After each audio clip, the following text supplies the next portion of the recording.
Nice stream.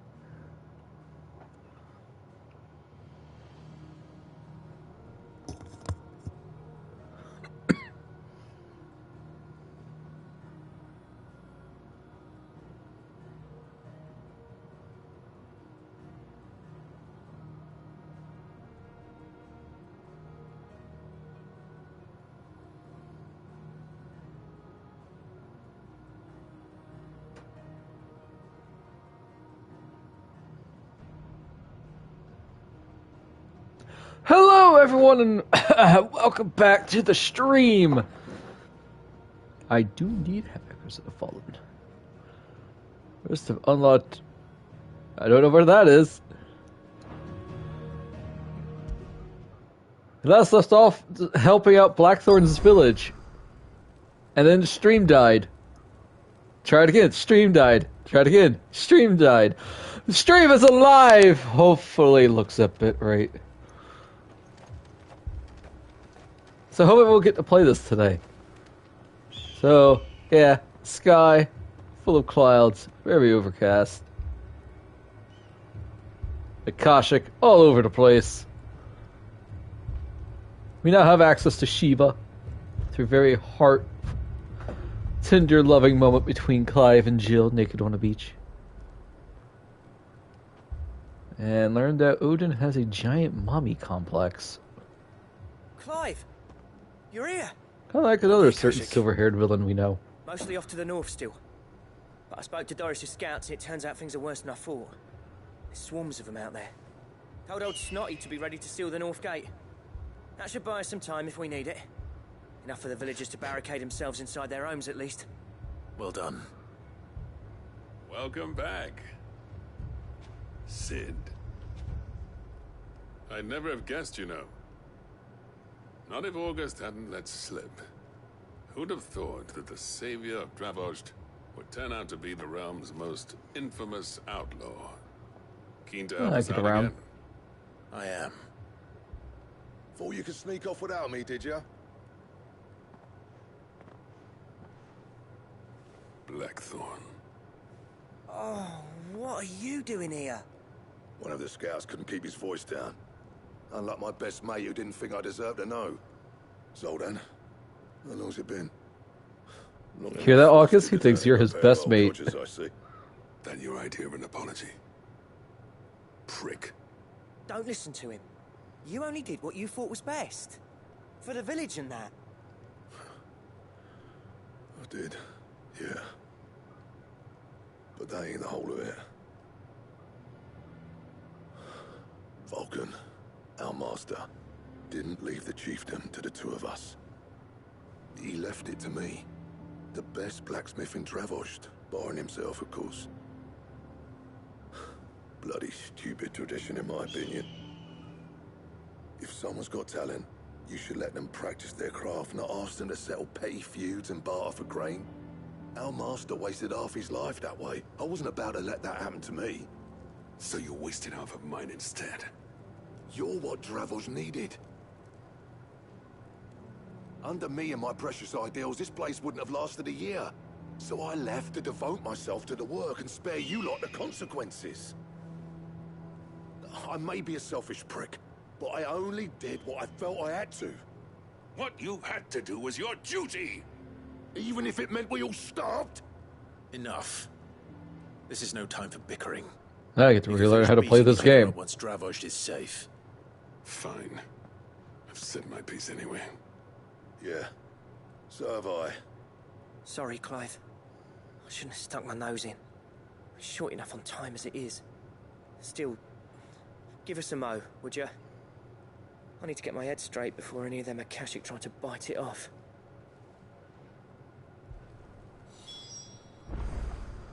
Prick or not, I won't abandon Dravost to a swarm of Akashic. Just say the word. The villagers know to keep out of sight when the fighting starts. You, ready for the off, then? We can't afford to waste any more time. Right you are. Might be worth having one last word with the scouts, though. Don't want any nasty surprises, do we? Oh, and Blackthorn. You and Zoltan might be better off staying inside the... Akashic on the move. How close are they? Within sight of the walls. And there are more coming up from the mines. Fun, fun. Saying about nasty surprises. They'll wash right over us if we stay out in the open. We're pulling back behind the gates. Good idea. Get yourselves inside, but keep your weapons handy. Understood.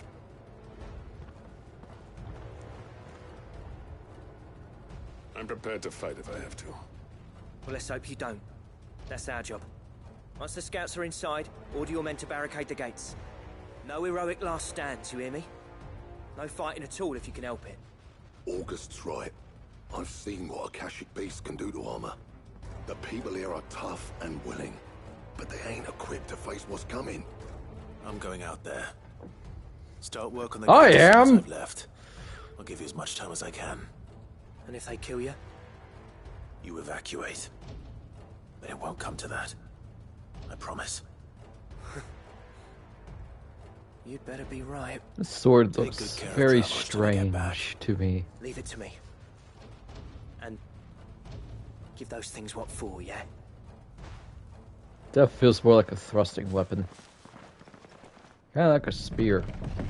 Very small, short spear. Alright, let's... Oh, fun. Let's relearn how to play this game. Alright. Which one of you's first? Smaller enemies.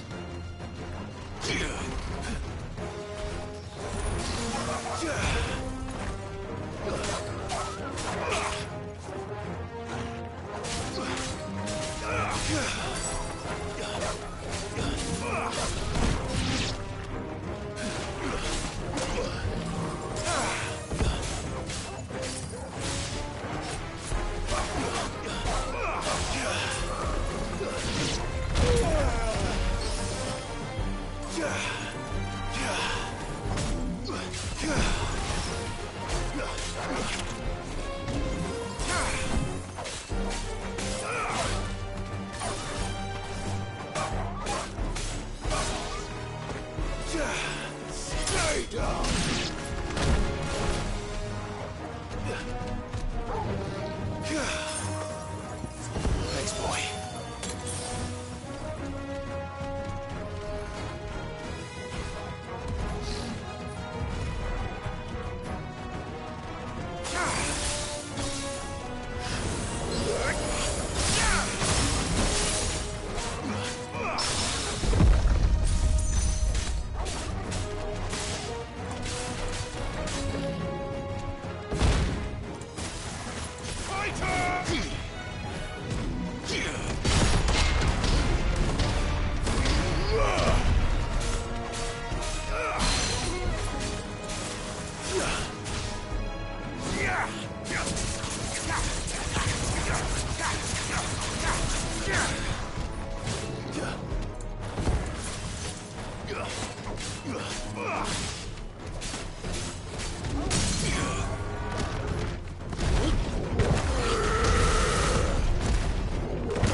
Ah, perfect.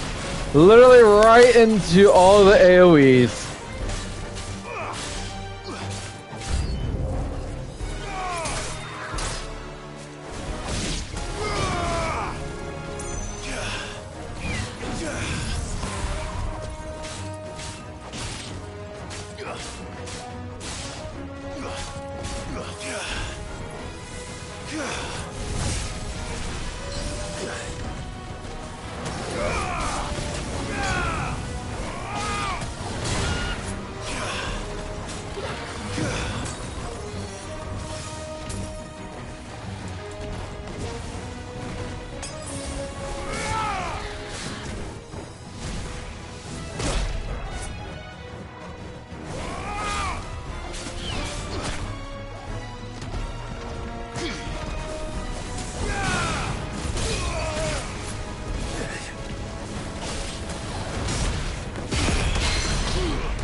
Oh, it died. I was expecting it to stay standing after that wicked wheel. Is that it? Roar. Apparently not. Hi, hey, Chimera. Odd. Doesn't look a Kashyyyk. Canyon Chimera. Past me.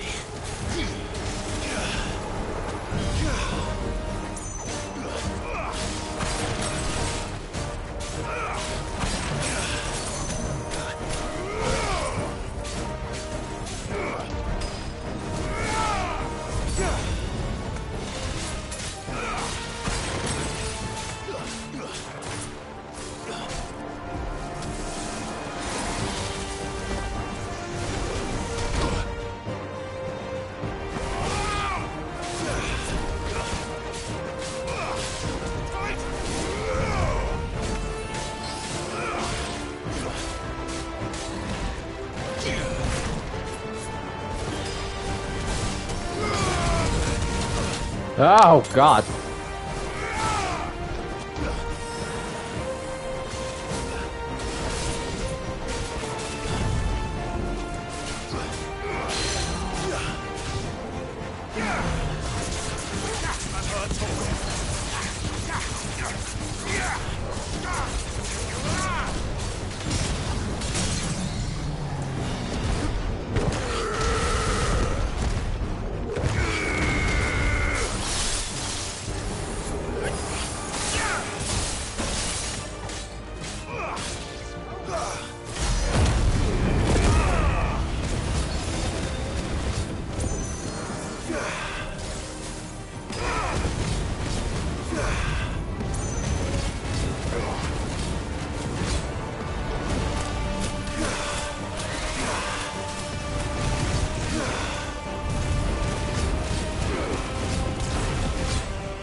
Ow.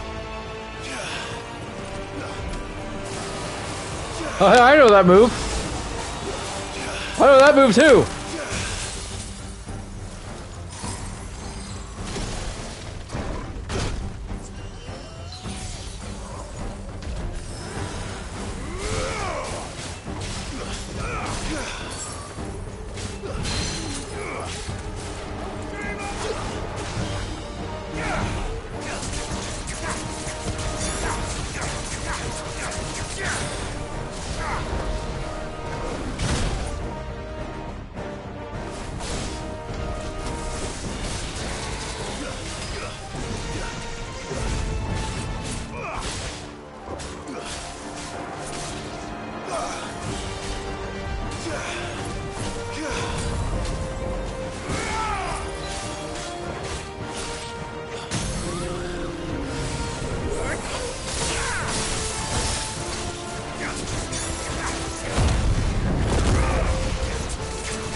Get in, get out. I remember FF14. Yeah, I'm liking Shiva's R1 a lot.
Did it. Enemies slain.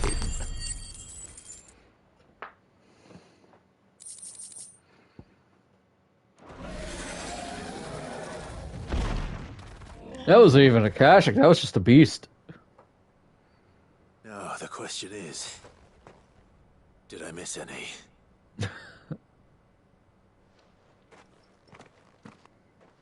Man alive! You're still in one piece! Yep. I slew as many as I could. As many as I could, he says. The old bleeding lot, more like it. Well, almost. Only almost. Yeah, one or two did try to sneak over the wall. But we got the bastards, don't you worry. Good. Though you do know, more will come in time. In time, yeah. But we can think about them later. Let's get you back inside.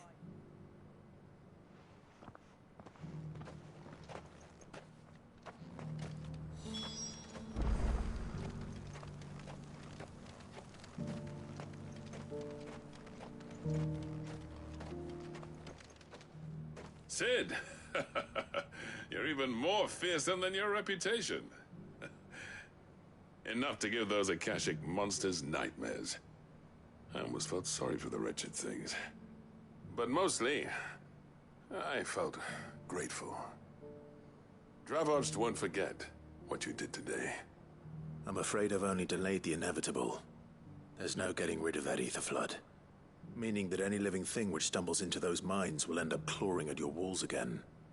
And that's if the flood don't spread.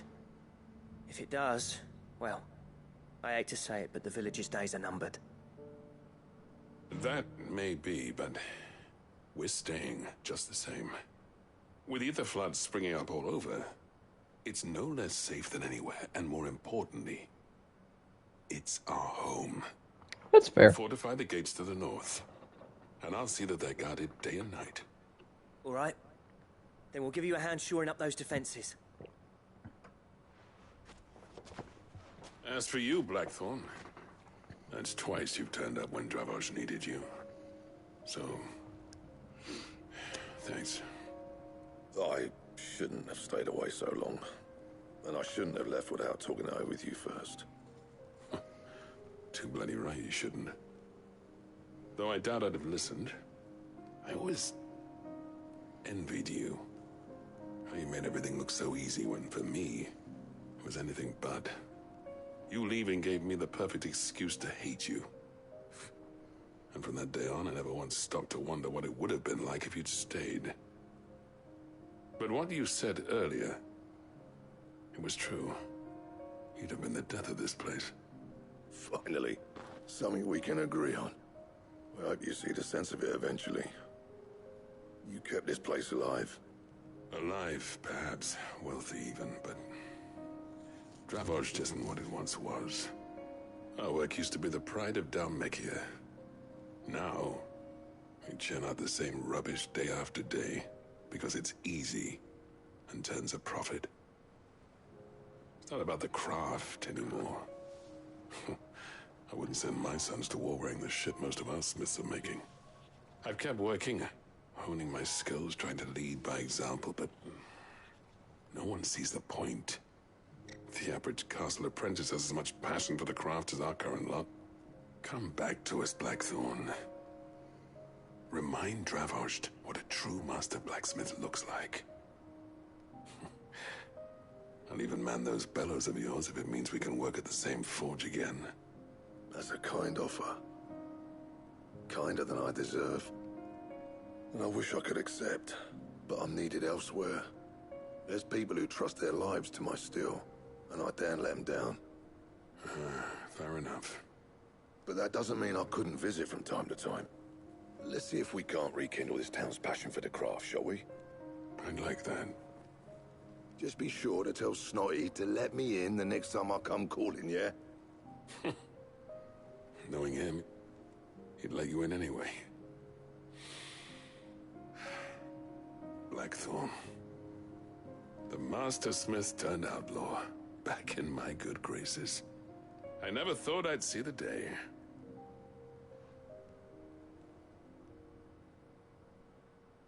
I'd say that went pretty well, wouldn't you? Me and August just high five. Sid, I've got something for you.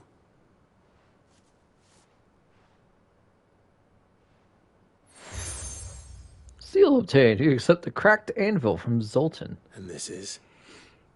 A token of our lasting gratitude.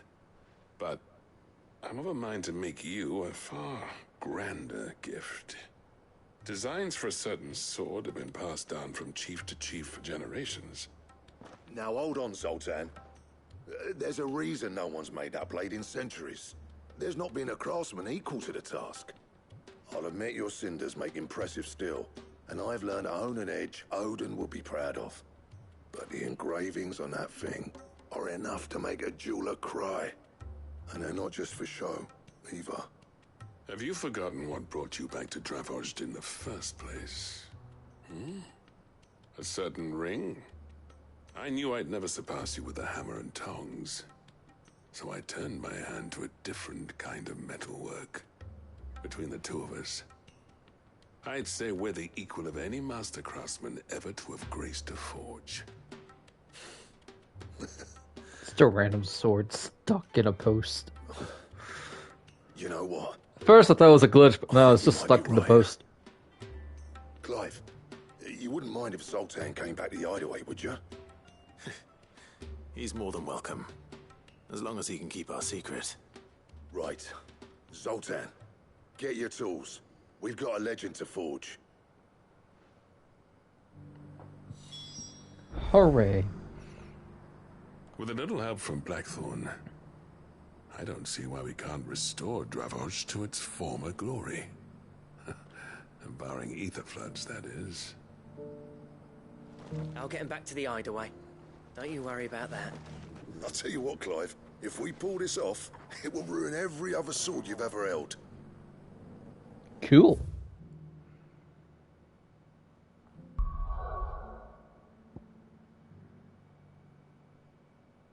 Alright, I have more side quests. I have a lot of side quests.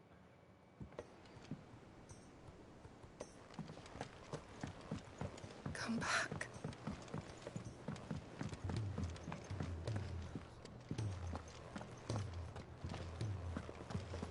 Oh, don't tell me we've run out of Pepio nuts and all.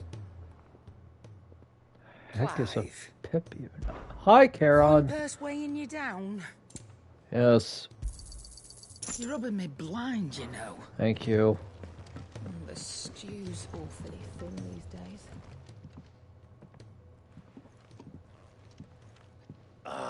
The man himself. We were just about to make a start on that sword I promised you. It's funny, but none of this would have been possible without your help. You remember Camille? We'll be using his leather work for the grip. The steel, meanwhile, will be tempered in a fire, burning the cinders you charmed out of old Zoltan here. And that whetstone from the Outer Isles, that'll be what gives the blade its edge. And the final flourish will be my talented colleagues' engraving. A team effort led by the greatest blacksmith alive. Now, save that talk till the thing's finished, yeah? Right. I'm ready if you are. To the bellows it is then.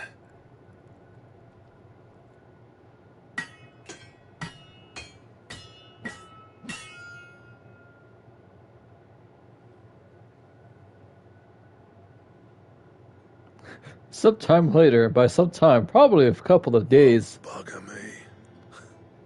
We actually did it. Oh, it's a black version of Invictus. The sword to end all swords. Ragnarok. It's quite something.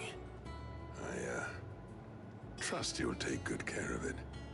Thank you. Both of you. So, does this make you pair the greatest craftsman alive, then?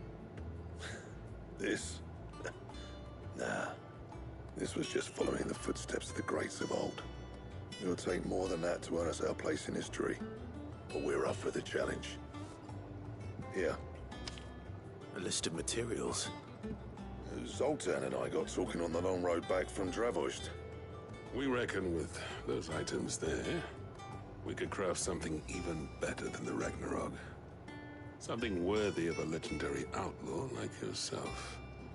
That's a weapon I'd like to see. You leave this list with me. I was hoping you'd say that. One legend at a time, eh, lads? Before you start on the next, who fancies raising a cup to friendship reforged? Good idea. No more drinking to forget my past. It's about time I had something to celebrate. Then tap the kegs! Vulcan's boys are on their way! Yay.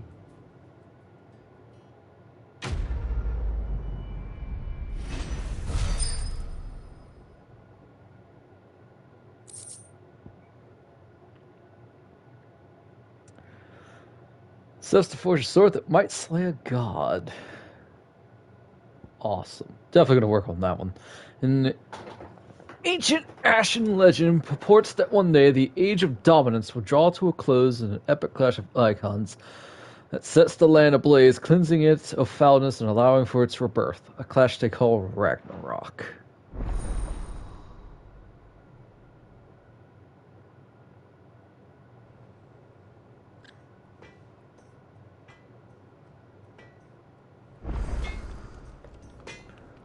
New crafting recipe.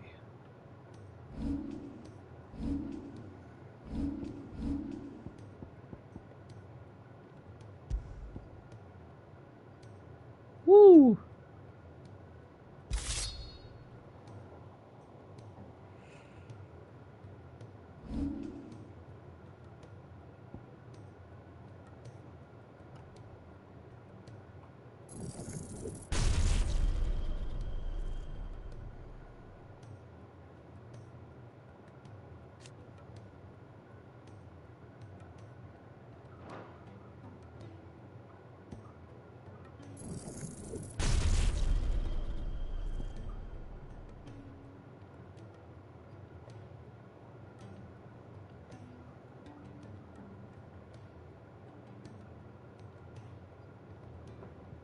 I still need a lot of AP. Do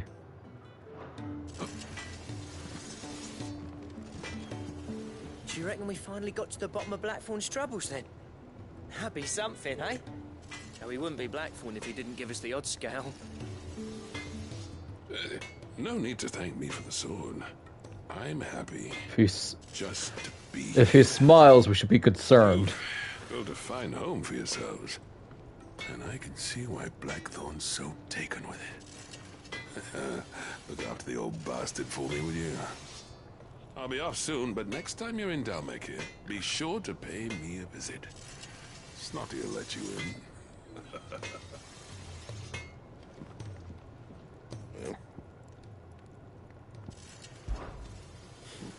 I never thought me and Zoltan would ever speak again, let alone work together.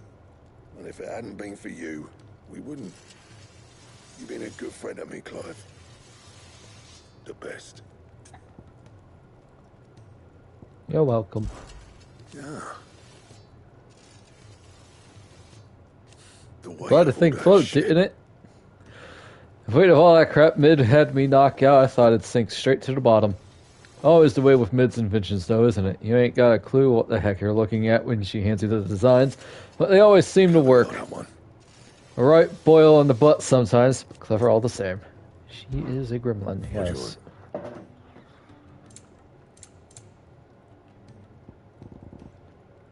What do I need for this? 3 orichalcums, 2 dark steels, and 1 primitive battle horn, which I misread as primitive bathroom. Which are both, all 3 are from hunts. Orichalcum, I have no idea where you get that. Fine. The stew's awfully thin these days. What do you expect?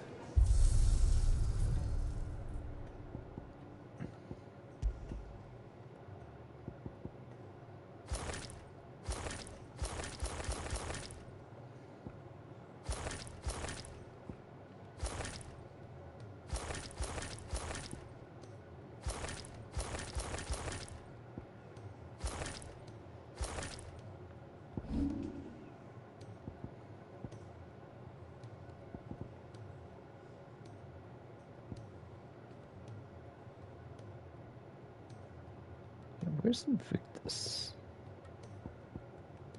Yeah, see, that's Invictus. And that's Ragnarok. Okay, so there is a difference in design. But definitely feels a lot like Ragnarok.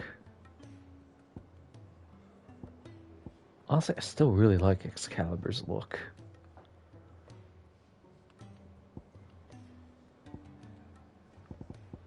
That sword's not too bad either.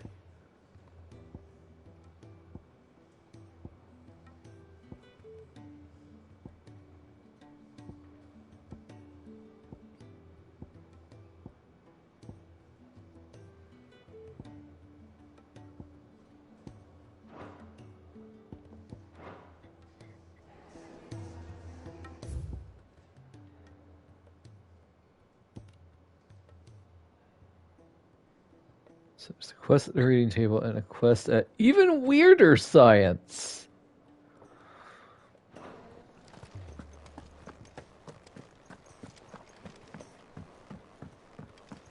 I will not forget this kindness, my lord. I shall go to Eastport, but as soon as the rebuilding work is complete, I promise to return.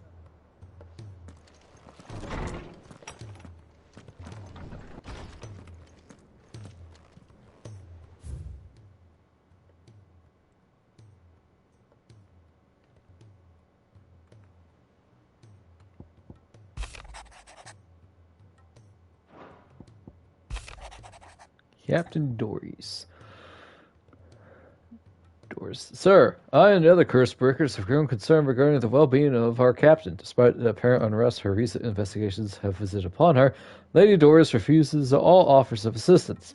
If it is not too much trouble, I would ask that you please speak with the captain and learn what troubles her so deeply. Sure thing, Cole. There's no way of knowing if Doris will confide in me, but I can speak to her at least.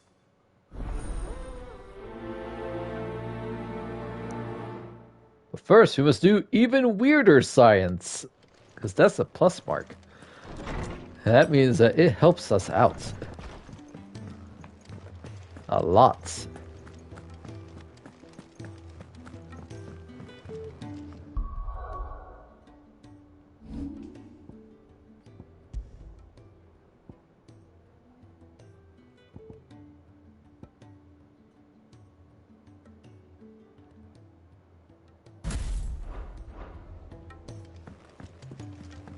Come back. Covered in nicks and lumps, the lot of them. It's a wonder they can still walk. No, I guess we'll just talk to her right off the bat then. Okay. Where are you? Can I help you, Sid? I'm looking for Doris. Is she here?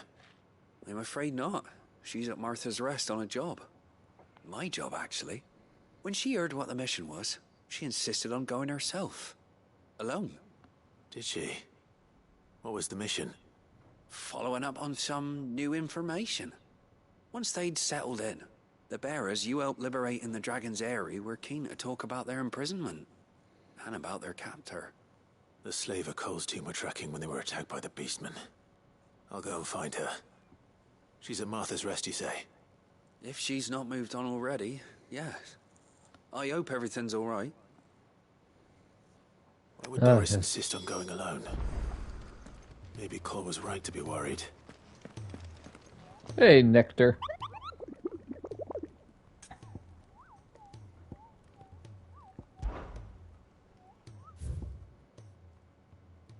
It was Dark Steel and something else that I completely forgot. I actually managed to kill a lot.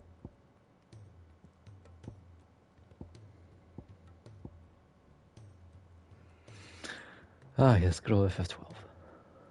So we need the McGath brothers, the Breaker of Worlds, which is an S rank, the Pack, Ruin Reawaken, which is also an S rank.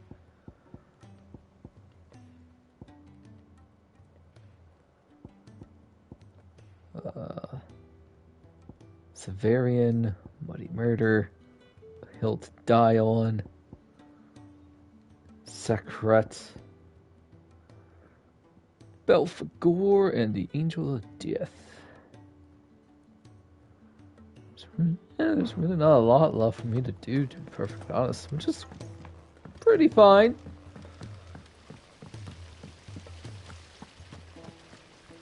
Oh, she's wearing black now. Then again, why settle for low-born chaff when we've honest-to-goodness royalty right here beneath our roof? If Prince Dion cannot see my love for him, then perhaps the Phoenix will. Good luck. It won't happen, but good luck.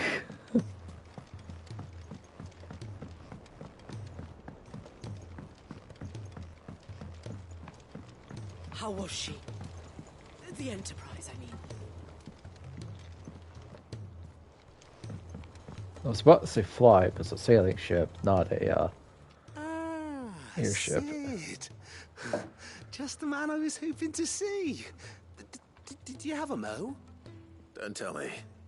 You need more bomb ash. Oh no, we still got plenty of that left. I'm working on bringing another one of the Chief's designs to life. This time, it's a new smelter.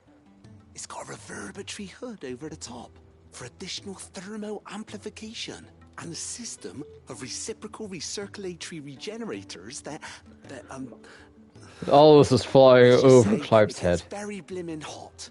A heck of a lot hotter than anything Blackthorn's got in his forge, that's for certain. Only Mithril engines get hotter, and you can't chuck ore in one of them and get metal out the other end. Trouble is, we won't be able to make out of any old rubbish neither. We need the good stuff. The and good I hear stuff. You once helped Helena get her hands on exactly that. Any chance you could help me too? Sure. If it's for the good of the hideaway, I'd be happy to. Oh, it is. I promise you. So, This man is what scary. exactly is this good stuff you need me to find? We've got a couple of examples here. Spherical echoes, we call them. More fallen materials. So this smelter is similar to the Mithril engine in more ways than one. That's right. They're a bit like the thermal helms. Fallen ceramics deal with heat like nothing else, see? And what's more, they're directional, transferring heat from the inside to the outside. But these things, they're all outside. If we line the hood with them, they'll reflect the heat right back into the furnace. We've collected as many as we can, and I know where we can get the rest. Trouble is, they're all watched over by their bigger, uglier cousins. So you want me to visit some ruins, destroy some echoes, and bring back the spheres they're guarding? That's it in a nutshell, yeah. We're only 3 short, mind, and we know exactly where they are. There's one up Amber Way, in that ruin that they call Lost Plume, and another in the Silent South, over in Dalmekia. Last one is in the ruins of Advent, which is in the Empire. All right then. Wish me luck. Will do. I'll be keeping all my fingers and toes crossed. You concern me.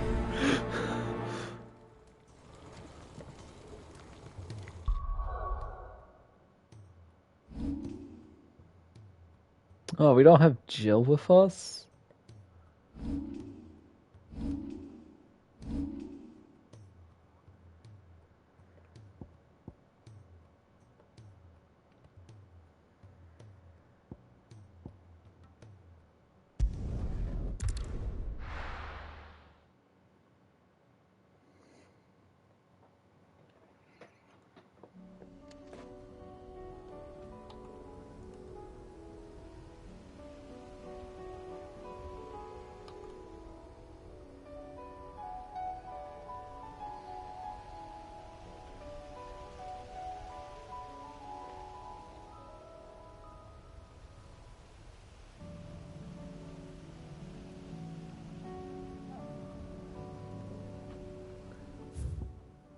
Ah, yes, Hawk's Cry Cliff, which somehow thought I didn't do a lot of exploring here, but apparently I did.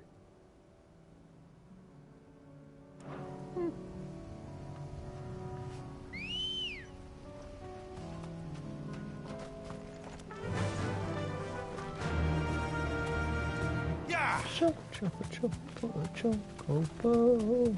Akashic Chocobo. Oh no!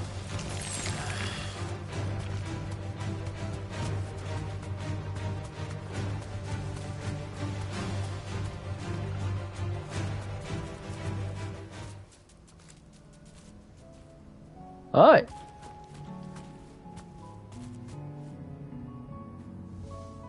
Thanks, Cal. The people of Armor might not have been the friendliest sorts, but they didn't deserve this. Not that the Aether cares. It springs up wherever it likes. Nowadays, that seems to be all over. Mind how you go, Sid. There's a Kashik about. Oof. Well, rip Amber, I guess. Damn it. The whole village is turned.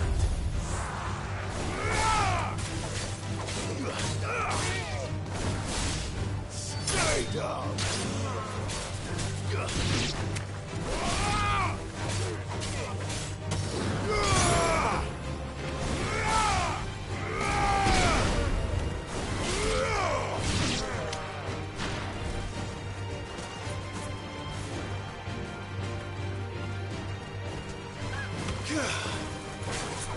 It's over!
Bombs!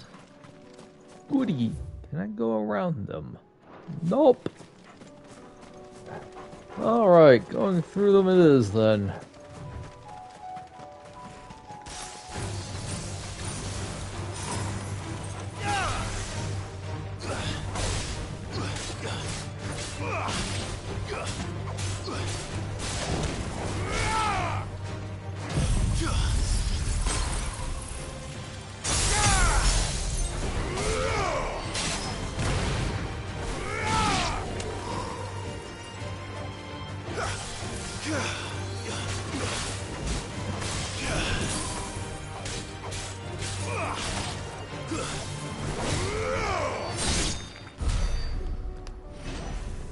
Man, that was nowhere near as bad as that King Bomb I had to fight.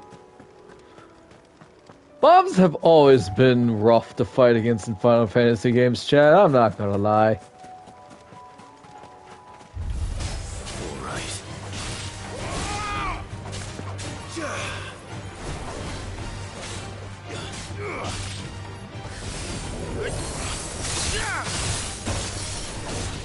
It's nice that I have some AoE at last. Well, I have Titan, and Titan's really good AoE. Stay down.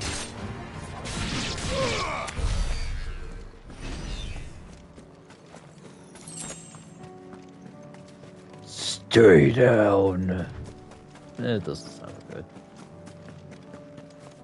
It just sounds like I'm forcing it.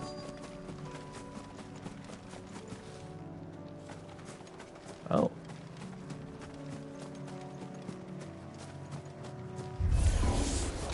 I'll need to deal with these ones first.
Found it. This is it. Right then. Just two more to find.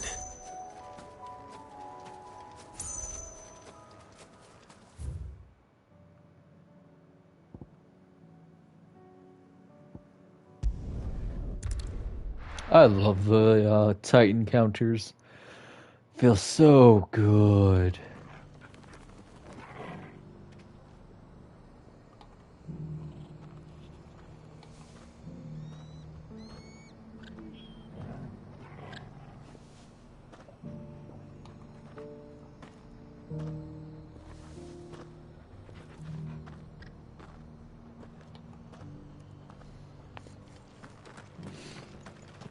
Doris should be somewhere nearby.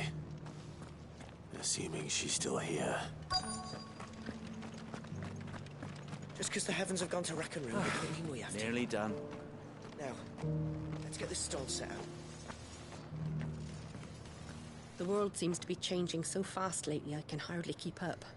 But what I do know is that there's more bad news than good. You can tell that just by looking at people's faces.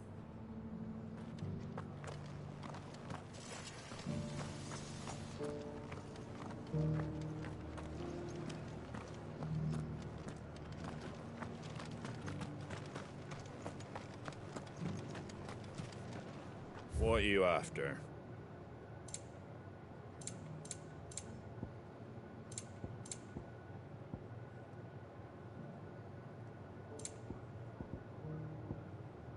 Demon Tamer's Arm Guards.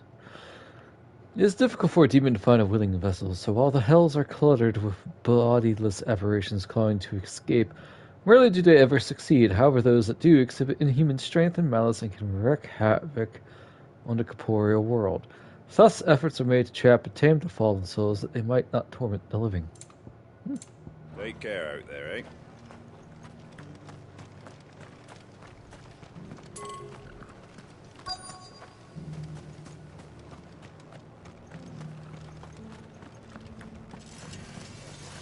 Want to know how to tell if the world's going to rack and ruin? Look for busy bladesmiths.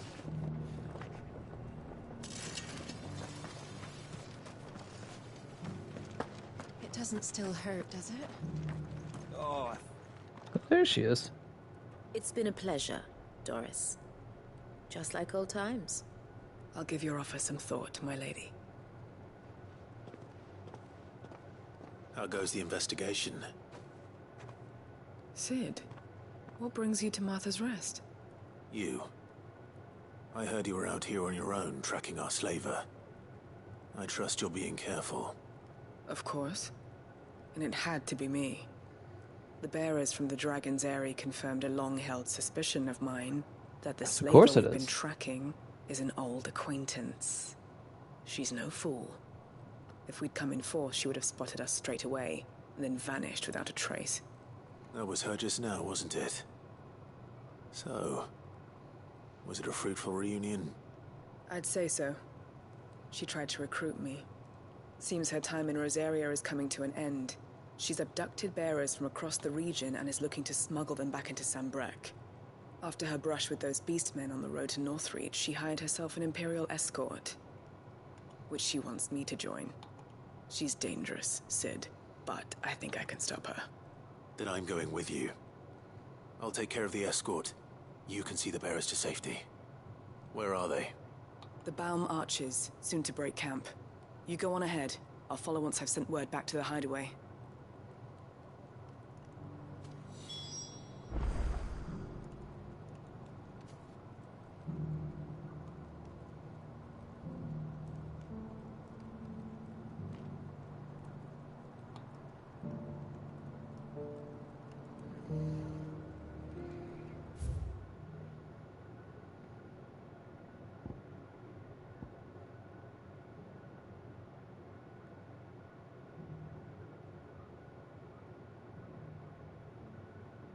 That was just there. Yeah, we'll just go over here first.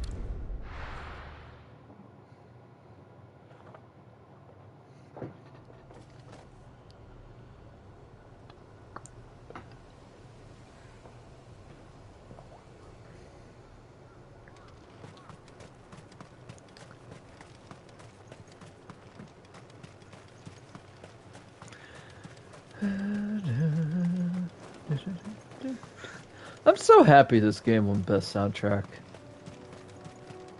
So could really deserve it.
I want to pronounce Shallop Rock as Scallop Rock.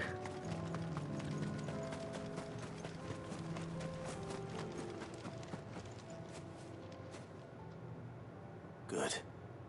They haven't broken camp yet. How did Doris come to know a slaver, I wonder?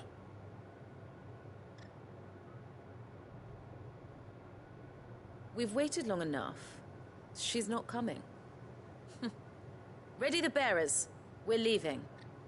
Back to civilization, is it, Mom? With all haste. Lest any of you lackwits start talking like these feckless bumpkins. I presume your men are ready. We've suffered too many delays as it is. Any more and I'll be docking your pay. Yes, Mom. Oh, but before you go, it appears we have company. Kill him.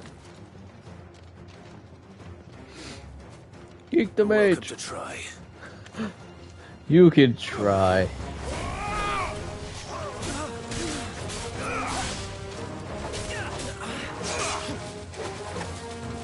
Ooh. Yes. Freeze.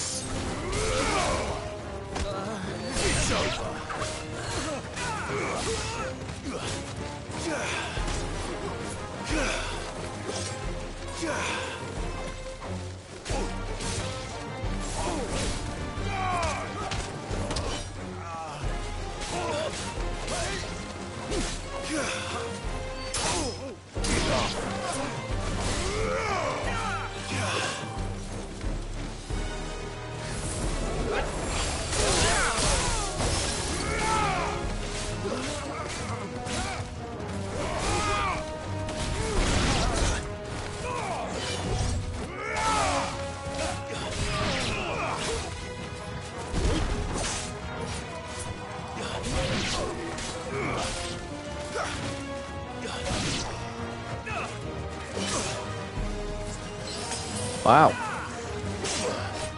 Wow. I needed that.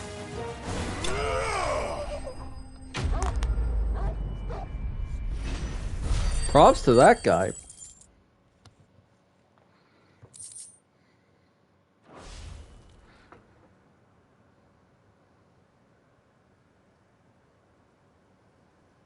So much for your escort. You'll forgive me for not avenging my men. I'm not the swordswoman I used to be. I surrender. Do with me as you wish, Cid the Outlaw. Cid. Ah, Doris. I take it you're not here to rescue me from our brooding renegade? You know, I always wondered where you'd vanished to. But casting your lot with this criminal of all people. Better fighting for a cause than killing for coin. I'm sorry, Cid. I should have told you sooner. This woman, my former master, once trained bearer children to be weapons in service of the highest bidder. She raised me like a daughter, and I did terrible things to earn her favor. It wasn't all terrible, surely. We had our fun, too. You were always so eager to learn, and had such clever hands. All my other children took either to the blade or to the books. Always either or. But you proved yourself a master of both. That's why I kept you for my own. How about it, my little dagger? Care to swear that blade to me again? I never swore my blade to you, nor will I ever. I fight for a higher cause, to liberate the bearers of this world. Farewell, Master. Thank you for making me the weapon I am. You always were a righteous child. Perhaps that's the reason I loved you so.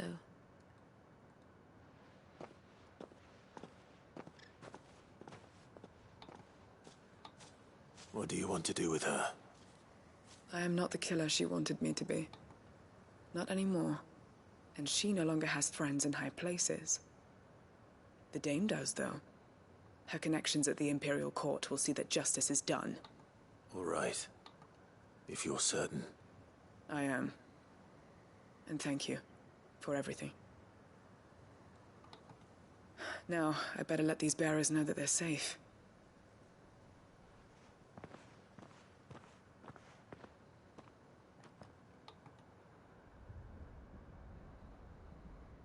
And I should head back to the hideaway and put Cole's mind at ease.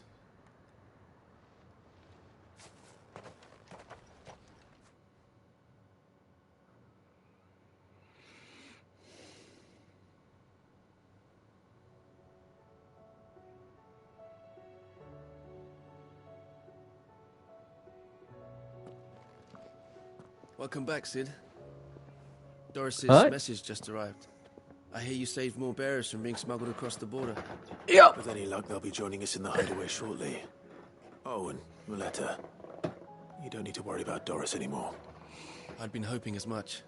She mentioned one or two things in her report. So the slaver we'd been chasing all these months was her former master. Wish I'd known. She's been arrested, by the way, over in Sanbreak. Went quietly, or so we're told. And she won't be getting off lightly. The Empire may have no love for bearers, but it's none too fond of black market traders either. Can't have been easy for Doris. I'm sure it wasn't. But don't worry. She'll be all right. I hope so. Suppose you should know, eh? You had quite the past yourself before you came here, or so I understand. Anyway, thanks again, Sid. The Cursebreakers would be lost without Doris. And you, of course. Keep up the good work, Cole.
Sorry about that, chat. I was finishing up my dinner right there.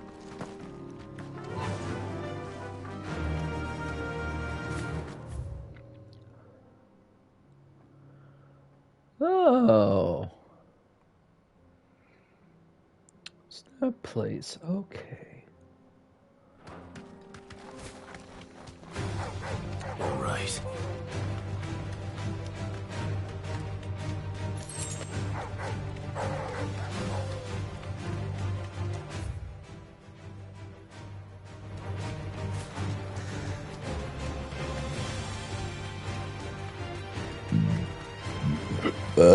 Ooh, excuse me.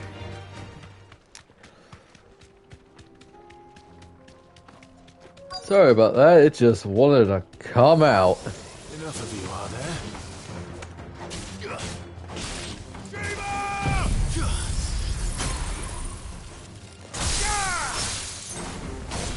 Stay down!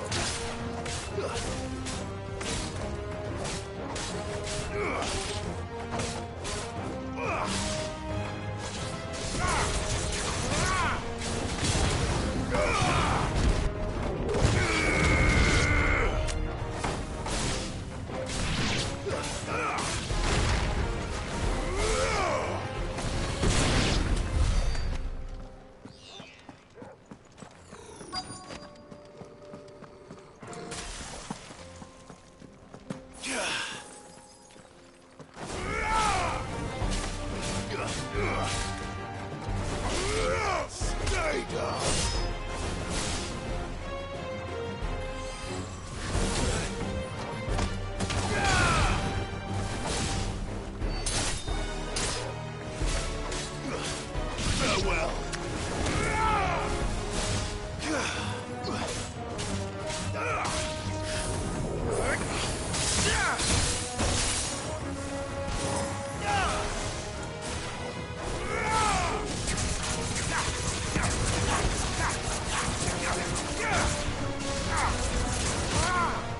It's over!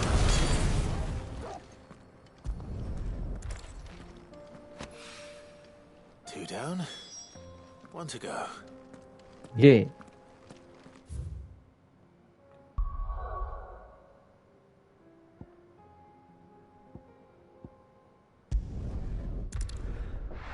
Da, da, da.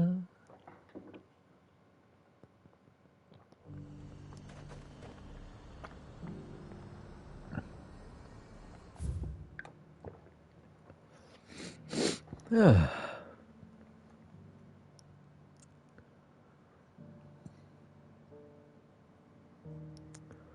Well, I have to go someplace I haven't been to yet.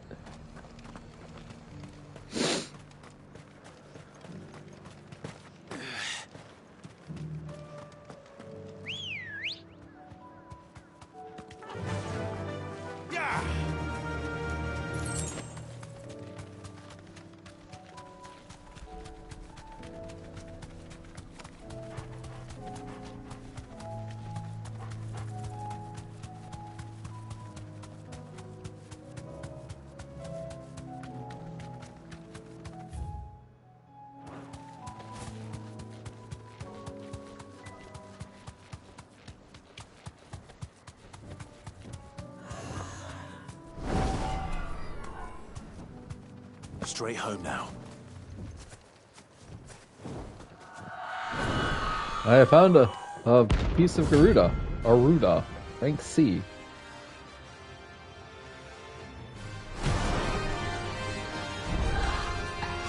That's what I think it is. This isn't gonna be easy. Whoops. Thank you for letting me get back up. I appreciate that.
Bye-bye. Notorious Mark slain. Woo. That was very easy for a hunt mark. How did I? See the pattern on the surface of the spherical gem shift and twist. One would think a churning storm trapped within, though it must surely be a trick of the lights. Rest well. I know I will.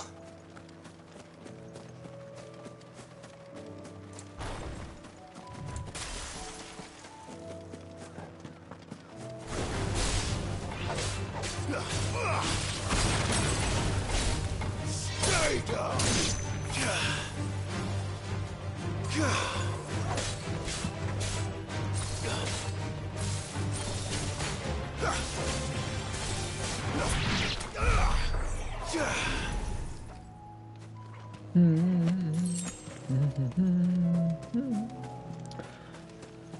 This music gives me Stormblood feels. Oh, that maybe a little bit of Heavensward.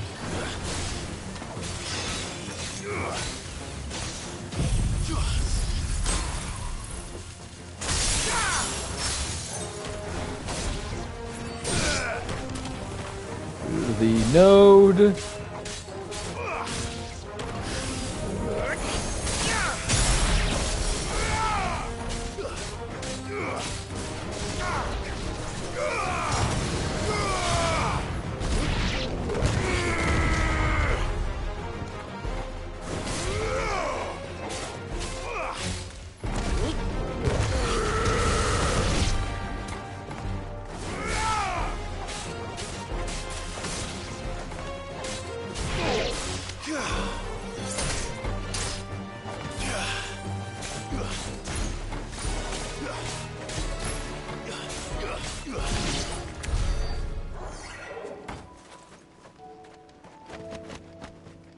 Heck yeah.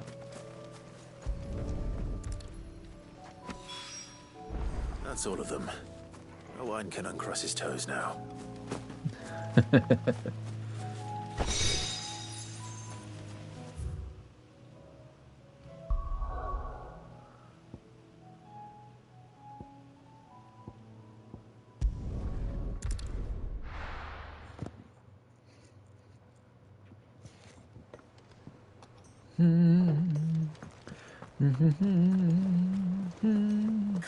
I suppose you've got quite the tale to tell.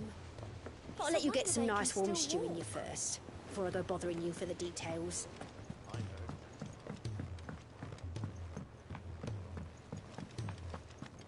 You would have heard correctly.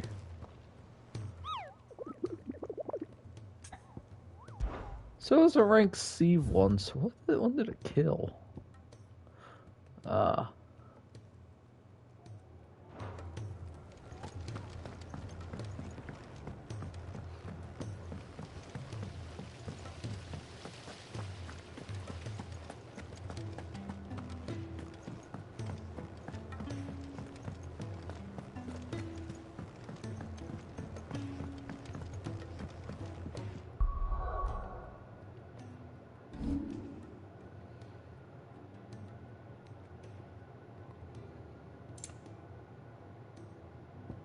Oh wait, 1987.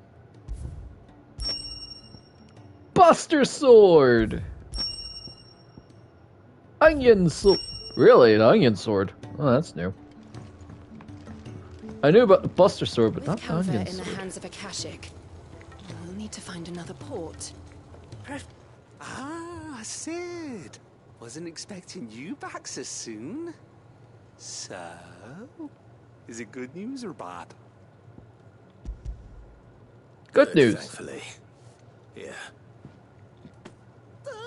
That's brilliant. Thanks a blimmin' million. I'll fit him to the smelter right away.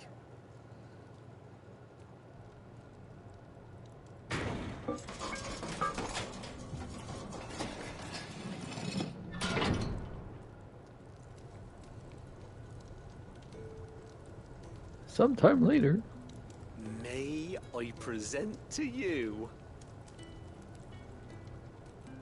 the Telemon Furnace? Ain't bad, is she? She's a beauty. You saved my bacon again, Sid, and I ain't about to let your good deed go unrewarded. It's fine, really. My bag's flexible enough already. Oh, don't say that. I'm sure I can make a few improvements to it yet. You could just buy me a bigger... How about that clasp? Looks a bit stiff. Reckon you could loosen it up and make some more room? And I reckon I know how. With a new alloy we've been working on. The Telemon Furnace was just what we needed to perfect it. It's a metal, see? So it's lovely and strong, but it's also, well, stretchy, if you can believe it. Stretchy metal. Huh. Well, if you insist. Clive, just buy me a bigger bag. Love it. No! I must augment your current one. But why though? Stretchy metal. I never really heard of that. Well, besides mercury, but mercury's weird and deadly. What do you reckon? It's actually quite ingenious. Thank you, Owain. Shh, don't mention it. You earned it. And I wanted to get some practice in using that metal anyway. Reckon we'll have all kinds of uses for it around the hideaway. Can't think of any right now, but that's our job, innit? Dreaming up new ways to make life easier around here. Maybe even out there, too. One day, the whole world's gonna know about the inventions you've helped us put together. That bag of yours will be the first of many. You mark my words. They'll hardly believe their eyes, I'm sure.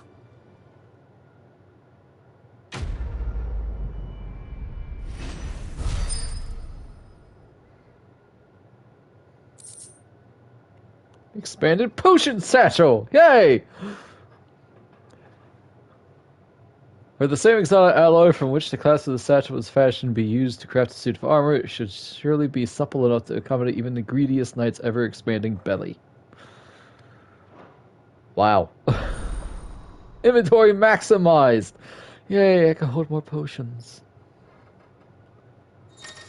Let's go buy some more ones. I can hold 8 potions, 5 high potions, and 4 strength and stone skin tonics. With 2 Ds! Trophy earned. Why Ds? So, she don't need sails or oars, but she's still the fastest ship on the sea. Yes. Scud engines.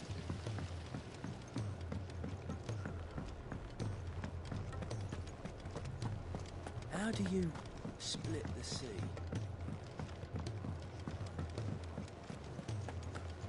First, you either become Moses or you become Odin. Come back. Both are not easy.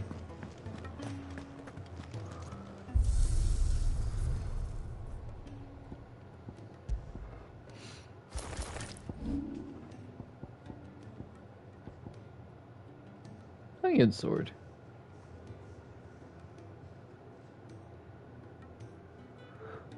It's interesting that they went with FF3. Buster Sword. I won't lie, chat. I definitely prefer the original look of it.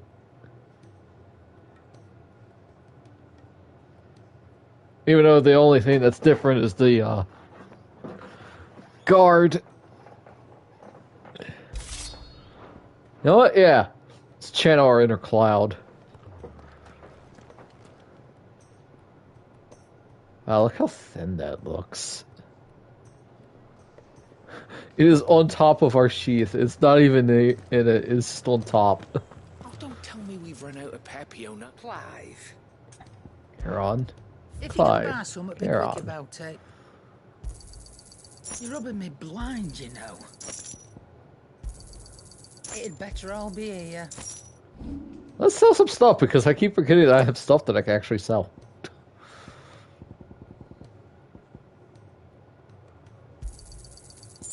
reckon I can find a buyer.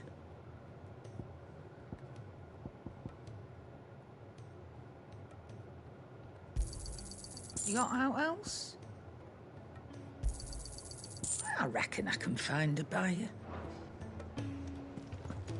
The stew's awfully thin these days. The sound of ringing still. It's filled the streets of Trevost since back before anyone can remember. And there's not a smith worth his salt who didn't apprentice under one of the village masters. Me and Zoltan worked to old Vulcan's foundry till our lungs burned and our skin turned black. But we were happy. So we weren't. So we weren't. Things change, people change, and we can either change with them or we can stay stuck in the past. Me and my old mate, we've chosen to put our past behind us so that Trevost can have a future. A future where young smiths can be proud of work done well and work done right. Just like here. Maybe someday my princess will be someone else's master and work them just as hard as I do him. Well, thanks for you, dear.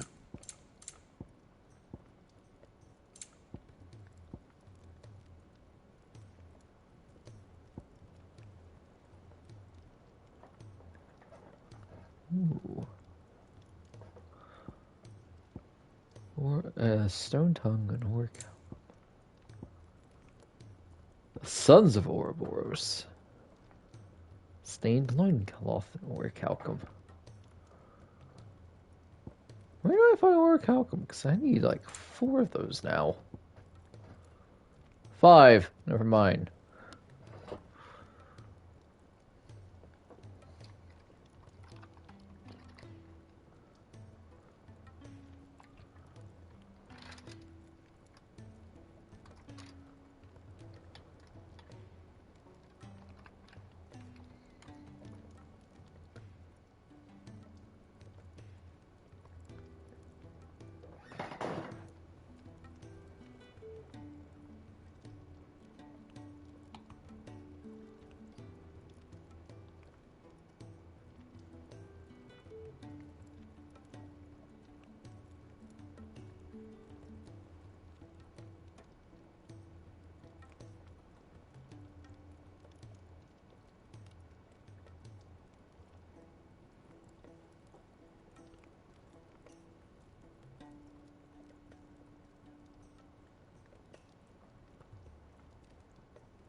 Oh.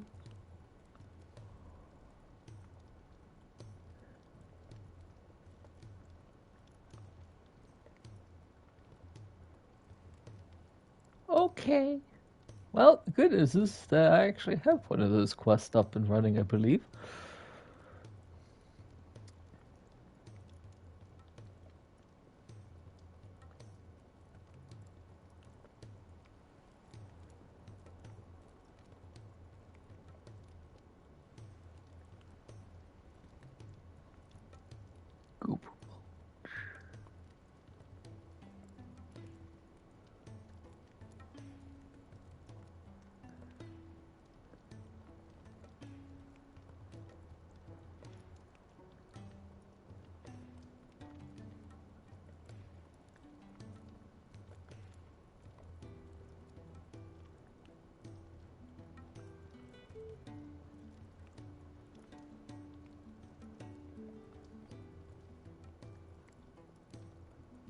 Okay, so... And? I have learned how to get those. I cannot get them yet.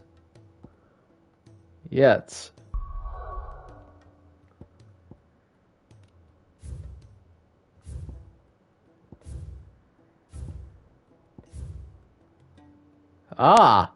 That's one of the things that I need.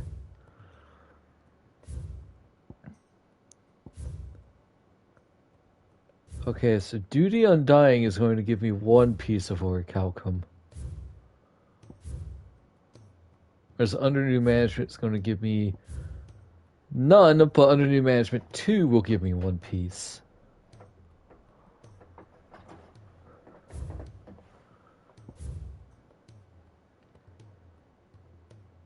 Now, I'm feeling nostalgic for Stormblood. Let's do Trading Places 2. This, honestly, will probably be a side quest stream tonight.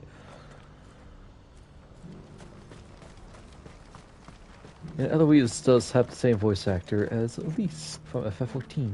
It's only a matter of time before the army agree to our terms. You'll see.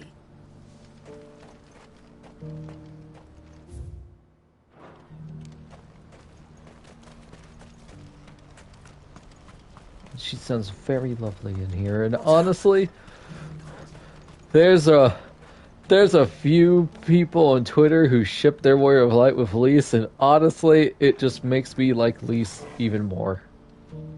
Ah, Clive, you'll be pleased to know that the negotiations are progressing well. That's good. That is good news. Yes. Our comrade in Randala has just sent word that the contract should be signed very soon. But I still have much and more to prepare. It's a huge undertaking moving this many bearers at once. You couldn't do me a quick favor, could you? Sure. What is it this time? More wild beasts? Nothing like that. I just need you to go over to the caravans and ask El how long we have until the bearers arrive. Find out exactly how much faster I need to get all these supplies moved. All right. I'll go and ask. Thanks, Clive. I owe you one.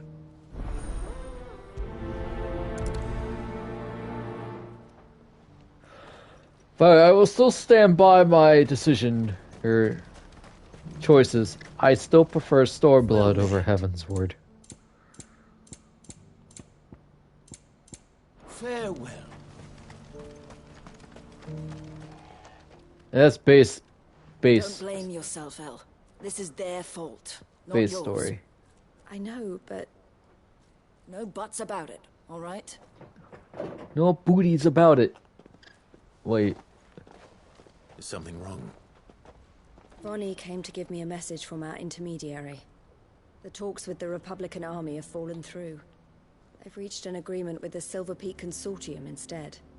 Though prices have fallen of late, we deliberately offered above the going rate to try and deter other bidders. But the Consortium offered double what we did, and the army jumped at the chance. And you had no opportunity to make a counteroffer? None at all. And we were so close. El, what's happened? I saw Vonnie leaving. She didn't look happy. And with good reason.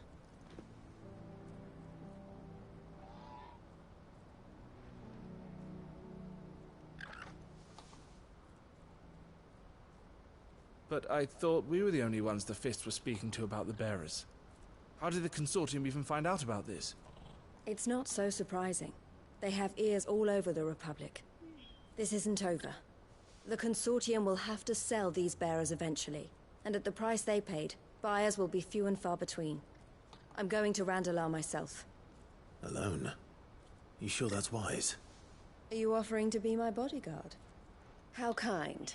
Meet me at the checkpoint near the capital gates. I'll send an owl ahead and request a meeting. You go to Cashlock, Theo, and get everything ready. We've waited far too long as it is. Even if I fail to free these bearers, there will be others. Someone needs to prepare the place and keep any prowling beasts at bay. Oh, and that's me, is it? Well, it looks like I'm following orders till she gets back from meeting the Silver Peak Consortium, who've been doing their best to undermine our scheme. She'll never join them after this, surely. No, she said it herself. She still has plans for Cashlock, even if this one falls through. She means to stay with us, then. I can't say I'm not happy to hear it, but is this what she really wants? Well, yes, your siblings, aren't you? You're right. It's what she wants now. And if El's off fighting for the cause, I should do my part too. So I bid you farewell and safe travels, my friend. I'll gather my men and leave for Cashlock. We'll make sure the place is well stocked and defended. You go to Randalar and see if you can stop my sister biting the Consortium's heads off. If she won't consider her prospects, someone has to. I'll do my best.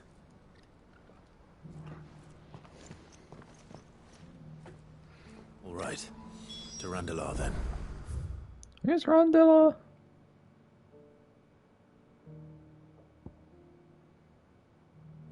I'd better not keep Eloise waiting.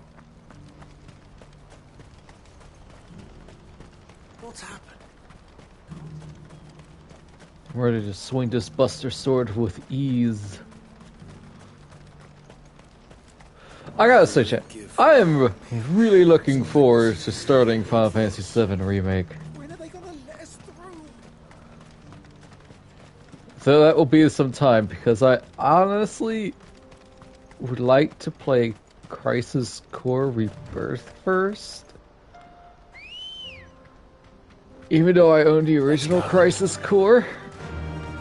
Fly, Ambrosia.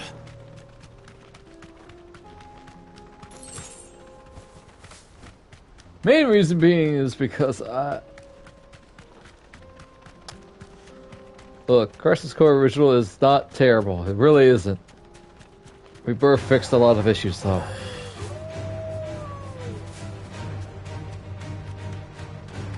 I mean, I could play both. 'Cause I never really did finish the original.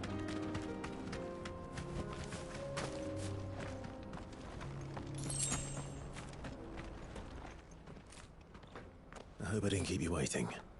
Did you arrange to speak with the consortium? Here they are now. You wish to consult with me? I did.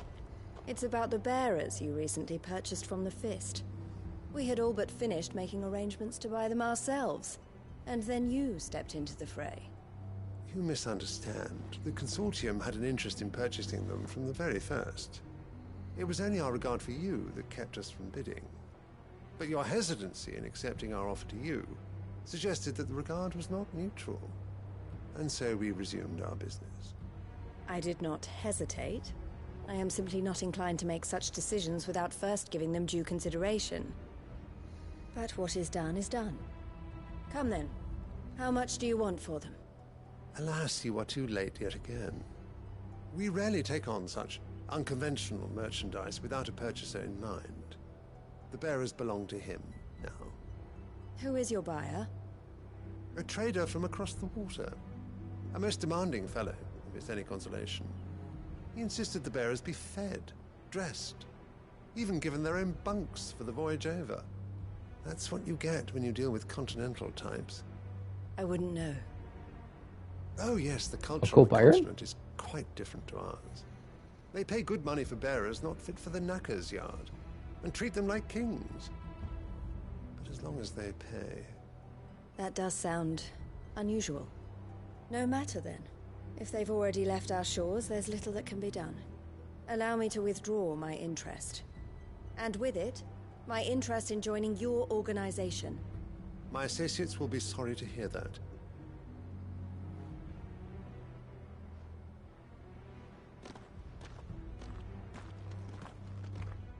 I feel like I need a wash after that.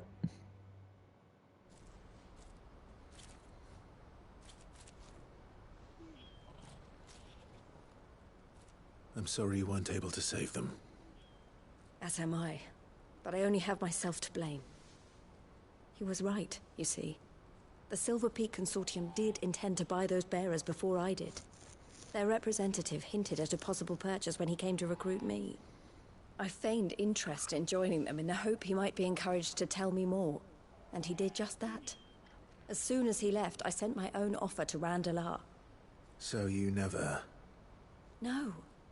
I entertained the Consortium's proposal solely so I could learn more about those bearers. But I was a fool to think they wouldn't find out. I knew exactly who I was dealing with. You tried. I did. And if what he said was true, the bearers are to be well treated. Which is something, at least. But they deserved more. I wanted so badly to see them freed. Eloise! Eloise! Word from Cashlock. The village is under attack. A pack of beasts have come down from the mountains, and there's a dragon at its head. Theo and the others are trying to hold them off as best they can, but the odds are against them. They need help, and fast. I'm on my way. I'll go on ahead. Thank you, Clive. I'll gather some men and join you there. Just... make sure he's safe.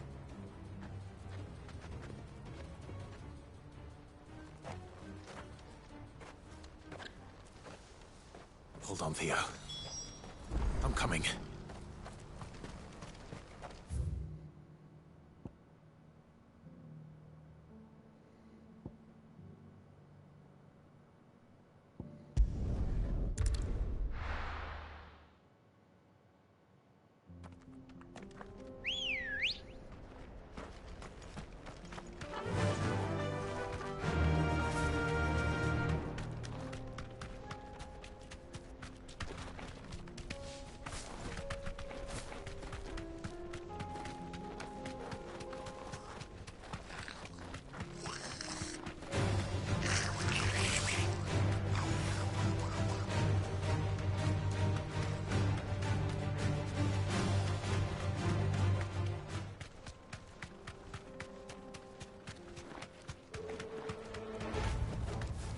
can walk from here. What's the situation?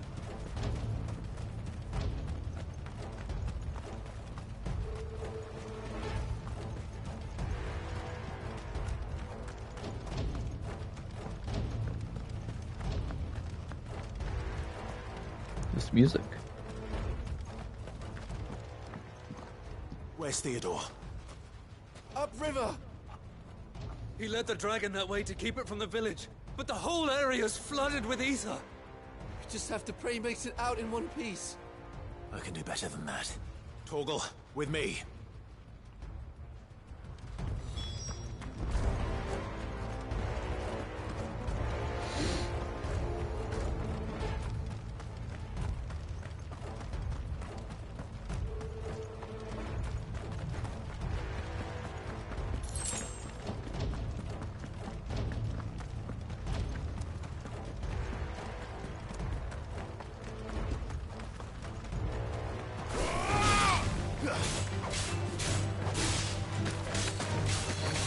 It is weird to see the Buster Sword being wielded around with one hand, though.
Whoa.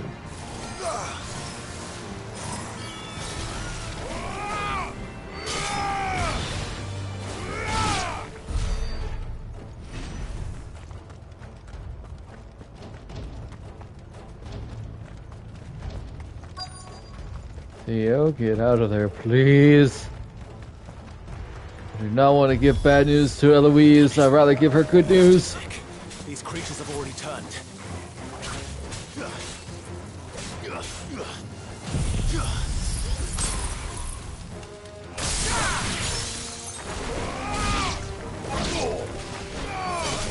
It's over.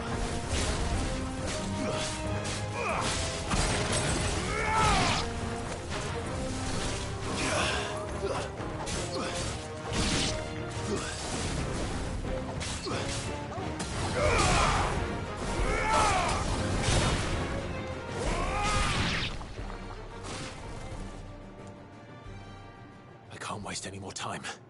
I need to find Theodore before that dragon does. Roar. Never mind. Durgan has found me. This thing's turned as well. This isn't going to be easy.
Dragon Dance. Oh, it's a Pokemon.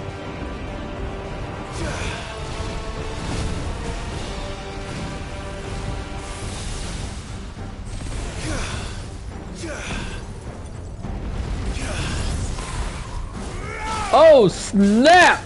Trophy unlocked. Heck yeah!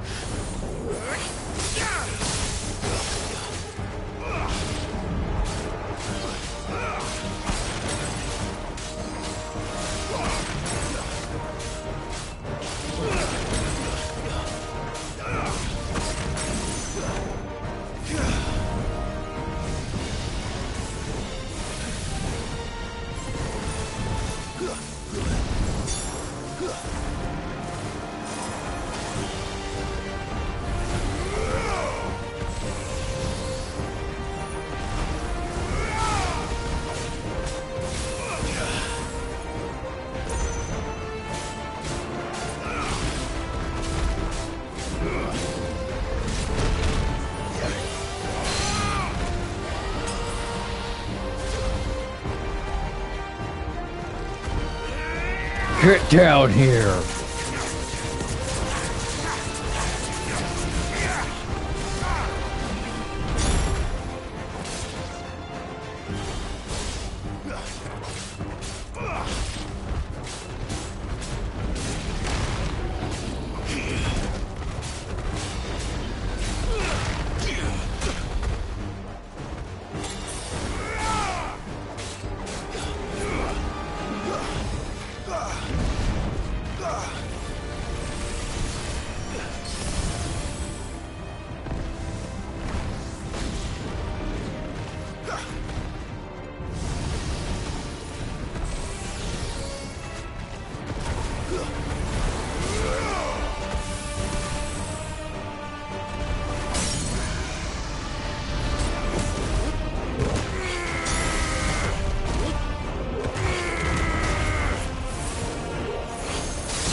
Woo! Killed it.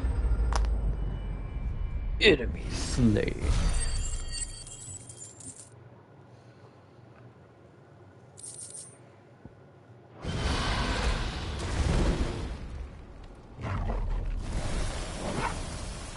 Clive?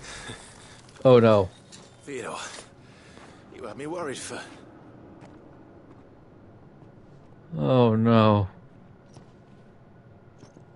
We have to get you out of here.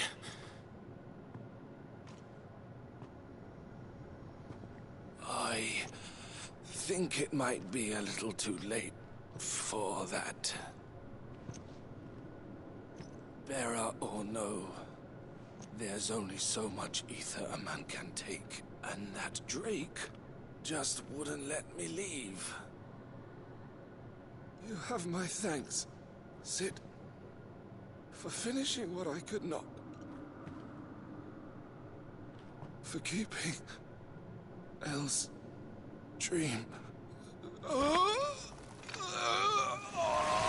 Theodore!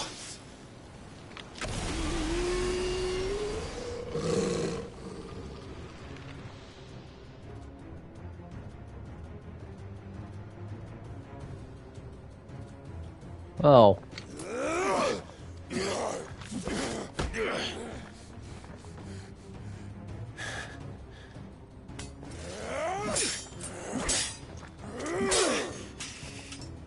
Don't make me do this. Stop it, Theo! Stop! Stay back, Eloise! He's turned. And so will you.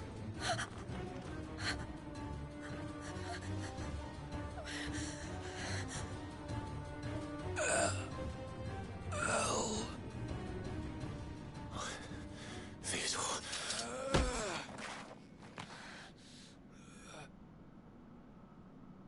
Take care of my sister. Theodore, wait. Goodbye, Elle.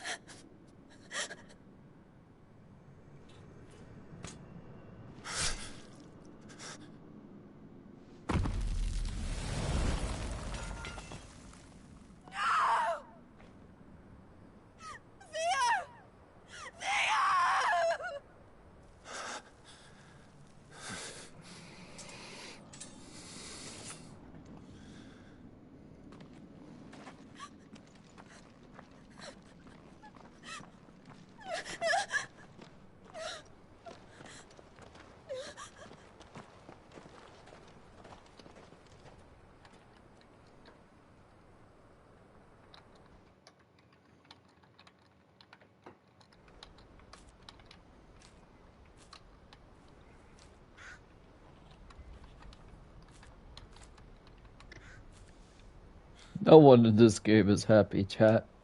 I just want people to be happy. Thank you, Clive. I think I'll be all right now. That was true bravery he showed. Leading the dragon away from the village like that. His first instinct was always to protect people. To put others' well-being before his own. And now he's gone. Because I sent him to that place, against his will. It wasn't against his will. He was ready to do whatever it took to show you he could stand on his own. So that you would finally be free to live your own life. To live my own life. He never could come to terms with the choice I made. What exactly happened? You once told me Theo was the first bearer you ever helped.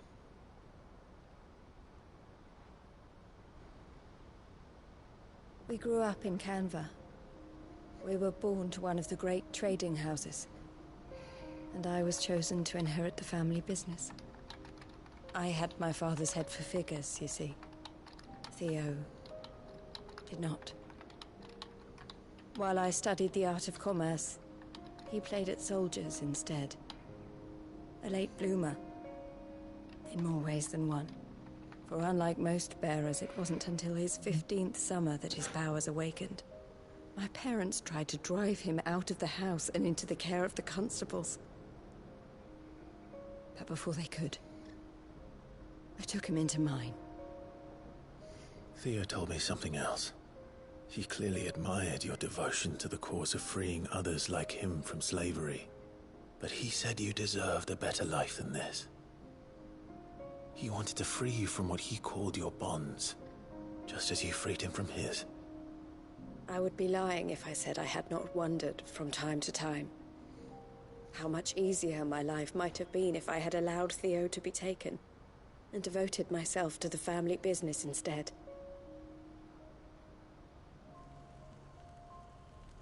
But I have never regretted the decision I made. Being with my brother meant more to me than tradition or reputation. I only had to look at him to remind myself of that night and the choice I made and the fact that I would make the same choice again in a heartbeat.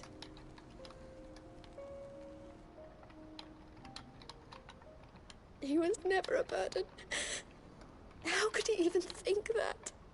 If anything, I was the one who weighed him down. You weren't, Eloise.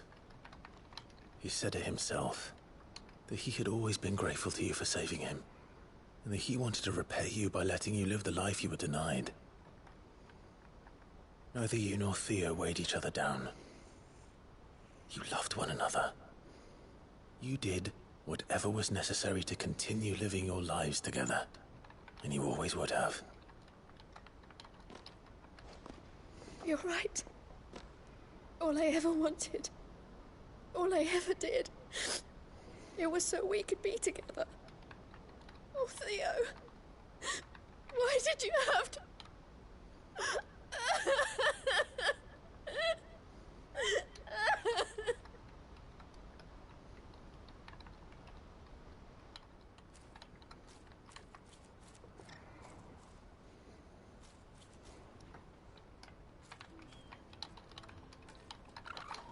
I know Theo wanted me to move on, but I'm staying here at the Crimson Caravans to continue our work. We can make a difference here. We can help people, save them. I need nothing more from life than that. So I'll carry on doing what we do, ensuring that goods, people, bearers get where they need to be, bringing smiles to people's faces just like we always have, and to Theo's. Wherever he is. This is the life I have chosen. The life I will always choose. I've made a choice of my own. To continue helping you however I can. Whenever you need it. Thank you, Clive. Let's go on together then. For Theodore.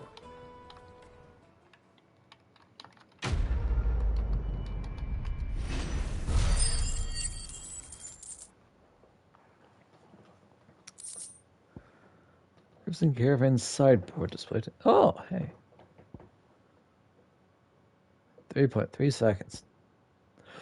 The emblem of the Crimson Caravans, porters of wide renown. They are based in Boklad, where traders from across Valistia flock to browse the 1,000 tables and transport their wares either throughout the Dominion or on down the Crystal Road to the lands beyond. Rest in peace, Theo. You were a good man.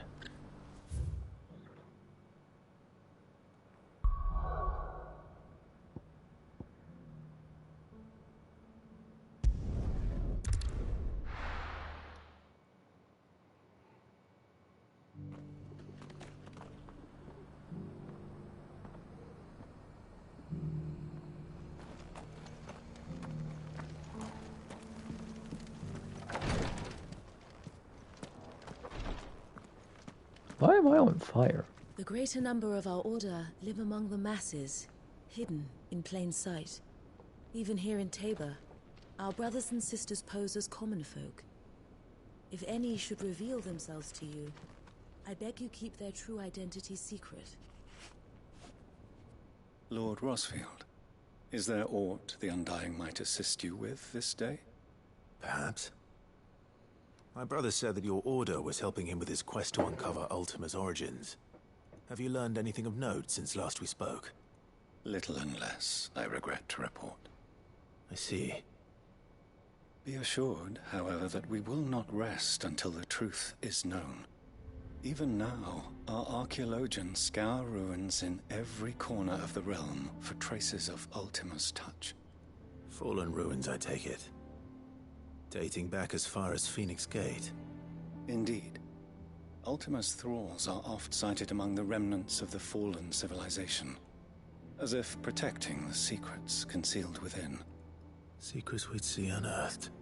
Should our methods be of interest, my lord, mayhap it would please you to observe some of our number at work. Would that be possible? Of course. A survey is being conducted not far from here.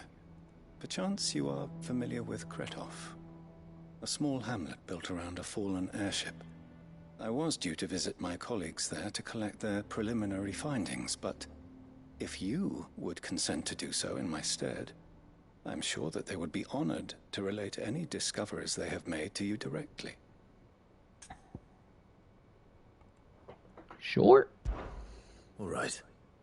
I'll go and meet with them. They will be most gratified, I am sure. Might I suggest you take the road through Titan's Wake? It will lead you straight to the village after but a short walk. Thank you. I will. I wish you a safe journey, my lord. May the Firebird's flames burn ever in your heart.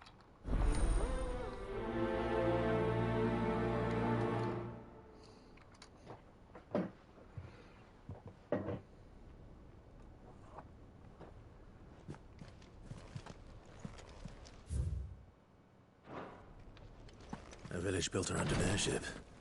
Sounds like another Lost Wing. I hope the inhabitants are just as friendly.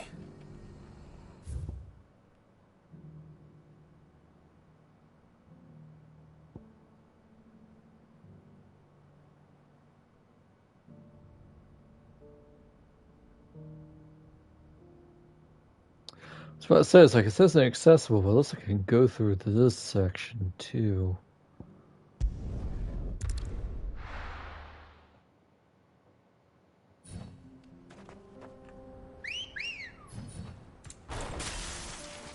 Come on.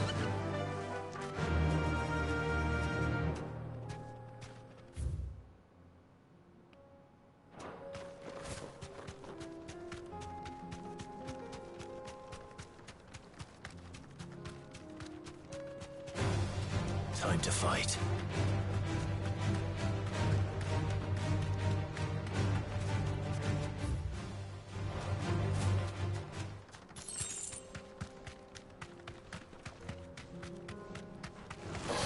Helgaroo? Oh, God! Alright, punk!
Booyakasha!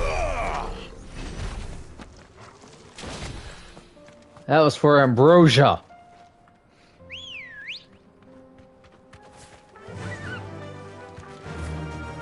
It's okay, girl. I killed the evil wyvern.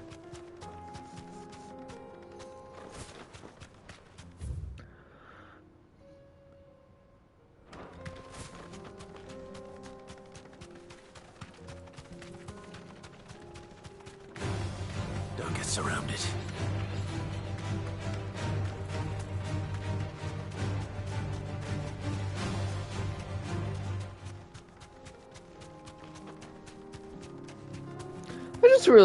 I realized that the bug enemies for the Fallen.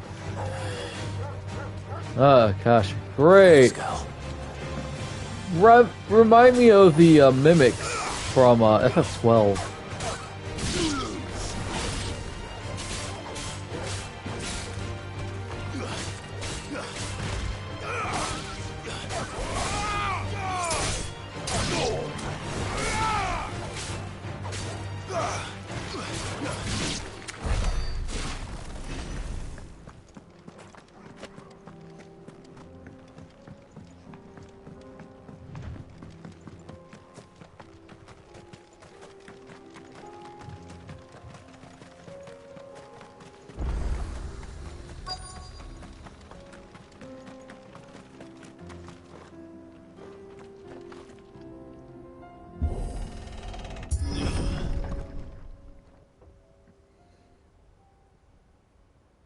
So, about the villagers being friendly.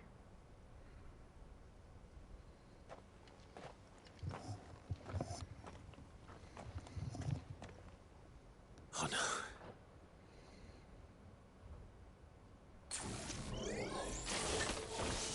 You'll pay for this.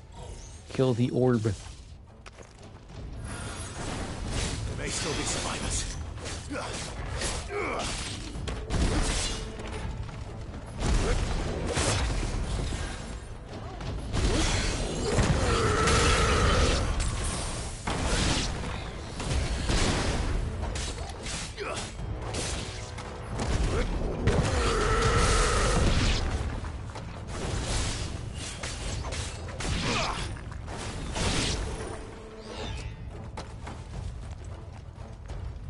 Yeah, I just remember that there's the FF7 outfit for Lightning, and Lightning Returns, where she wears Cloud's outfit and uses the Buster Sword. Fool's Gold. I'd say it's their leader. Get parried!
You know what? F you in particular.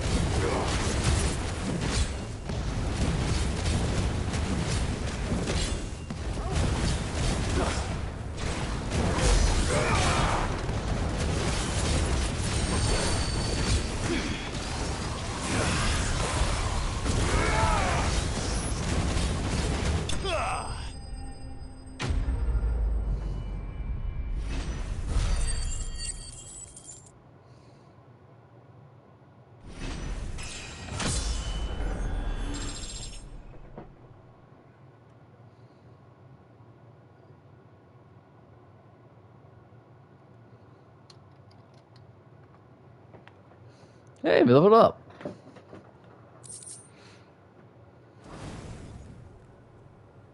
Should have stayed in the past. Ah. These must be Cyril's colleagues. You have our thanks, stranger. Who are you? Ah, forgive me, my lord. I did not recognize you. You are Lord Rosfield, are you not? We are archaeologians, tasked with surveying this site. When the echoes appeared, our brothers here occupied their attentions. Thanks to them, and to you, we were, for a mercy, able to see our duty to its conclusion. You call that a mercy? Your brothers might still be alive if you put their safety before your duty. Surely this survey wasn't worth dying for. We are charged with uncovering Ultima's origins. A duty of the highest import, as I'm sure you will agree. And you think your dead brothers would agree with you too? Yeah, probably. They gave their lives for the cause, an honor to which all Undying aspire. Now, to what do we owe the honor of your presence, Lord Marquis? Cyril told me of your work here, and I agreed to collect your findings in his stead. I see. That is most kind. Pray, take them then, with our humble thanks. May the Firebird's flame burn ever in your heart, as it does in ours.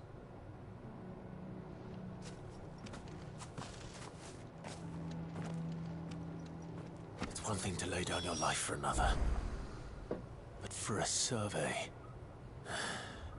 I suppose I'd better get this back to Cyril.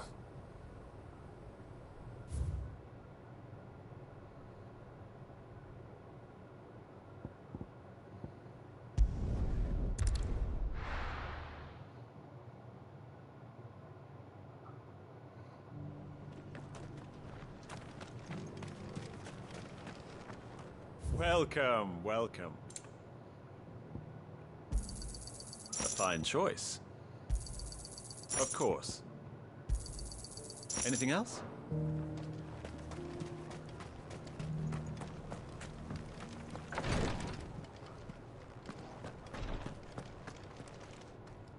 Ah, you are returned, my lord. I collected your colleagues' preliminary findings. Here, take them.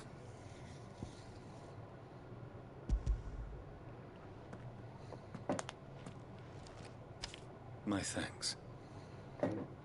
I shall study them, and inform you forthwith if I discover aught that might aid you in your fight against Ultima.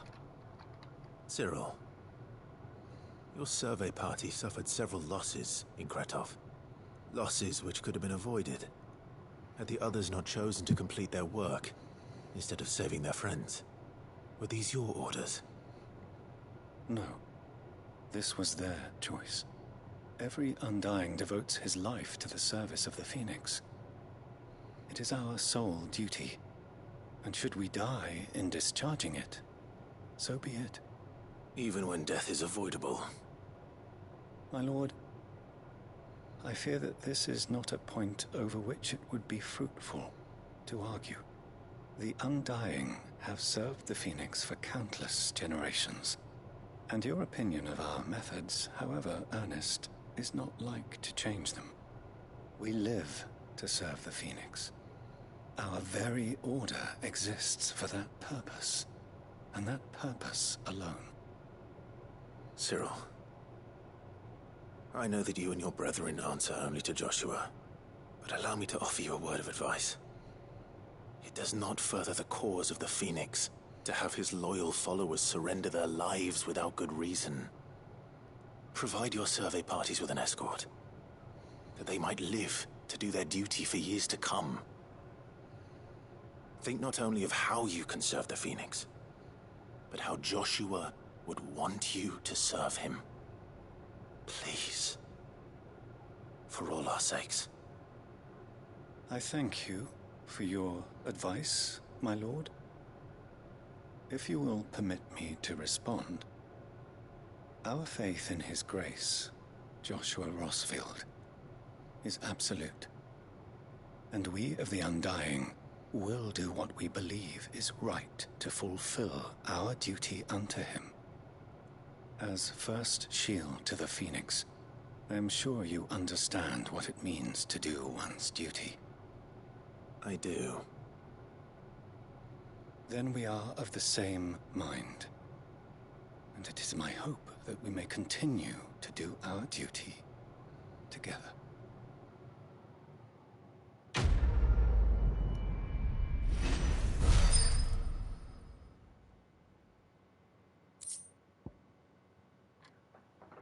Breath of Ice Age reduces the Ice Age cooldown time by 1.5 seconds.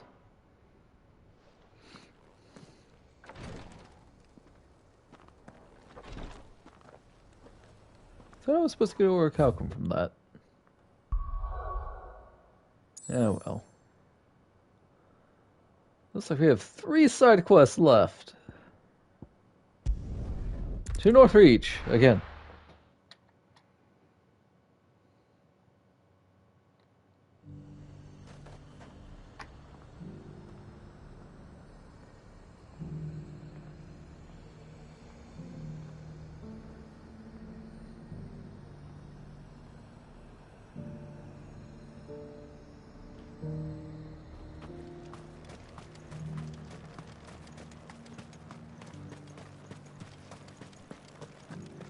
There were ghosts at the gates not days ago.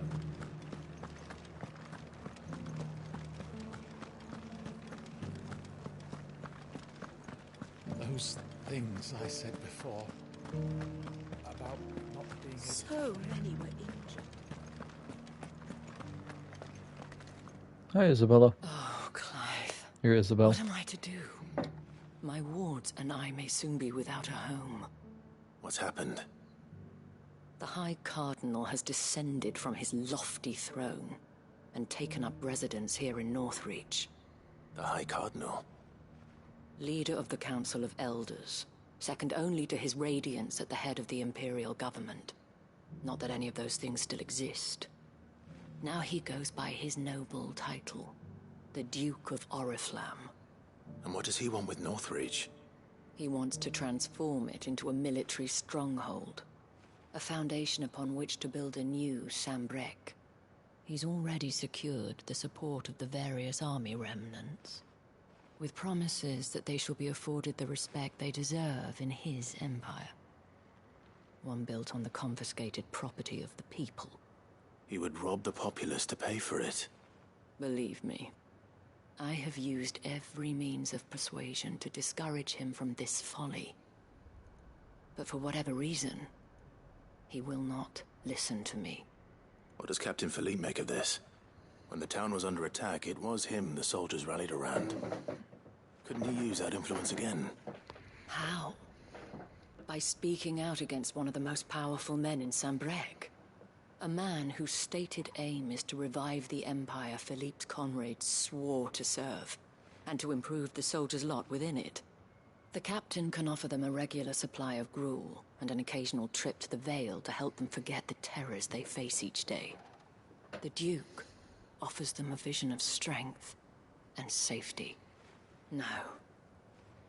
Any attempt to incite mutiny would cost Philippe the support of his men, if it did not cost him his life. But given the mood around town, mutiny may yet be unavoidable. The people have little appetite for further deprivation, least of all when it serves only to elevate others. Who could blame them? Clive, would you appeal to the Duke on my behalf? For your services to Northreach, you have the respect of the soldiers, and they will take you to His Eminence if you ask them. And unlike Philippe, no bonds of loyalty prevent you from speaking your mind to the man. Well, will you try? You could hardly fare any worse than I did.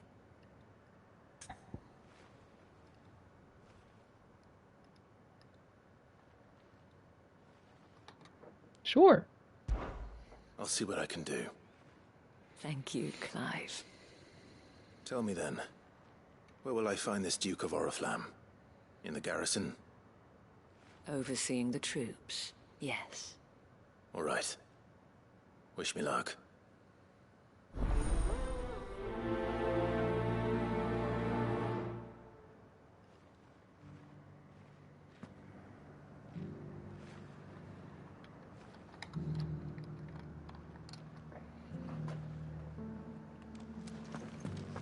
I may have met this Duke before, at the Remembrance Ceremony. Let's hope I didn't make a strong impression.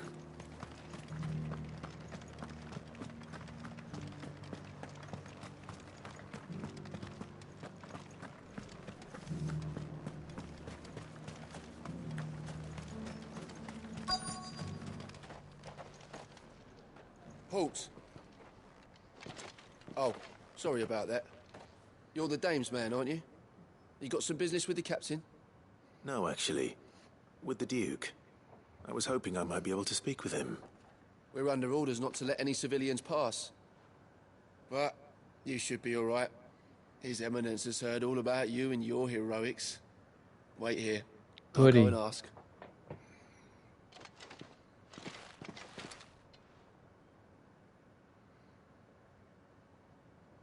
So, you are the sellsword who lent his aid to the garrison. The Empire owes you a debt, and I shall see it repaid. But tell me, is it wealth that you seek, or favor? Neither, Your Eminence. I thought only to inquire about your plan to turn Northreach into a stronghold. Ah, I see. You are worried the expanded garrison will render your services redundant. Yet you needn't be. A proud fighting man like yourself shall always have a place here. Pride of place, in fact. For too long has the contribution of the noble soldier been under-reckoned. But no more. For it is they who shall see the Holy Empire rebuilt, beginning right here in Northreach. Why here, Your Eminence? The town has been fortunate enough to escape largely unscathed from the recent troubles. Her defenses are sound, and her garrison well prepared. Which is more than can be said for Oriflamme or Twinside.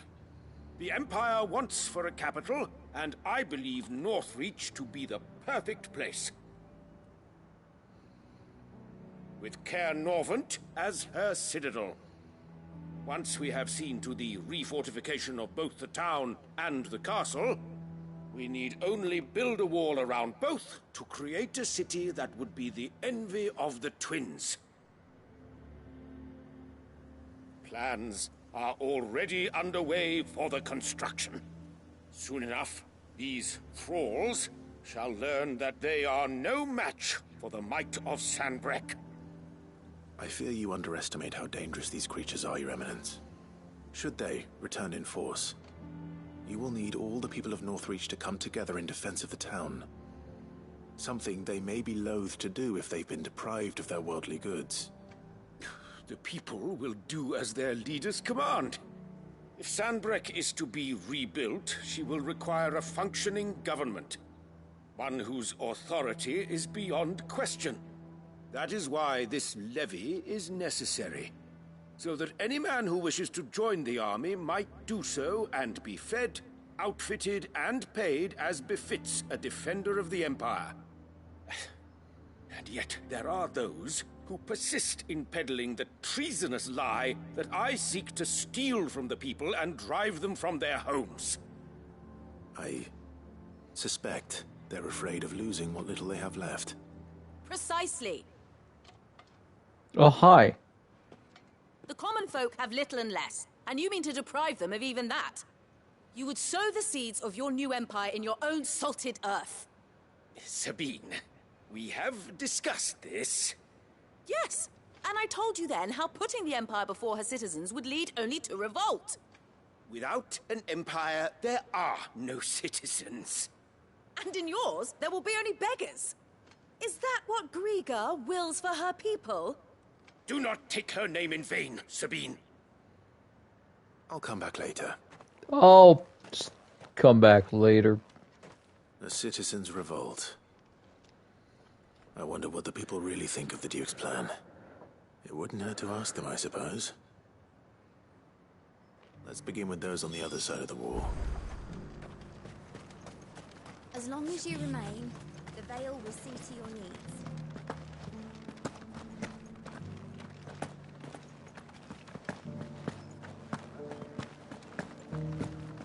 You needn't fret. The creatures have... Honestly, this is probably about as high as I myself can jump, so... There were ghosts at the gates not days ago. All right there. What is it you're after, sir? Just your opinion, actually. I wondered what you thought of the Duke of Oriflamme. Oh, him. Not much. None of us traders do. It's thanks to nobles like him that we had to set up shop this side of the wall in the first place. Couldn't have the rabble getting any closer to the holy capital, could they? And now he's trying to drive us out completely, threatening to take everything we got from us if we don't clear off. If the dame said she wanted him run out of town, I'd be straight through that checkpoint, tar bucket in hand.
A question, if you don't mind. What do you think of the Duke of Oriflamme? Don't get me started. You build a life for yourself somewhere, only for some noble to turn up and tell you you've got to hand it all over to him. If he thinks his name and his chains give him the right to empty our purses, he's in for a rude awakening. We'll do whatever it takes to keep what's ours. Whatever it takes.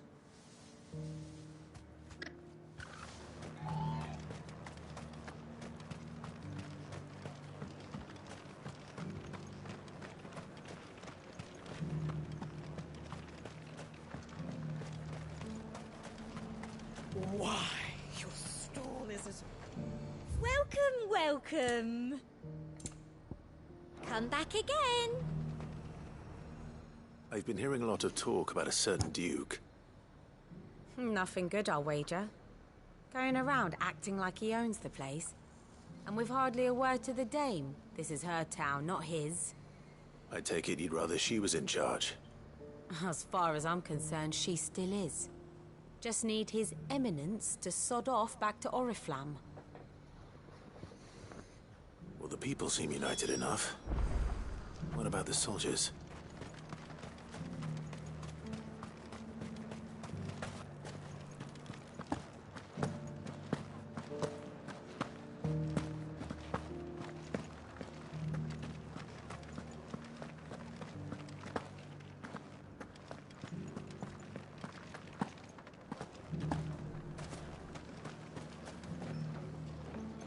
You. You're the one who was Me? talking to His Eminence. Yes. James' behalf, yes. I was trying to persuade him not to take the people's goodwill for granted, but it seems my words fell on deaf ears. What do you think of his plans? I'm a soldier, mate. He tells me what to do, not the other way round. Listen, I've got nothing but respect for the Dane, but I've got a family to look after. That's where my loyalties lie, not with the town or the Empire, but with my wife and children. If the Duke can get us the men and the equipment we need to fight off those blue-skinned bastards, I don't care how he does it. I left everything. As long That's as you fair. remain, the Vale will see to your needs.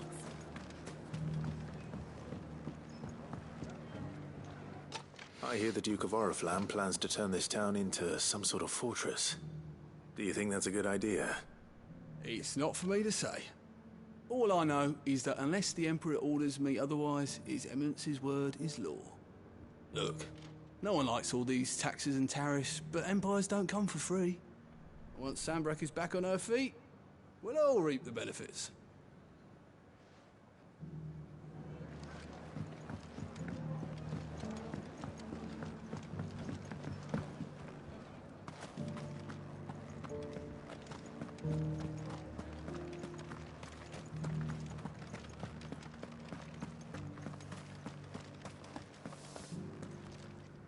Excuse me, do you have a moment? I wondered if you'd mind sharing your thoughts on the Duke of Oriflamme. Well, he's made a lot of enemies coming in the way he did. I mean, look around us. You can see the state the realm's in. The traders might not like having the screws put on them, but if they volunteered a few more of their hard-earned gil before things got bad, maybe they wouldn't have to. I think the Duke's got a point when he says rebuilding the Empire is the best way of making sure we're all protected. And if that means people who don't know one end of a sword from another have to make way for those who do, well, that's just how it goes. Let's see what Philippe makes of all this. Both sides have good reasons for being for it and for not being for it.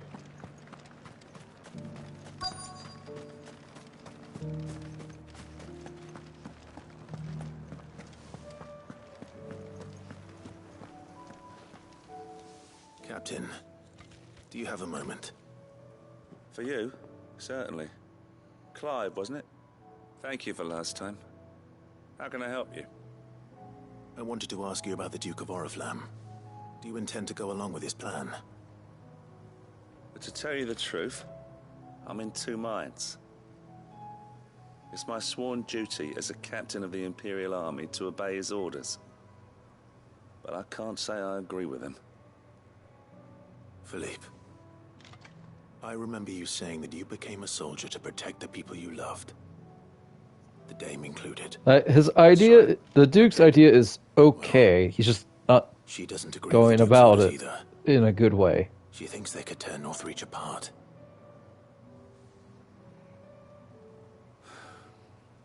And she's probably right. Thank you, Clive. I know what I need to do now. Protecting the people I love is what matters. Doesn't matter how. Well, duty calls, so I better go. Thanks again.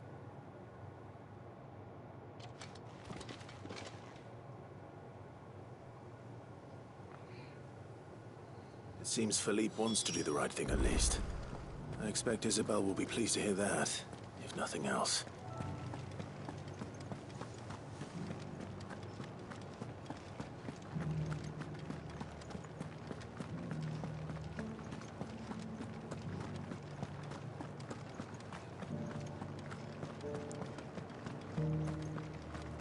So, chat, one of the things that I have kind of come to a conclusion to is that for video games is that side quests So many were injured. serve a purpose besides just EXP and getting equipment and items and whatnot. It feels like it's there for you to get to know the people of the world. And I kind of want to put that into my second D&D campaign. like a little spoiler, but the way I have it set up is, well, I'm working on it. It's still a major work in progress because still trying to work out some balancing and whatnot and pacing. So the way it is that I'm thinking about having the party start out with just money, with no equipment whatsoever. And when they join the Adventurers Guild, the first couple of quests they have will be basically just fetch quests for various people to get to know the town. Like say, hey, here's the quest from the blacksmith. You get to learn them. You get to meet one of the blacksmiths, see what they're like. You know, get to know the town. Like, you're new, give or take, and yeah, and after that, they'll probably rank up, and in theory, they'll unlock, say, discounts. I want to give them a sense of progression. So, like, the first set of armor they can only buy, like, a simple weapon, like, say, a club or a dagger. And they can only get, like, padded armor, very low-level stuff, but the higher the rank, the more stuff they sell, the better stuff they will sell, and therefore they will... And due to that, they will be more well-known. I'm kind of treating it like an RPG game, and I probably shouldn't. But that's what I feel like I know the best, so that's what I'll probably be going with. Like I said, I still need to do a lot of work on it, but it's on the back burner because I'm trying to finish up my current D&D game, which... also working on. I have ideas. I need to implement the ideas. Just Clive, how did you fare? Translating them onto paper is hard. Speak with the Duke? I was, but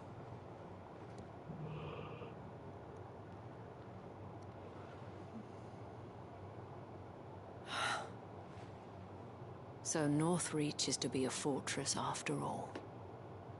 Well, it will certainly help to hold back the thralls. There's no denying that. Though I doubt it will come as much consolation to the townspeople whose worldly goods are confiscated to pay for it. They deserve to be heard, Clive. To have a say in this new empire the Duke means to build. sadly His Eminence values their obedience more than their opinions, and hopes to reassert the authority of the state. I fear he sees the people as mere pawns on his chessboard to be sacrificed for the greater good. Needless to say, they themselves are of a different opinion, and would rather their destinies were in your hands. The soldiers, meanwhile, are content to follow their orders. And not just because of the Duke's rank, but because of his vision. I thought as much. Had I sworn to protect Sanbreque, I dare say I too would want nothing more than to see it rise from the ashes. Thank you for trying. But the battle is lost. I don't know about that. What happened to your uniform? I handed it in, along with my resignation. Told the lads I wished them well, but that I owe it to those I love to call it a day. But why? Because I realize what really matters to me. Not following some nobleman's orders for the sake of it, but protecting what I care about. Protecting Northreach. I honestly don't know when those monsters will return, but I'm certain they're not finished with us yet. And when they do come back, we need to be ready for them. We need to stand together, all of us. And with you to lead us, milady, I reckon we can do it. It was you who finally convinced me, Clive. There's no point following orders if they go against everything you believe. Indeed. All of us, standing together. That has always been Northreach's best hope, and one which still lies within our grasp. We have only to turn our attentions to the true enemy. Thank you, Philippe, for showing me what I must do. Anything for you, milady. Speaking of standing together, Would you mind if I borrowed a few of the lads from the Vale to help keep watch around the town? I fear His Eminence has loftier tasks in mind for the guard. Not at all. Be my guest. Wouldn't be the first time.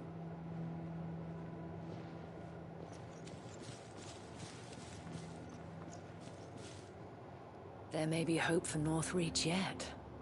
Especially with men like you and Philippe to champion our cause. I, for my part, shall continue to work upon the Duke, in the stubborn belief that I might still tempt him into joining hands. But I suspect I shall have to call upon your aid again. Until then, Clive. Until then.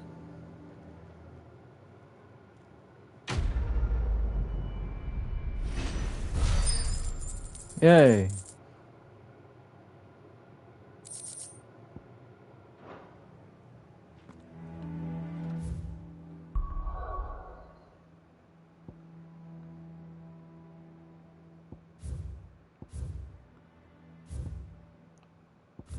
Sand and rekindling the flame 2.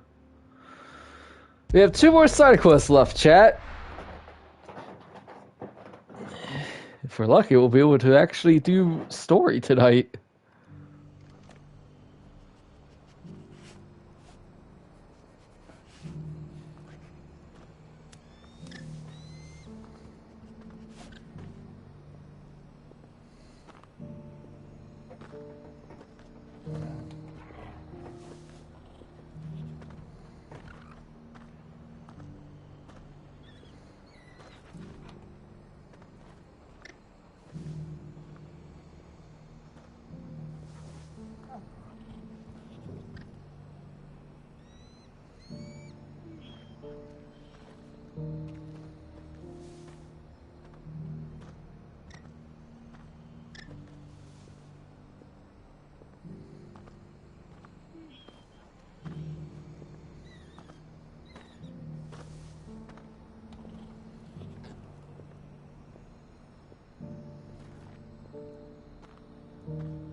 Hi, Martha. Ah, Clive. I was just about to send for you. I'd like you to take something to Sir Wade up in Eastpool. Seeds for planting. Thought it was about time they started growing their own food. I'll keep providing them with whatever they need in the meantime, of course. But if Eastpool's going to survive, it's got to be able to fend for itself. As have those poor bearers. They've lived their whole lives in servitude, but now they're their own masters. Small wonder they ain't got the foggiest how to provide for themselves.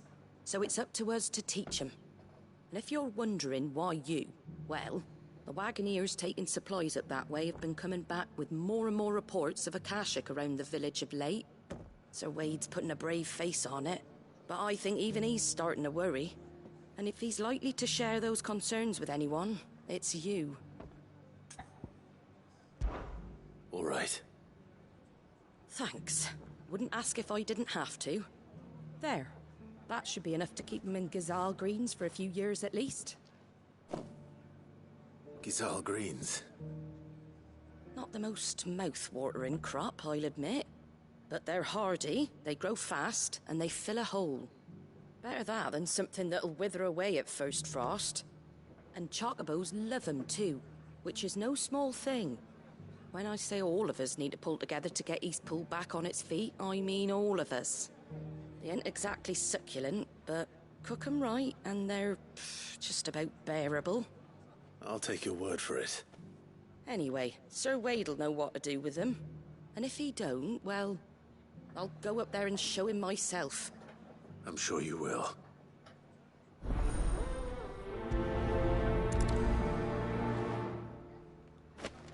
Yeah, if you look over here.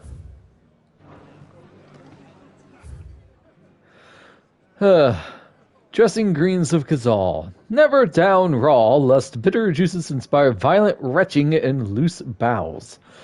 Avoid the fry pan, lest foul stink taint the iron, rendering it none better than slag. And by no means put to stew, lest the vapors overexcite stabled bows. If suffer to fodder, one must first mix with 9 parts Drake's mint, 6 parts lemon peel, or 3 parts ginger root, and soak in honey wine for a quarter moon to lessen malodor. Chocobos, love them. Not so much for human consumption, however.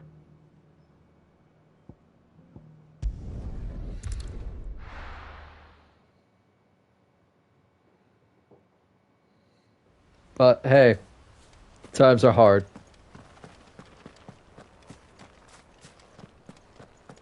I heard the Guardian saying we're supposed to grow our own.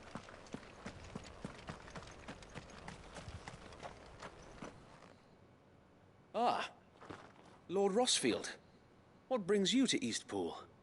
A delivery from Martha.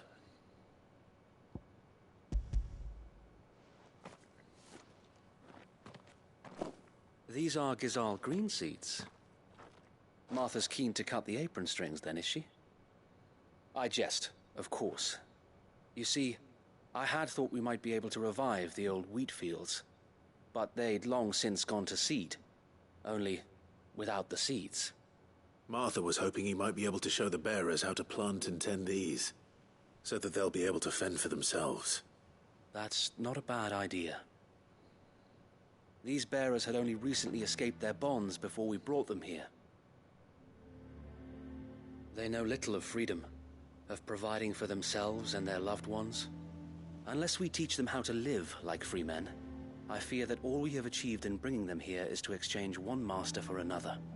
Not that myself and the Guardians have been the best example to them so far, subsisting almost entirely on Martha's charity as we do.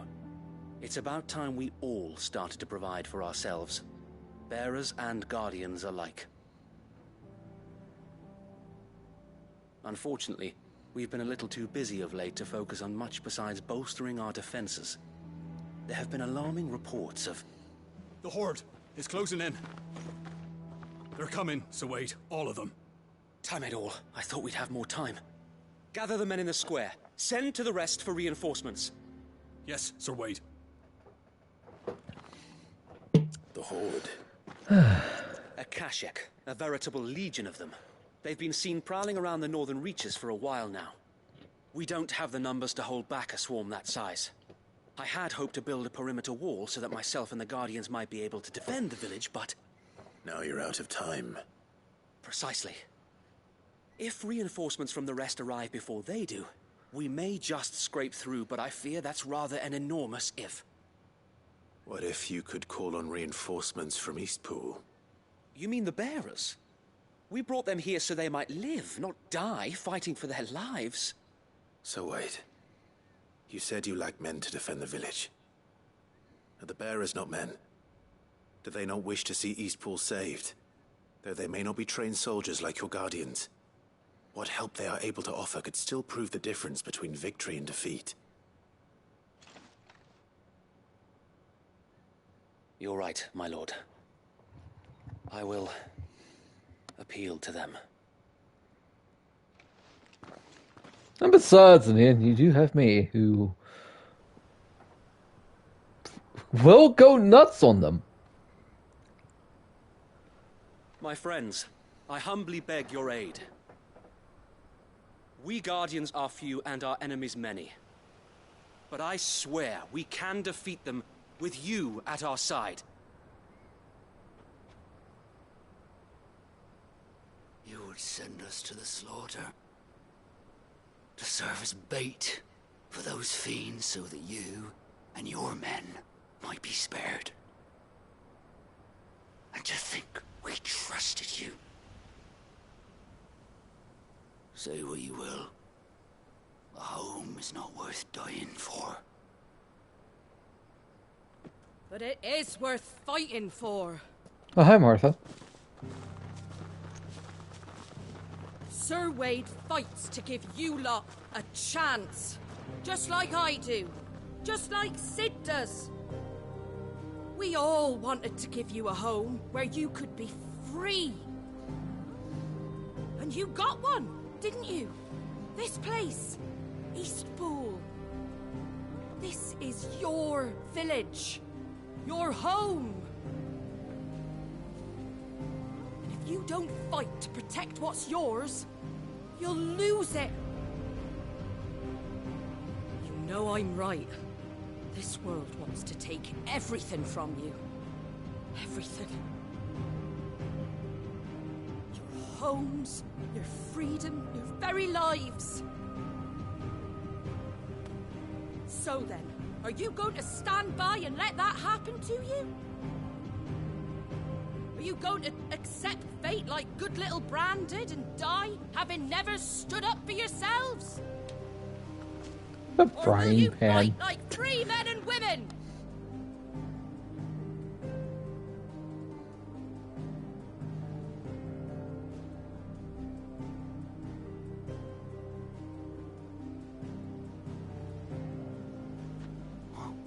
What are you doing? All right. Give me a sword. I never dreamt I'd have a home of my own. And now that I have, I don't want to lose it. I will protect what's mine, or die trying.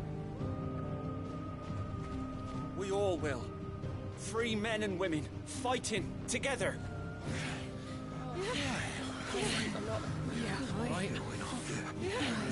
For Eastpool! For Eastpool! Alright, fight. The amazing Roxas. Don't mention it. So you do remember me this time. But you'll show them how freeborn fight. I'm so flattered. Sorry, I don't know why I just burst into a whole quote session from Kingdom Hearts 2. It just happened. Well, if it was numbers you were lacking, you certainly won't be now. Thanks to you. It's just like, let's just keep it going, and Nebia. Oh, I just love the sound of my own voice. Lord Rossfield, my lady, we're ready. Alright, you ready to see me go ham, Wade? We'll divide our forces into several small detachments, each made up of guardians, bearers, and guards from the rest. These will position themselves at strategic points around the village. Upon engaging with the Akashic, each detachment will keep the creatures occupied as best they can, steadily retreating all the while. You're going to lure them into the village? I am. We will have neither the time nor the resources to treat the wounded, so injuries must be avoided at all costs. Instead, we will focus purely on defense at first. By coordinating our withdrawal through the use of messengers drawn from among the bearers, we will aim to have the swarm converge at a point of our choosing. With luck, that point will be the village square, the perfect place for our most able warriors to surround them and fall upon them, and for you and I to finish them off. A sound plan, but one that'll require a leader with a cool head and strong nerves to coordinate the retreat. I'd say you have both in abundance, Sir Wade, but you'll be needed. Please, leave the last of the fighting to me. Ha! And let you have all the glory. Sir Wade, they're here. Then you know what you must do. We work together, everyone playing their part, each shielding the other that no man might fall. that Eastpool might live on. For Rosaria. For Rosaria! We've no time to argue, my lord. I'll do as you ask. And I will do as you ask. Suppose we'd better do our bit too, then, eh? Right you are, Martha.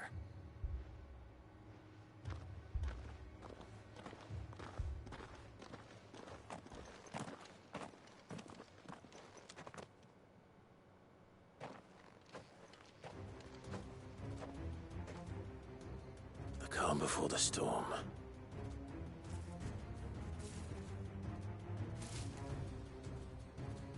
And here it comes. I will not let this village fall.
Booyah!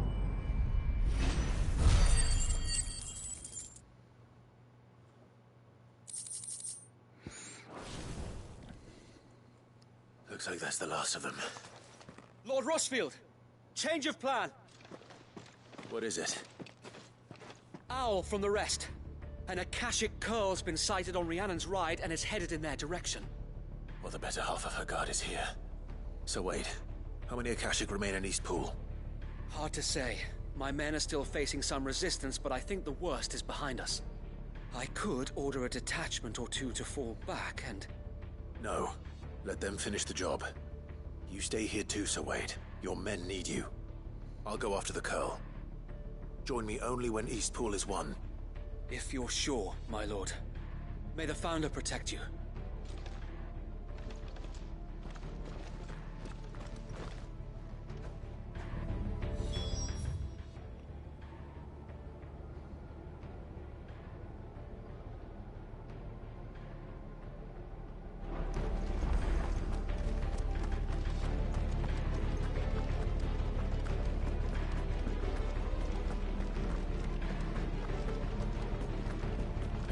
Come to tell me an Akashic Curl's heading towards the rest?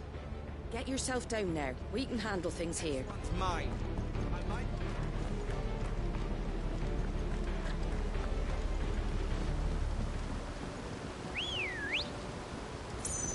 Come on. Yeah.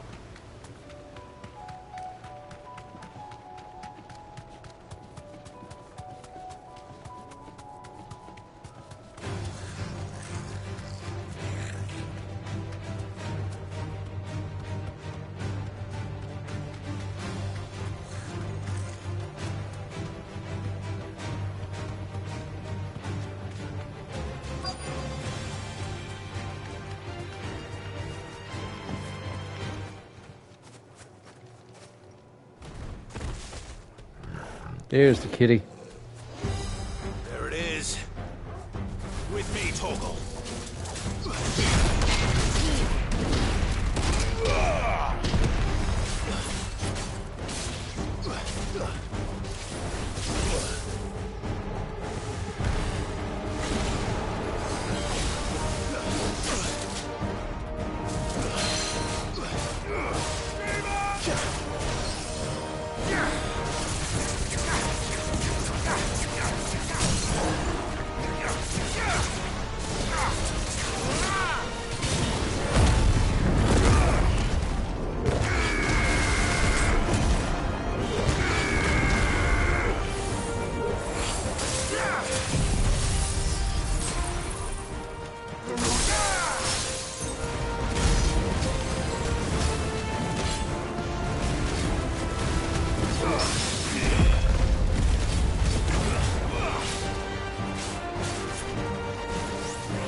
Yeah, that was easy.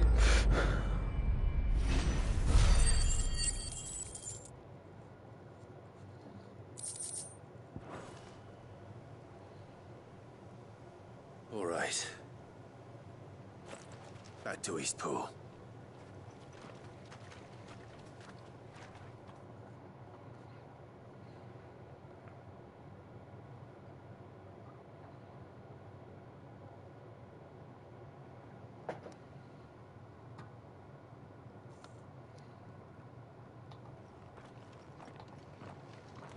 Lord Rosfield, the Curl, is it? It's dead.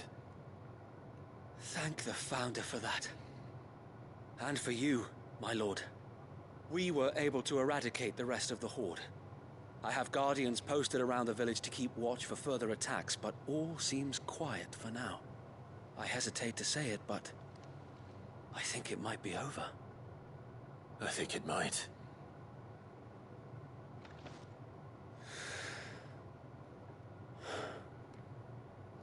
We did it. We saved Eastpool. Thank you, my friends. Thank you. No, Sir Wade. It's us who should be thanking you. You brought us together.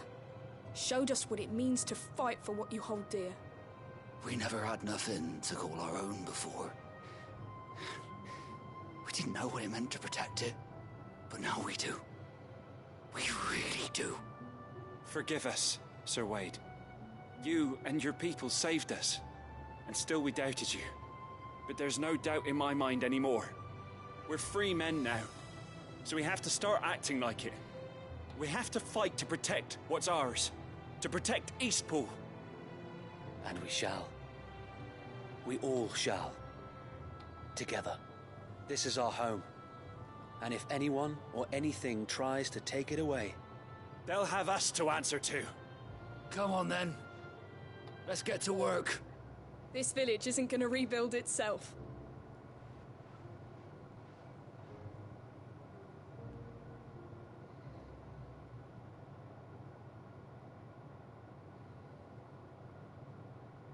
They're not slaves anymore. No. They're Rosarians. Your father took pity on the bearer's plight, and I believe if he was still with us today, this is what he would have wanted. I believe you might be right. I shall remain here, my lord, and do what I can to help rebuild the village. After all, this is my home now too, and I could hardly call myself an Eastpoolian if I didn't pull my weight. I think you'll find it's Eastpudlian, Sir Wade. But you should be proud all the same. I'll have to pull my weight too. Can't have the rest getting outclassed. Speaking of which, I ought to be getting back. Can we continue to count on your support, Martha? Of course, and I'd be counting on yours too. Us Rosarians have got to stick together, haven't we? Indeed we have. And Clive, come by the Golden Stables when you get the chance. I ain't paid you for delivering them seeds yet. All right. I will.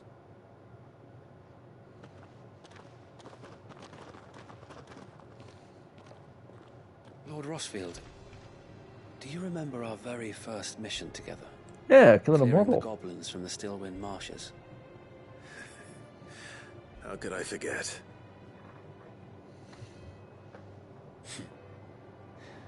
There's one sight that I shall never forget. You, facing off against that giant Morble. Not a trace of fear on your face. Since that day, there have been more than a few times when I felt like giving up. When the odds seemed so stacked in the enemy's favor, I thought I may as well just lay down my sword and surrender. But every time, I would think back to the look in your eyes that day and remember what it means to be a shield. Know that whatever trials Eastpool may face, I shall never lose courage. Thanks to you. So Wade, you have always been a true shield. I know that Eastpool, and indeed all of Rosaria, will be safe in your hands. Thank you, my lord. I know the rest of the world will be safe in yours. I'll do my best.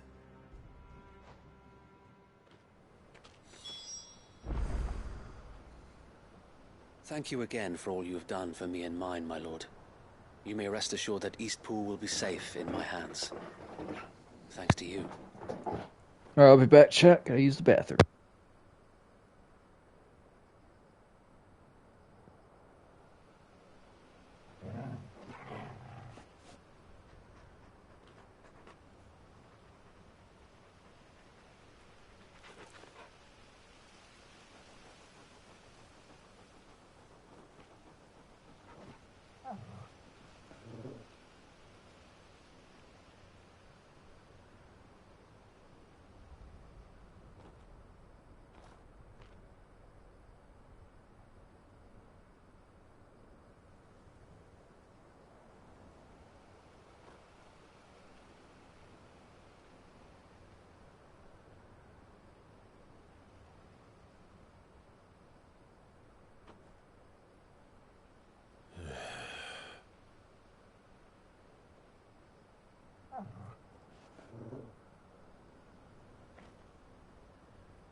Alright, I'm back.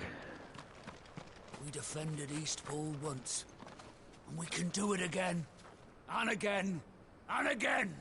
Thank you, my lord. You showed us what it means to fight for what's ours, and we shall strive to follow in your footsteps. We couldn't have done this if we hadn't all pulled together. Even you and Martha chipped in. We owe you a debt of gratitude, my lord. You're welcome.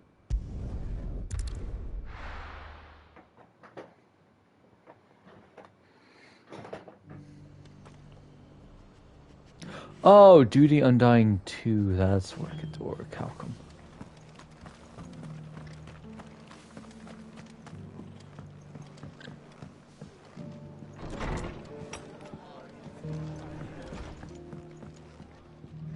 The hero returns. It's lucky you came by when you did, eh? Not only did my seeds get delivered, but you went and saved Eastpool and all. I just did what I could. And it's only right that you get rewarded for it. Take it before I change my mind. Thank you, Martha. So, Eastpool's finally back on its feet again. And a home to free bearers. Who'd have thought we'd see the day, eh? Well, it was your idea. I know that, but I never stopped to think what it would mean. Bearers in charge of themselves, thinking for themselves, working for themselves. Not your hideaway, but not even hidden away. Though I suppose the rest ain't much different nowadays. You know, bearers living free like that reminds me of when I first met Sid. Loath as I am to recall that particular day. I take it you didn't always see eye to eye. What happened? Well, if you really want to know, I started doing what I do long before I met Sid. In fact, that's how I met him. Or at least how he came to meet me. He showed up at the stables one day, asking questions about who'd been buying up bearers. Founder knows what he thought I was doing with them. Running a hunt, poking around in their innards. Something awful, anyway. Me, I thought he was a new constable. Thought the game was up. But somehow we both managed to work out what each other was about. And before I knew it, the cheeky arse was rattling on at me about how I was doing it all wrong. After all my hard work. Told me I was giving them relief, but not freedom. That my bearers were still dying as slaves. Got right under my skin, it did. Told him if he didn't like it, he could bugger off and report me to the garrison.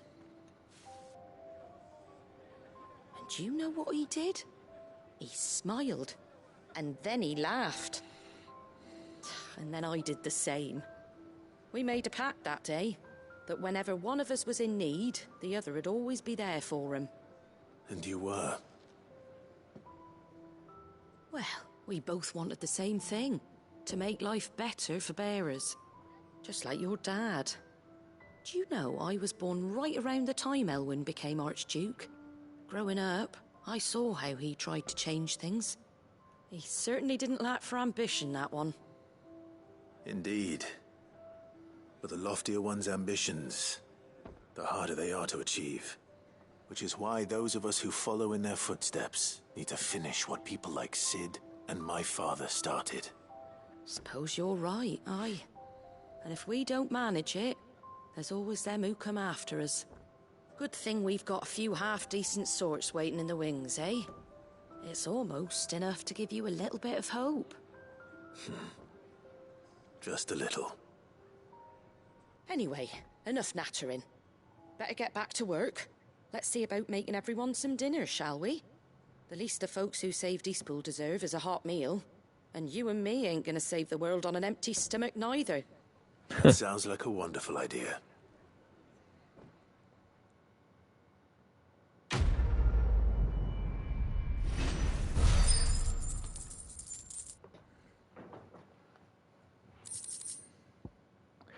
Martha's Rest signboard. Emma Martha's Rest, personal fiefdom of the Golden Stable's indomitable landlady. To those with no love for the Empire, the settlement stands as an island of safety in a sea of anything but.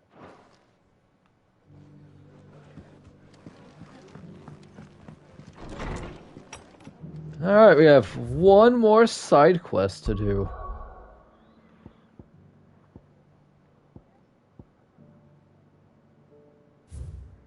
Lines in the sand. And then we can finally go back to main story. Heck yeah. I don't regret it. The side quests have been fairly enjoyable. Hey, Lubor. Clive! To what do I owe the pleasure?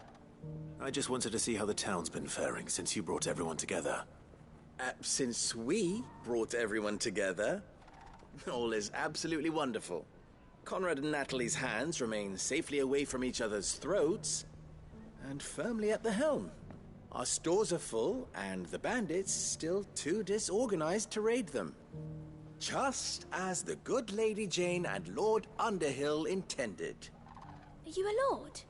Lubor's going to be one too. They're going to make him the Lord of Dalimil, because of how he stopped all the grown-ups from fighting.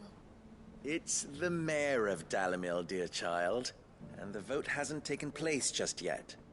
But if the people wish me to lead them, I shall.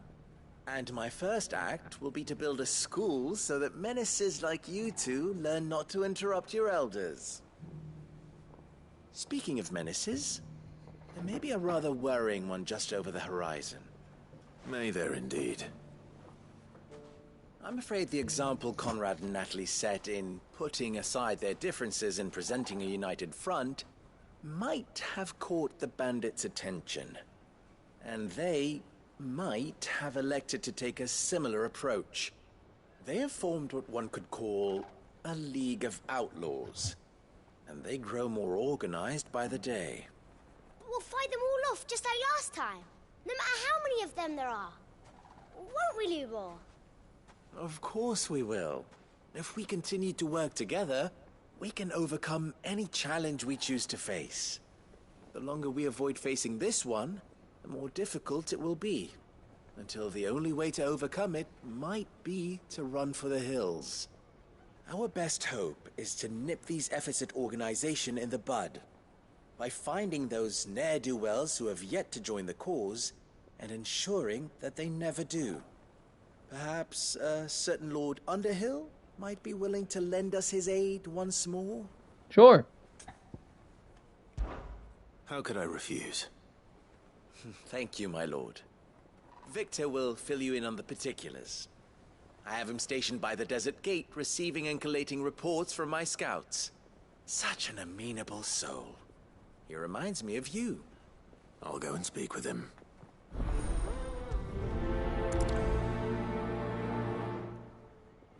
What's the difference between a lord and a mayor? That's easy. One of them swings a sword. A League of Outlaws. Sounds like we have some competition. Yeah. Still in Dalimil, Victor? Ah, Cid. I thought you'd have returned to Cosnes by now. I did. Then I came back.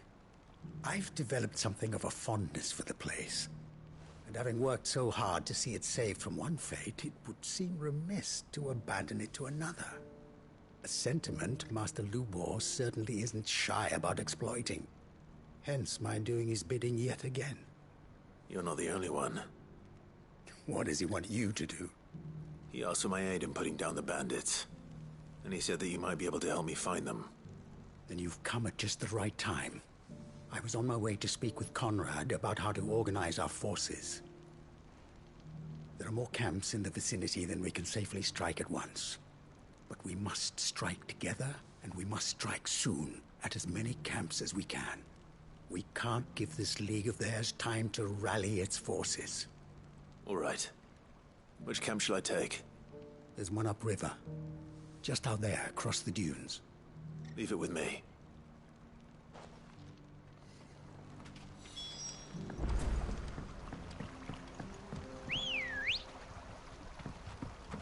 Come on. Run like the wind. Where's ne'er-do-well?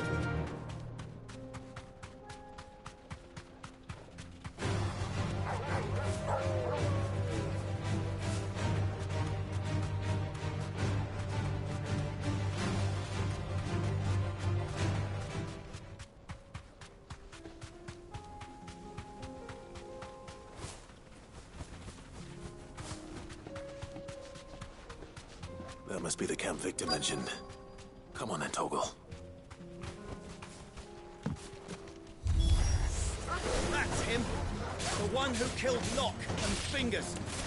Take his head off!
Woo!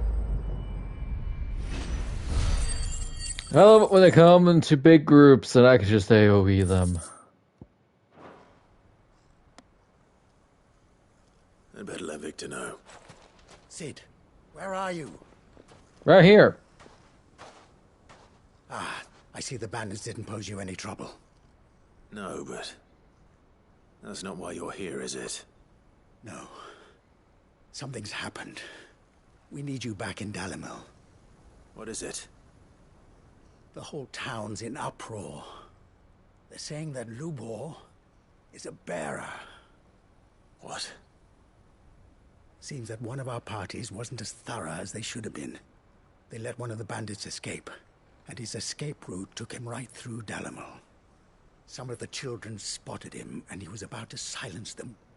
And when Lubor felled him with a bolt of magic, and without a crystal. But that's not possible. It is, if he's a bearer and has been hiding it all these years, which is what people are saying. If he has, well, I wouldn't blame him. No man is branded by choice. Still, all those people see is a man who's lied to them all his life. One who was made a leader of himself when the world believed he should have been a slave. Fuck. I don't know where we go from here, but I know one thing. Lubor needs all the friends he can get right now. You're right.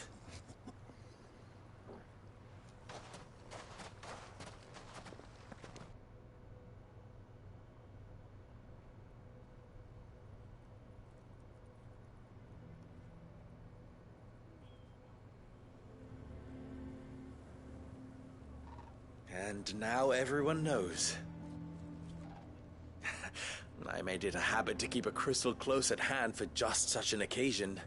And when that occasion arose, I forgot to reach for it.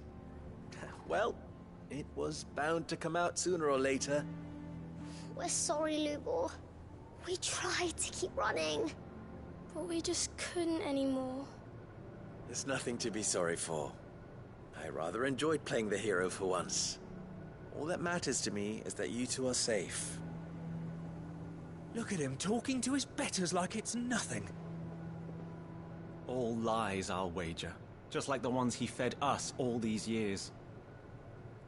Once people make up their minds, it's hard to change them. We need to do something, and quickly. Convince the people not to let their prejudices blind them. Convince them that nothing has changed. That their enemy lies outside these walls, not within them. You're right. We should speak to everyone. I'm glad you agree. I'll handle the townsfolk. I'm a Dalmec born and bred. They listen to me. You head to the tavern. Make Conrad and Natalie remember who Lubor really is. They know that Lubor and I are friends. I might not make for the most impartial of interlocutors. Lord Underhill, That's a word. Randlar's League of Merchants, however, is a trusted and impartial mediator of note. I'll do what I can. Lubor, stay here with the children. I can't promise anything, but we'll try. And that is all I can ask of you.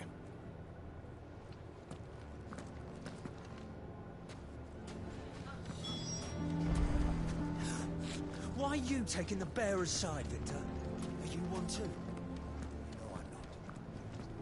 Why do they always have to make such a fuss outside? It's driving away our customers.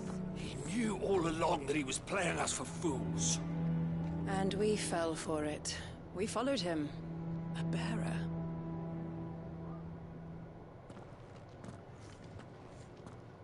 Forgive me for disturbing you, but could I have a moment of your time? I've seen your face before. As have I. Lord Underhill, wasn't it? Of the League of Merchants. That's right. I wanted to speak to you about Lubor. The rumors that he's a bearer. All true, I'm afraid. He'll never be mayor now. Not if I have anything to do with it. But what of his wares? Bearer or no, his steel is highly valued throughout the Republic. In this at least, he's done the town a service. Might that not earn him a little leniency? Leniency? He pretended to be one of us when he was laughing behind our backs all the while. I'm sorry, my lord, but he lied to us. He lied to you. He cannot be trusted. So what do you propose? Will you drive him from his home? Close his forge? Perhaps. That is a question for the people of Dalimil, and they will thank you not to get involved.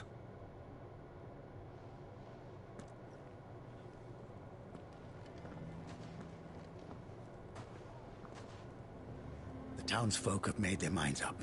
There was nothing I could do. Nor I. Conrad and Natalie refused to consider anything but their own wounded pride. You never know. Once their anger is cooled, they might see things differently. For now, we should report back to Lubor. All right.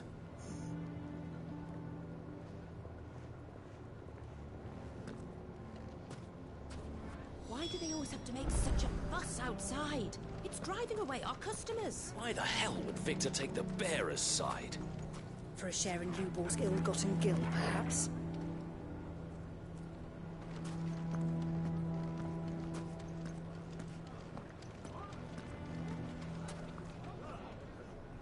I assume the situation is hopeless? There's still hope. But...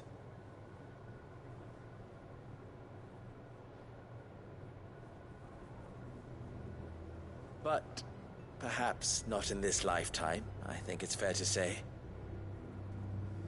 You mustn't think like that, Lubor. Give them time. They'll come around. We'll talk some sense into them in the end, you'll see. No, you won't. And your efforts would be better spent elsewhere. But Lubor... Rosina would often tell me that steel does not lie, that a blade is a reflection of the smith who forged it. To yourself be true, that was her point. Rather an ironic one when you consider that her life was taken with a blade of her own making. But I do not doubt that she was always true to herself and what she believed in, right to the end. And so must I be. I must do what I know to be right, no matter what others might think of me. And now, I know what that is. I must embrace my new role of villain so that the people of Dalimil have something to unite against. For only united can they hope to stand against the threat that awaits them. I'll need to make a suitably dramatic exit, of course. Don't go, Lubor. You're the only one who was ever kind to us. We'll be all alone. Again. Trust me, little ones. It is for the best that I go. Not only for the town, but for you, too. How could it possibly be for the best? These children need you. The least you can do is give the townspeople a chance to change their minds. They would not take it, Victor. It's over. Over, you say? And so just like that, you're going to throw this town and these children to the wolves? I thought you were better than this. But it seems you had me fooled as well. Victor. Forget it. Do what you will. You sure you're making the right choice, Lubor? Of those available to me, I believe it's the best one. Yes. Ah, but where are my manners? Here. A reward for clearing out that bandit camp. Right then. I have packing to do. If there's anything I can do. Anything. I'll bear it in mind. Thank you.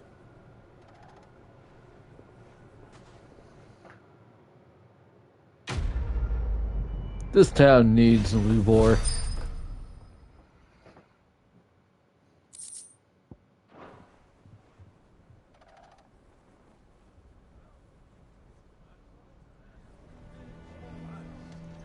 I'm going to go with him. Why is everyone being mean to Lubor? He didn't do anything wrong. Why didn't he tell us?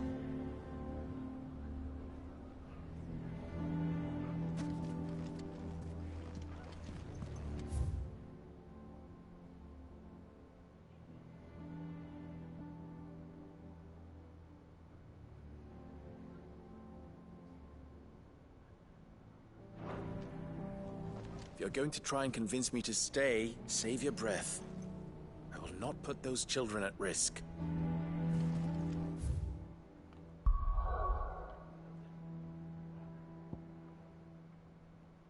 Alright.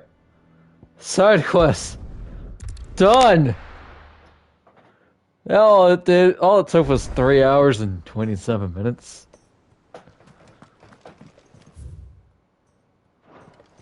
Come back.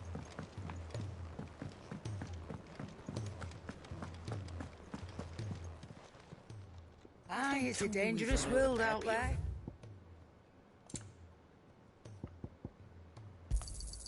It'd better all be here. What do you recommend?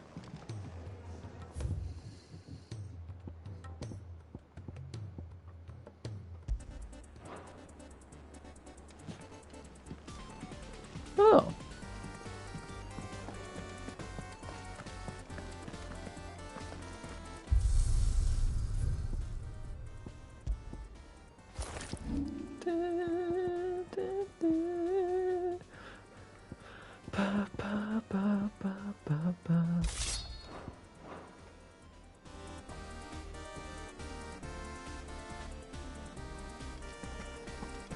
The stew's awfully thin these days.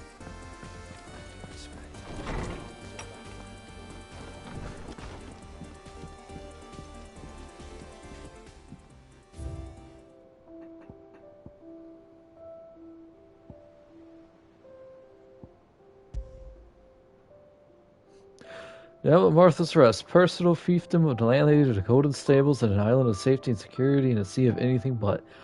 It shows a sleeping chocobo, and the guardian and bearers of Rosaria can too rest easy, safe in the knowledge that they have a friend in Martha. The emblem of the Crimson Caravan, quarters of wide renown based in the market town of Bocklad. Depicts a laden chocobo after the death of her brother and confidant Theodore.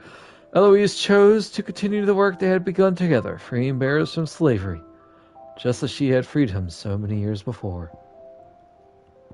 Rest in peace, Theo.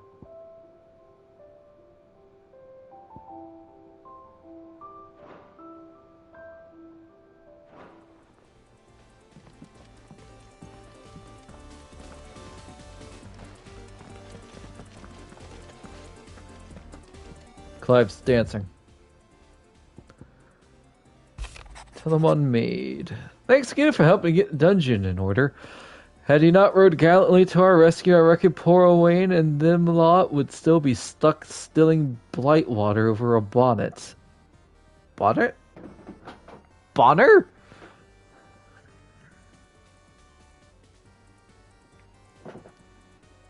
That did not help. There's always room for improvement, though, so don't get your knickers in a knot should I come a-knocking at your chamber door, looking for more spears and ash and whatnot. It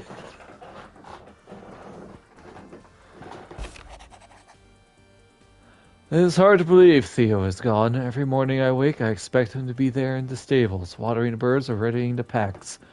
Yet he is not, and it is everything I can do not to fall to my knees and weep.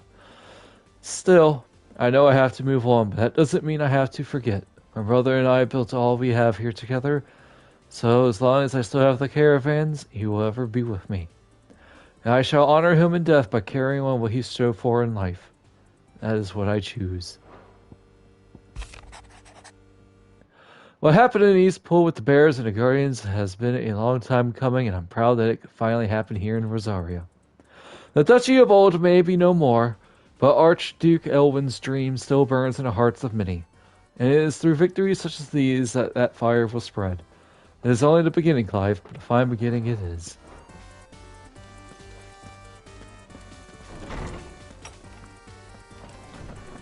I will not forget this kindness, my lord.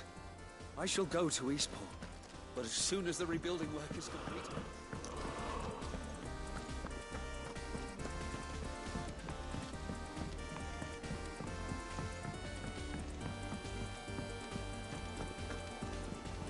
Covered in nicks and lumps, the lot of them.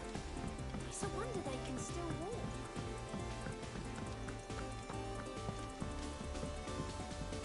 Hi, Vivian. Allow me to educate you. Hello, girlfriend. Inner Voice, an all-new feature, is now accessible by pressing the touchpad while reviewing the grand cast in Vivian's map room. Inner voice affords you a window into both Clive's heart and the hearts of those he has encountered on his journey. After opening the feature, select the character with touchpad to hear their innermost thoughts on other members of the cast. Let's start with Clive. My sins, my pain, my sorrow, I see none that they may all be a part of me. He has his own duty, his own demons. There's no talking sense into him. I can always count on his strength. Aw. Take care of the others. Let's go home. The master craftsman in his own regard. He kept your sister's dream alive. If this is the life you choose, it is the life Theo would want for you. Aw. He would make all humanity his slaves? I will never serve your God's purpose. I will gladly bear your burdens too, all. A master could not hope for a finer hound. Let's go home. Why is both Gav and Mids let's just go home, guys.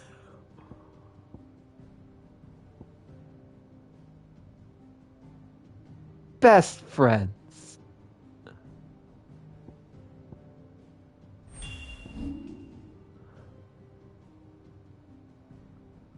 Please be safe. I don't need your salvation. The poor man. Be safe.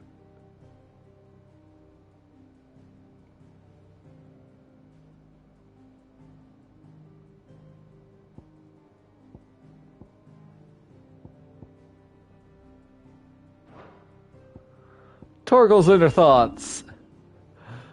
Take care of Jill. Glad you're safe. He has a very good nose. Master says he's still watching over us. He's taking me for a walk again. He turned into sand too. Oh! That one hurt. He thinks he's the leader, but he's not. Ah! Leave my friends alone. His claws are sharper than mine.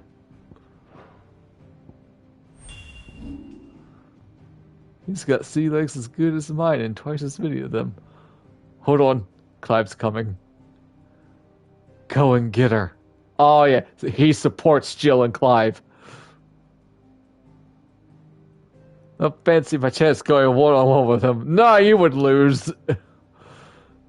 Being tough as heck was running the family. A true friend of the cause. Permission to make sure, Captain? Let's see Mids. It's no one like Nan.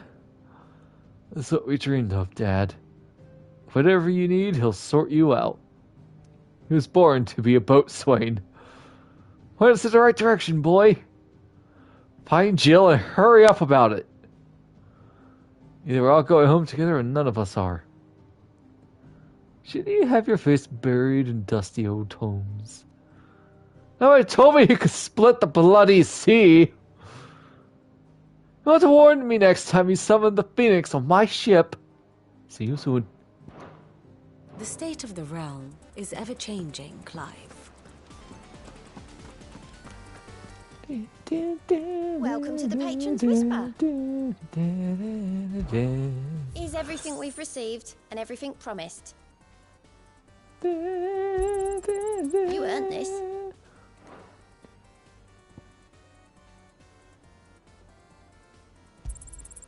Here you are.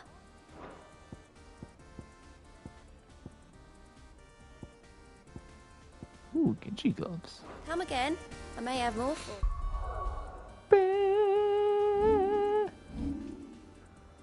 Oh, that's a lot of ability points. Yes.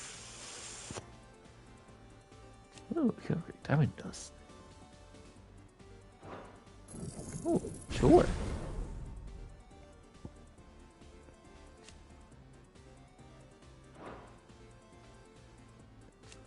Oh, this just allows me to master.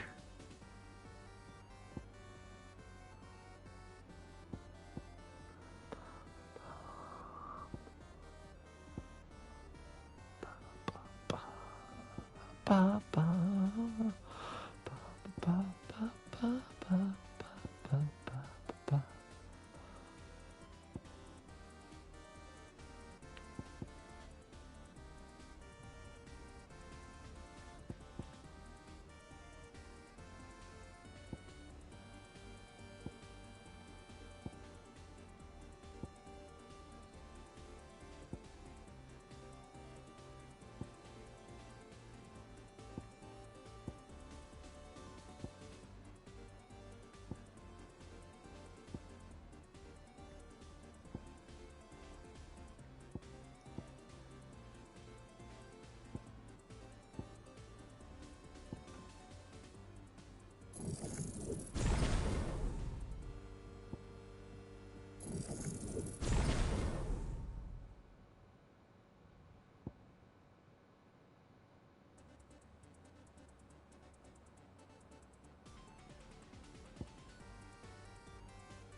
Increase defense by 30.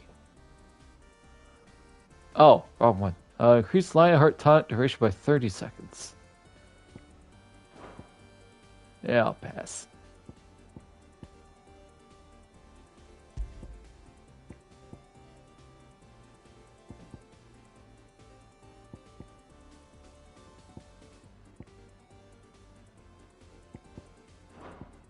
Yeah.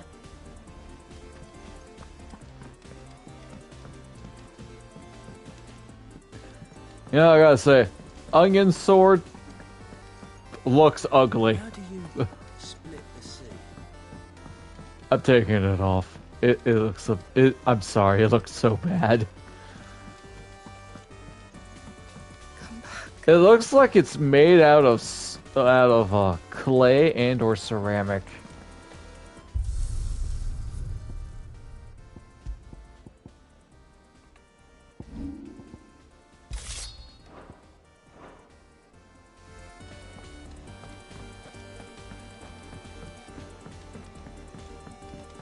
I was kind of hoping we got a new outfit, but oh well.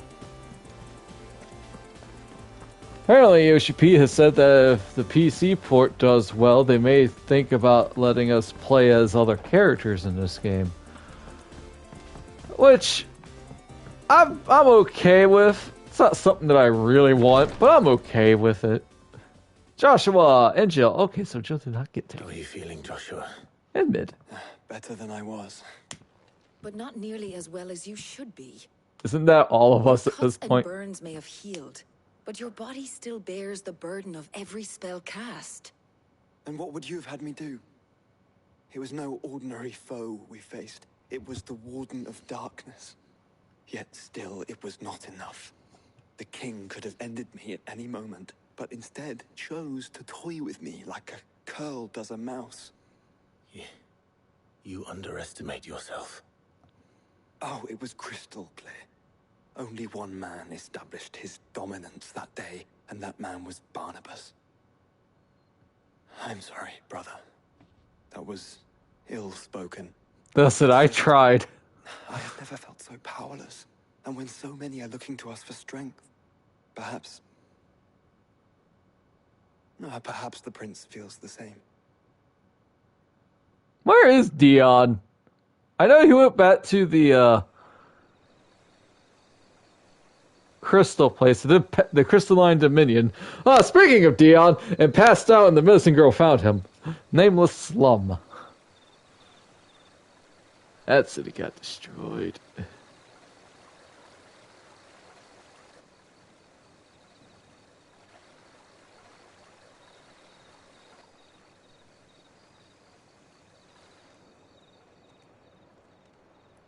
Because he was stupid and left before he was fully healed. How you doing, Bahamut?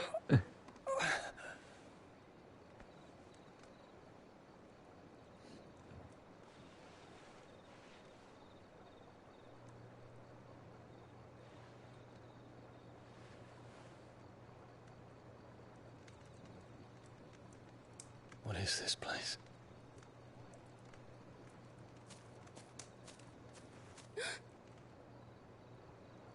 Don't move. I don't think I could have if I wanted to. Yep, legs are not obeying me right now.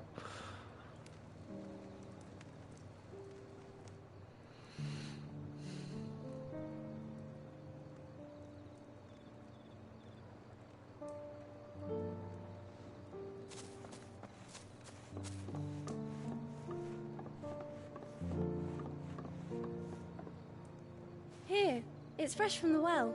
I'm happy we get to see who Leviathan is when the second DLC comes out.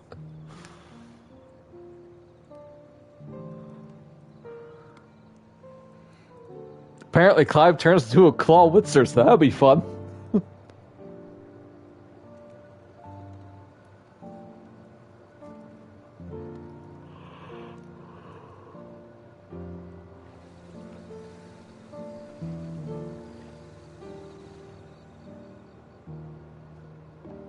Grandmother told me spirits sometimes get lost, and that the lanterns guide them to their proper place. I set one on the river for her when she passed away.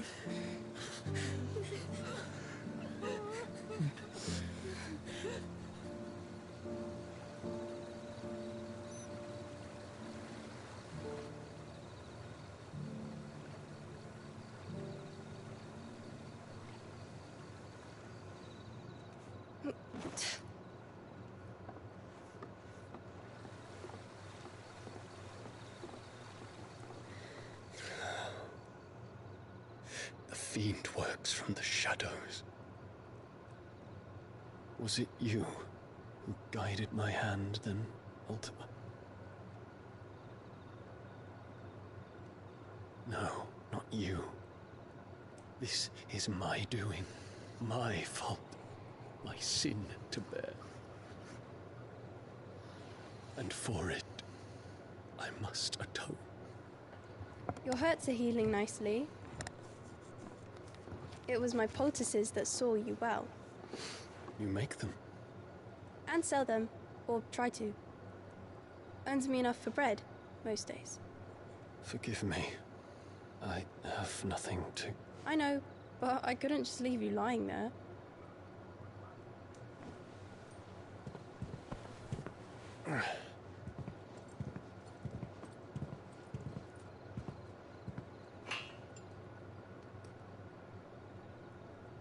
I don't know if you can, but you could sell this.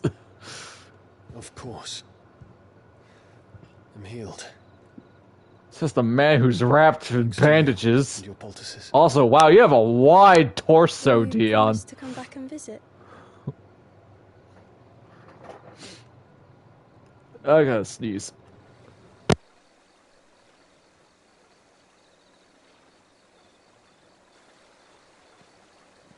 Whew!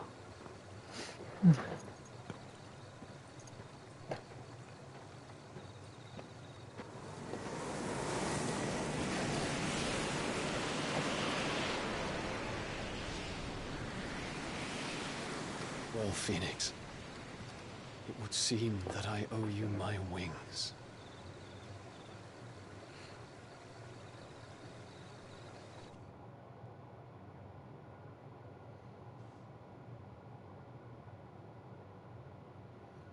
Perhaps he can find an answer. Speaking of the Phoenix. You will be returning to Waloed soon, I gather. I see no reason to wait. Then neither do I. I can think of a few, but I doubt they'll stop you. I can think of a You will few. Take your medicine. Of course, Lady Daya.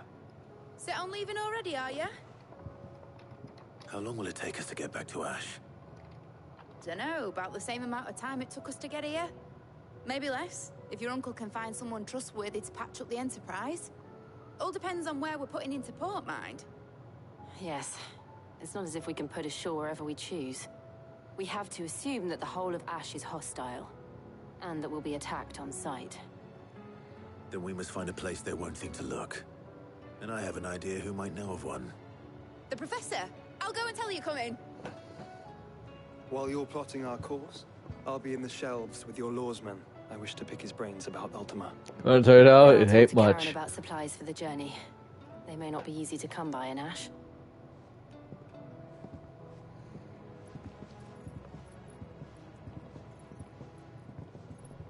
Your brother's body won't take much more of this recklessness. You know that, don't you? I do.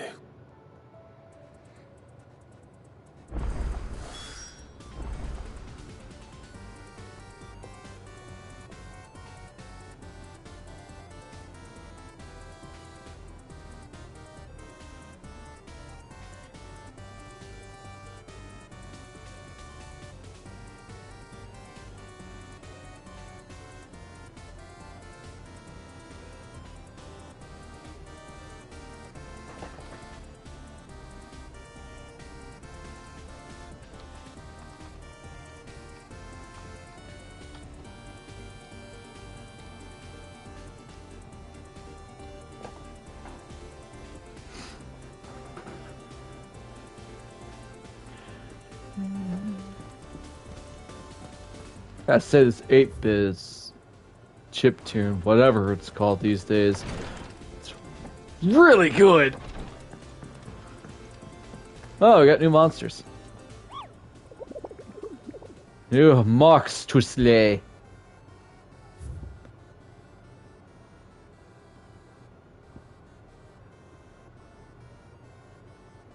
That's one of the Orichalcum stuff. Ditto with this one.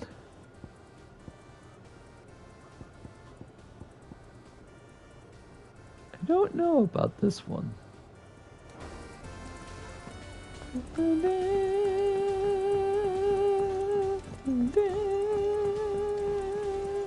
Covered in nicks and lumps, the lot of them. It's a wonder they can still walk. Come back.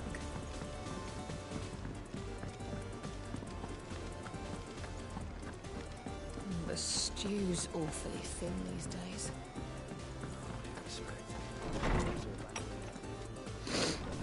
You got mail. And tail makes 4. Clive, there's but one crystal left needs cracking and but one man who can do it. See that you don't miss. Otto. You could have just told me that, Otto. You didn't have to write me a letter saying that.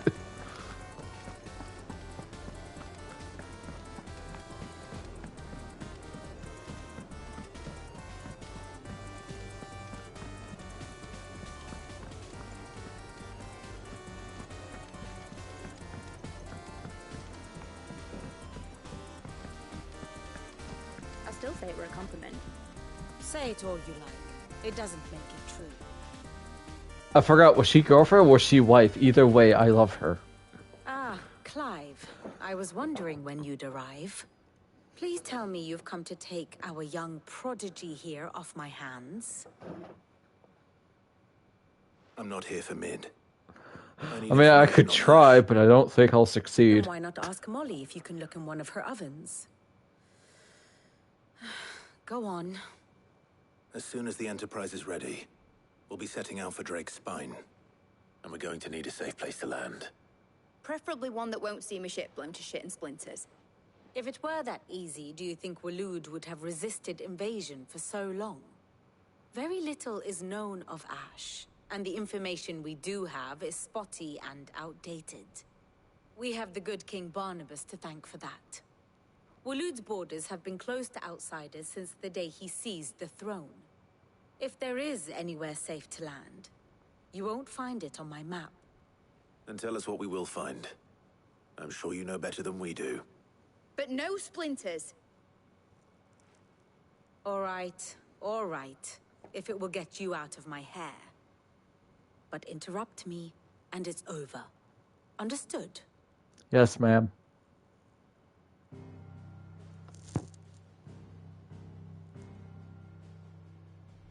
Barnabas Tharm, the one they call the Last King. Understand him, and you will understand the kingdom of Waloed. Barnabas was only a boy when he arrived from beyond the southern seas, and barely a man before he united the ragged tribes of Ash. And having unleashed them upon the formidable Veldemark, he set his throne upon the ancient kingdom's ruins. The victory sent shockwaves around Valisthea, tales of Odin's might spreading through every court, parlor, and drinking hole in the realm. Note that this was in the year 843, and that the king still sits upon his throne some 40 years later, quite untouched by time. Waloed's recent inaction left many wondering if Odin had lost his appetite for war. And yet here we are. The Einherjar was committed to the fray, a bold declaration of intent. Orcs swarm around Drakesfang, and throngs of Akashic haunt Canva's streets. Though how precisely the havoc they wreak serves Waloed remains unclear. Regardless, if the order to attack truly came from King Barnabas, then one thing is certain. Waloed has achieved the impossible, and made bedfellows of beastmen and the ether-addled alike. All of which is a roundabout way of saying that you will be in unknown territory when you set foot on Ash. Much of the continent has already been lost to the Blight, and what few ports remain will be fiercely guarded. And that is to say naught of its natural defenses. Offshore currents will cast an ill-equipped ship out to sea one moment, and dash it against the rocks the next. But then the Enterprise is anything but ill-equipped, and Mid has made land there before. Now, if only there were someone with an intimate knowledge of the Shadow Coast, and where a daring gentleman might put ashore.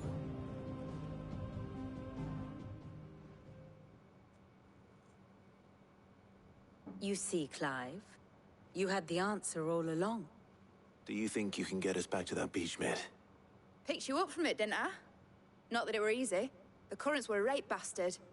But then, if it wasn't hard, it wouldn't be worth doing, would it? Well said. Thank you, Lady Vivian. If a few morsels of common knowledge and a sprinkling of tavern talk are worthy of your thanks, I wonder what genuine intelligence might earn me. Probably more date. visits. Mid, I need everyone in the ale hall now. A date. I'll fetch Joshua. For one date. Aye, aye, Captain. Sorry, Zach. Oh.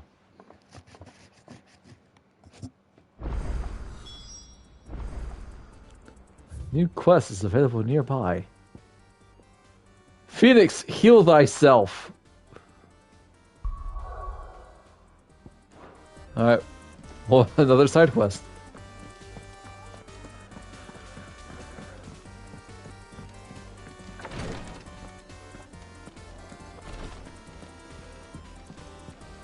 Please, Your Grace, stay.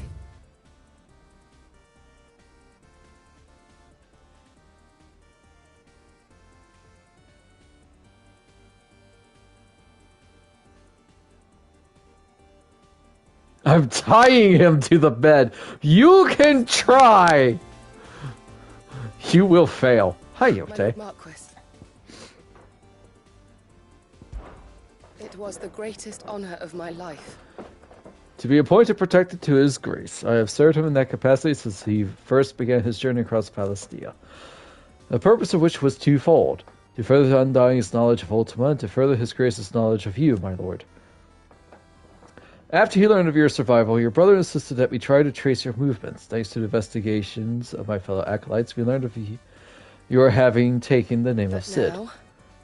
But now our journey together is at an end. His grace bids me remain here and protect those you and he hold So dear. I bid you. My lord, if I might be so bold, please look after him in my stead. That is my job. Companions are kind indeed. Everyone has been most welcoming. Lady Taria has been especially gracious. Though I know something of the medicinal arts, it is hardly enough to warrant the acclaim of one so skillful. Must admit, At first I doubted that her praise was sincere.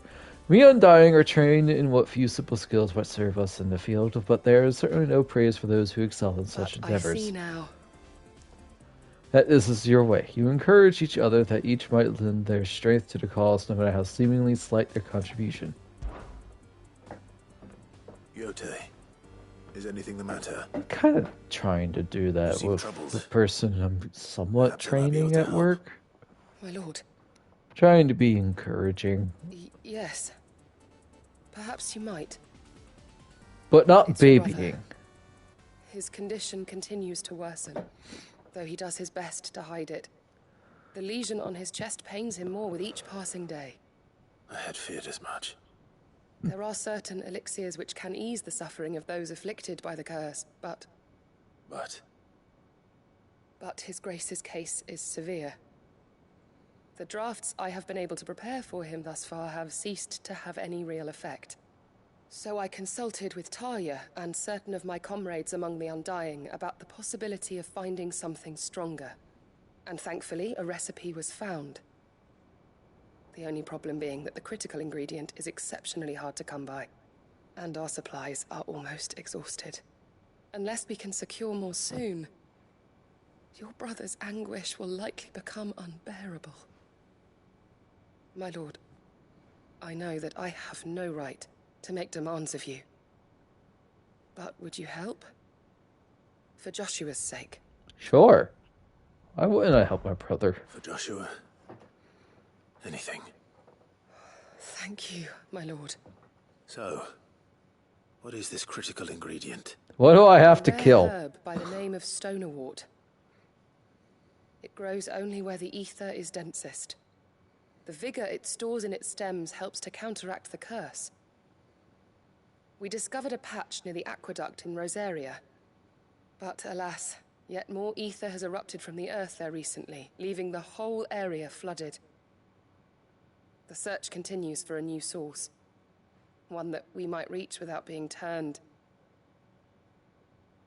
So it's only that you can't reach it. The Stonerwort itself is unharmed by the flood. Well, yes, but... Alright, I'll go get it In then. your stead. My lord... You've yet to find another source, correct? So for now, the aqueduct is our best hope. Besides, I'm a dominant. The ether can't hurt me. Well, if you're sure, my lord. Stonerwort is easily identified by its blood-red blooms. Search around the aqueduct, and you're sure to find some soon enough. I shall remain here and prepare the other ingredients.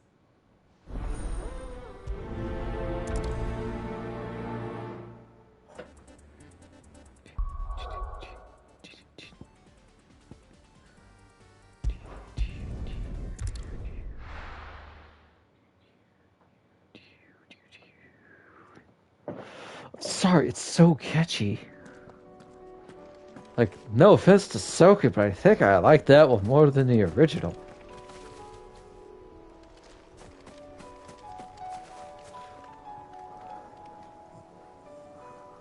Alright, we got an hour left. Did nothing but side quests. Did one little bit of story. Now back to side quest. I'm sure that after this side quest, there won't be any more until we do more story.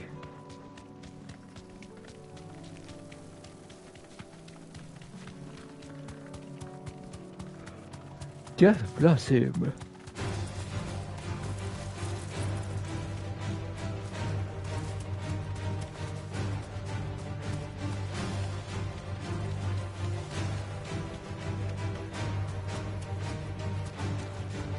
Thanks, Gal.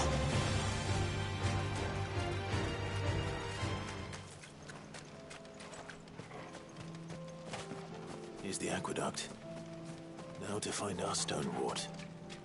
Yote mentioned blood-red petals. Just my luck. Well, I won't be picking anything till they're gone. There's only one thing for it.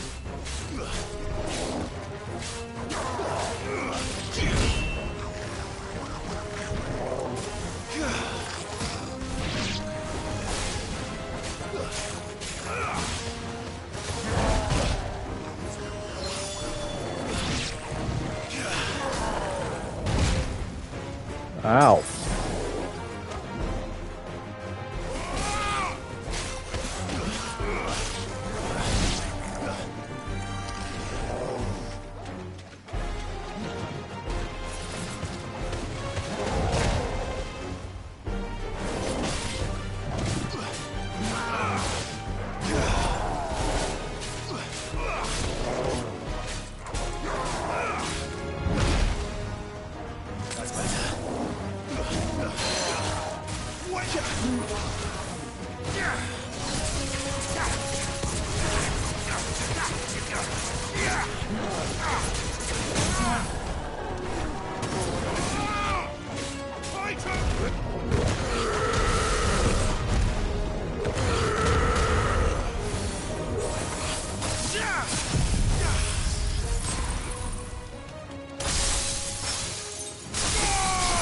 Ooh, that was pretty.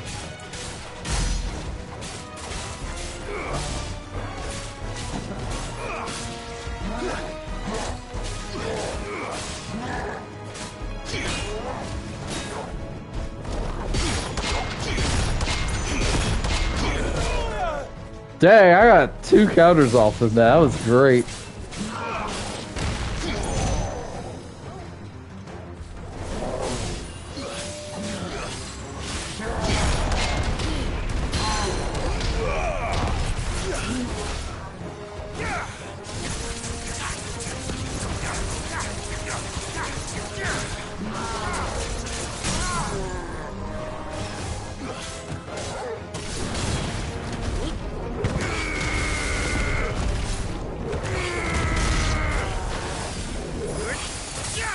Oh, it's already dead.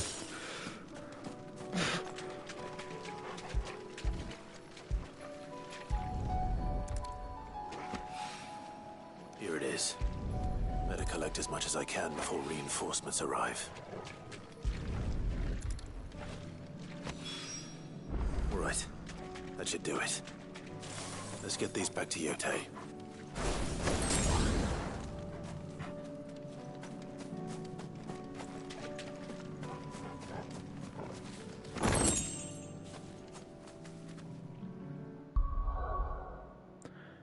I appreciate, chat, about this game is that it worked on release. No patch, nothing. It was just finished. And honestly, I have not ran into a single problem. I'm fairly certain an update has indeed come out for some patch issues. I know they added some more control stuff and the whole motion blur stuff. But other than that, the game worked fine. Will this be enough?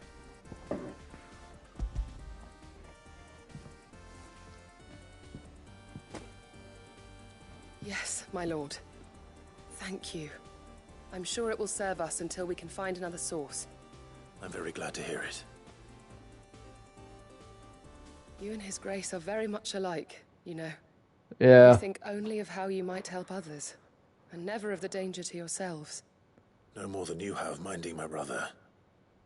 You've risked a lot for him, and I thank you for it. I am honored that you should say so.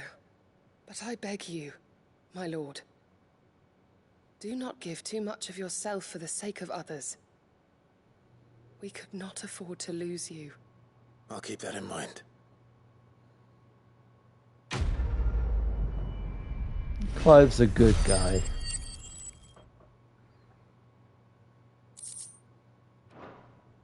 $150 magic ash. Holy moly.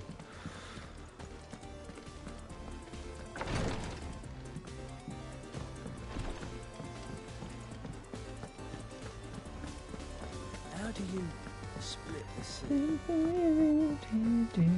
I'm sorry, I can't help but sing? Do a little tune to it? She'll provide what she can for our voyage to Ash, and has even agreed to forego payment. Until our return, that is. Saw a meme template of Clive and Jill, and it was basically through their various forms throughout the game.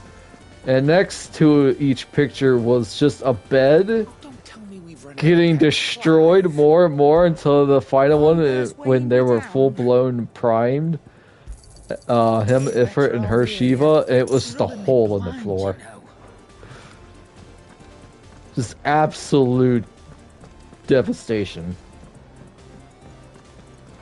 Oh, yeah. I guess you could say Jill is a dog person.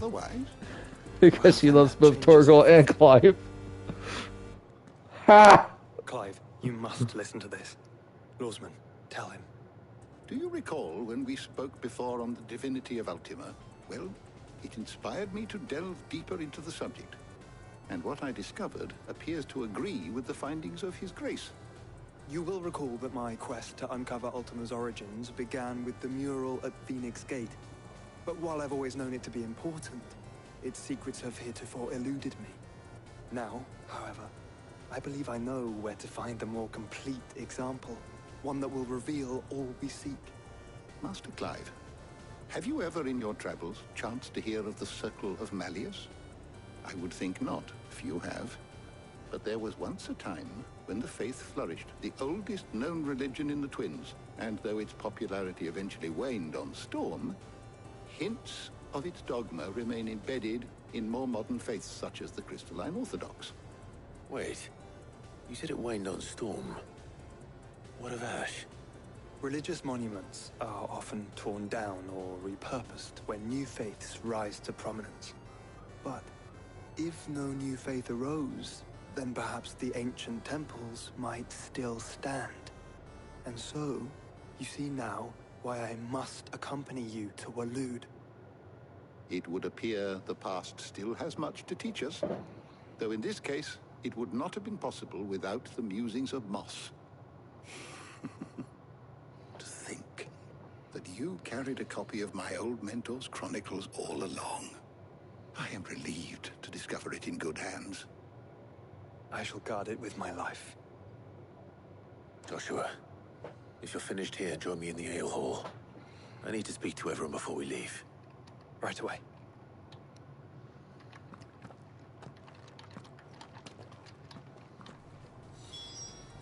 If it please your grace, might I one day borrow the chronicles for a short while?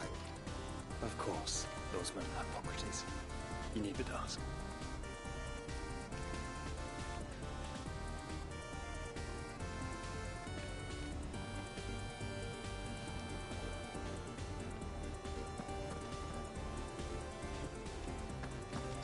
Mid said I can ride the Enterprise next. No, she didn't. She said I could.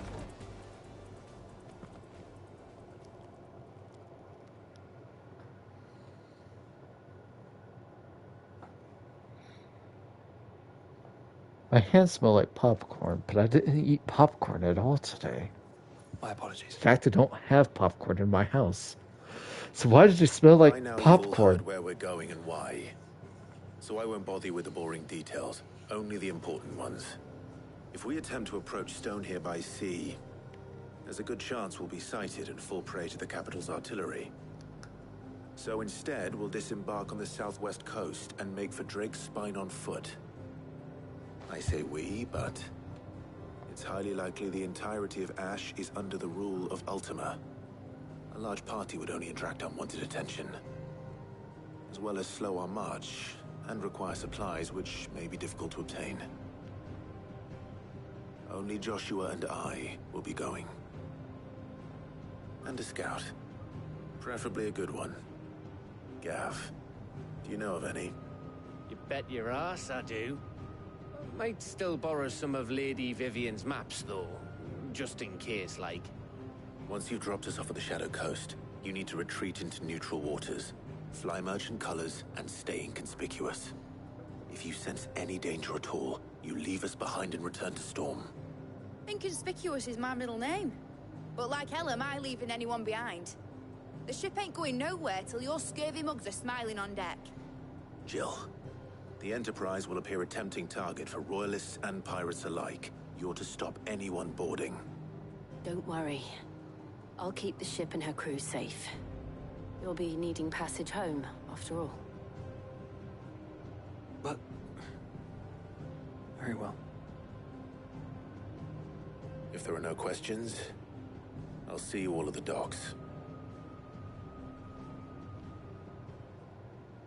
The answer, Chaz, corn tortillas, because I had tacos for lunch. I want a word before you go. Of course.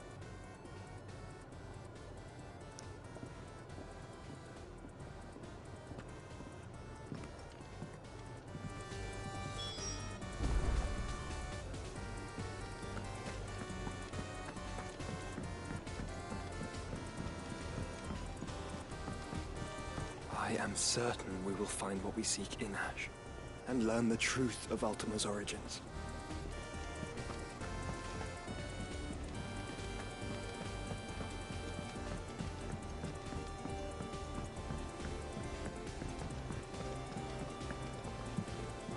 Is something wrong? Not at all. Honestly. Can't a man wish his friend farewell? We're friends? To let you know that I'll Yay! keep things in order while you're off saving the world. I'll hold you to that.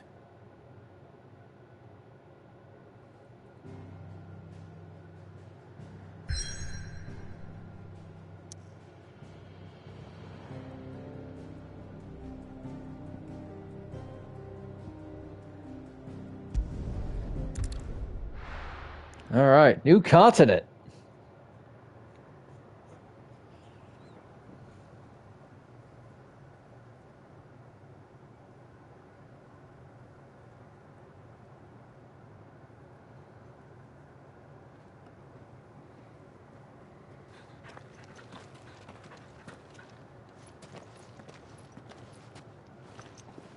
Reckon it'll be a long walk to the capital if we follow the cliffs. I'll scout ahead, see if I can't find us an inland route.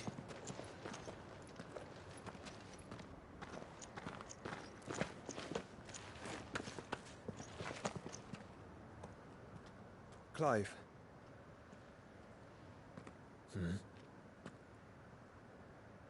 There's something I've been meaning to ask. You took her icon, didn't you? Yes, I did.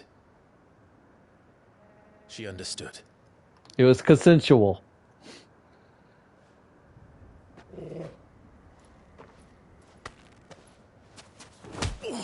Ow. Oh, she understood. Understood that you decided to save the world all on your own, and that you'd die without her power. How dare you make her choose? You knew damn well she'd never refuse you. But I will. You can't keep pushing us away, Clive. The world is ours to save, not yours.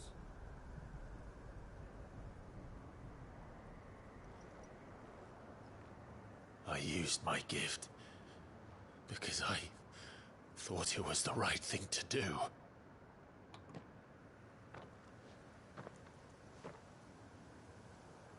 And you truly believe this will save you? Will save us all? I do.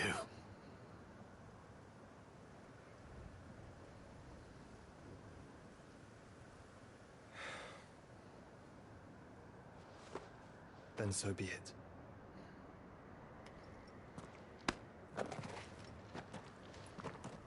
Just don't forget, you're not alone. FF9 starts playing in the background. Think I found us a trail. Did I miss something?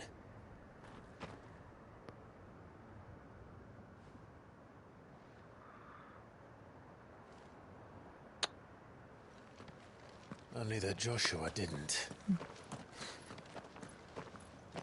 I don't get it. Oh, yeah, I don't get it.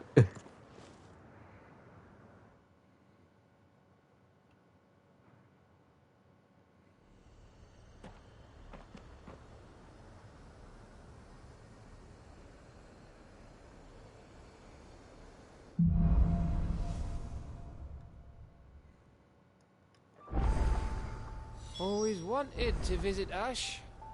We're in Waluda territory now. Don't expect a warm welcome. Oh, I don't know, Clive. That castle over there looks inviting enough. Shall we sample its inhabitants' hospitality? Oh my god, we have Gav in the party. Drobby Striker. Heck, he's 3 away.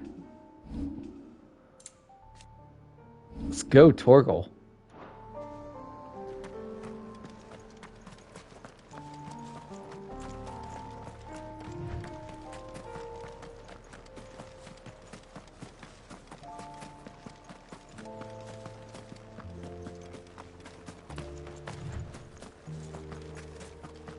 Remember what I said about warm welcomes, Gav?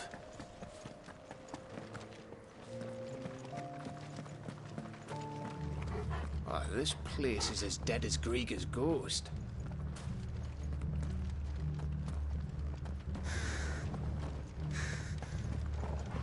Yeah, no kidding.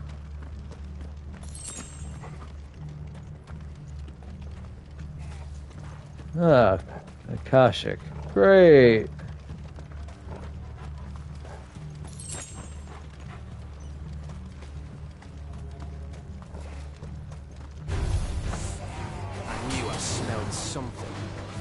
I see only orcs and Akashic here.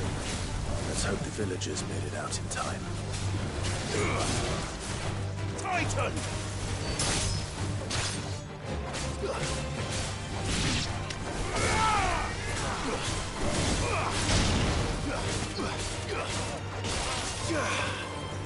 It's over.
This might take a while.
Booyah! Sorry if I'm quiet, Chad. I'm just not much to say, and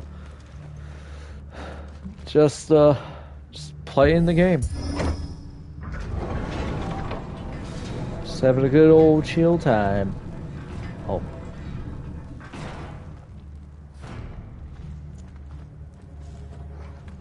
It's Canberra all over again.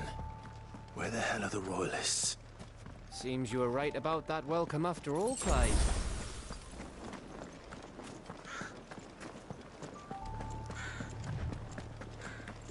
Oh. Tunnel through the mountain.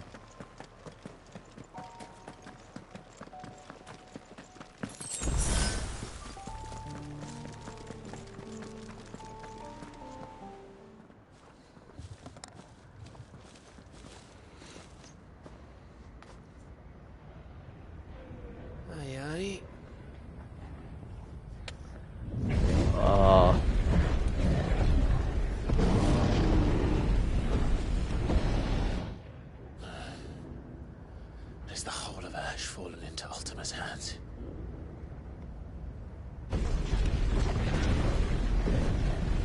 That's no peace delegation. We should send a warning to the others. No. My uncle will have an eye on the coast. I trust he'll find a way to entertain any uninvited guests. Our mark is Drake's Spine, and there's a lot of road between us and it. We press on to Stonehere. Aye, you never know. It might not be a nest of slathering monsters.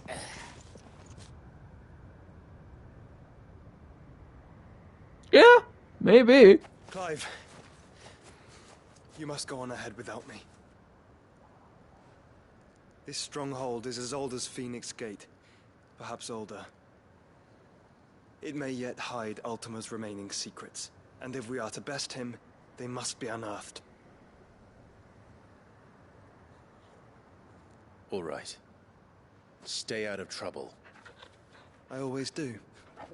Ha! No. No, you don't. You sure about this? Nope. About leaving my brother on his own. Of course. Mostly.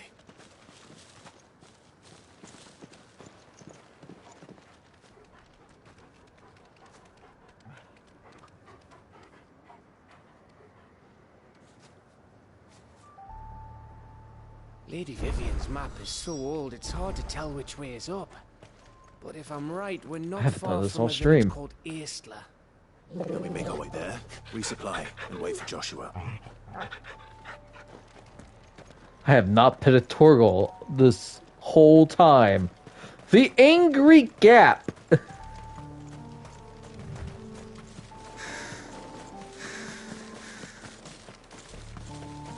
It's like a seen better days.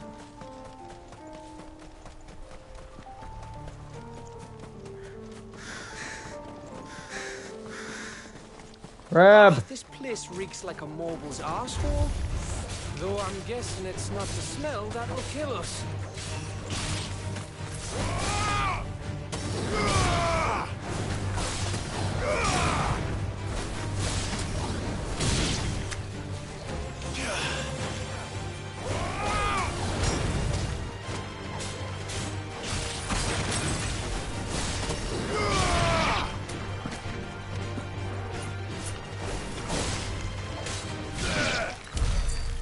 And trust me, Joshua, Clive didn't technically Clive didn't ask for Jill's power. It's more like she wanted us to have it. It's really hard to explain because it's been a while since I've seen it.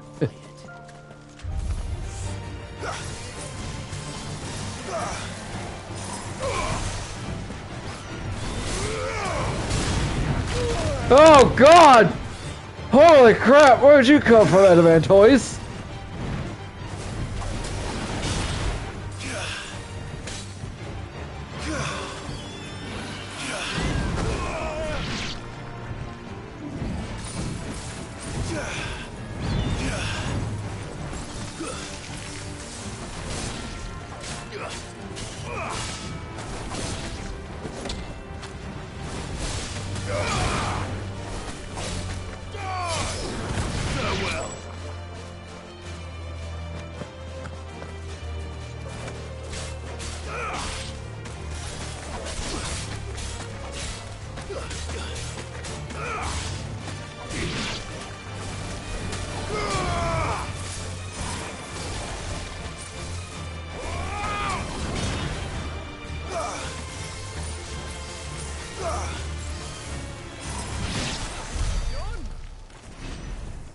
Awesome.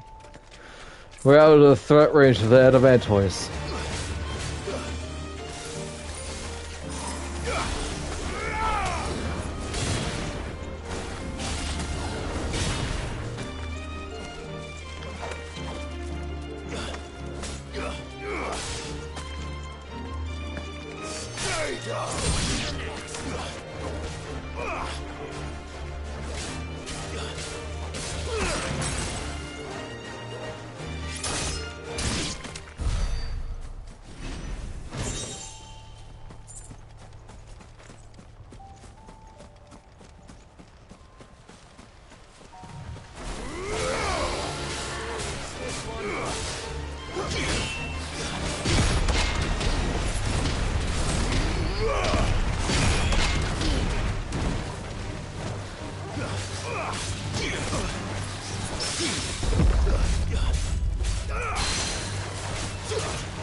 Help me, boy.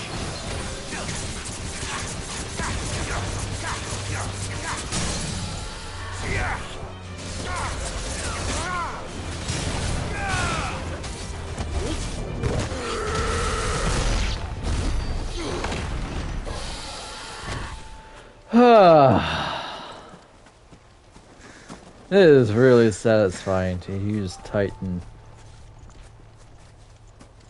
Ooh, dragon skeleton.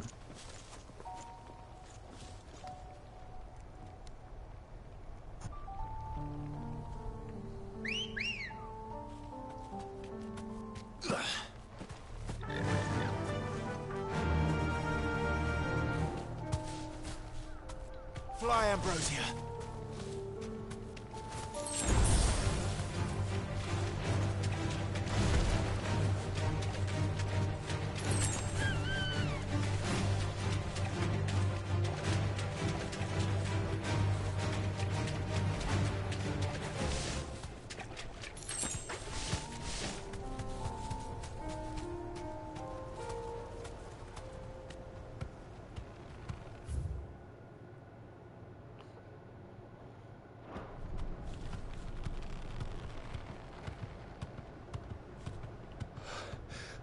Bahamut's breath.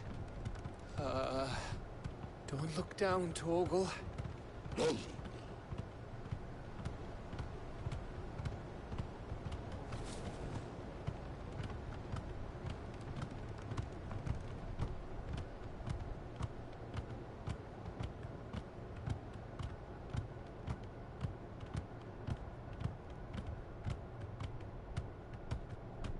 Sorry, it's something about this bridge that I just don't feel like running over.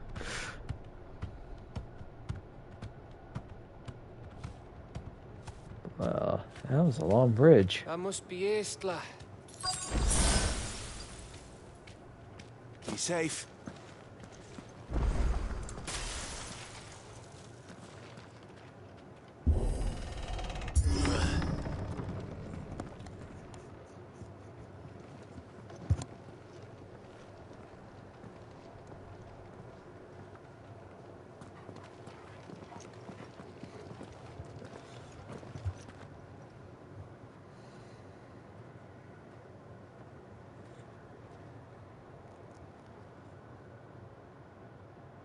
What do you think, Clive?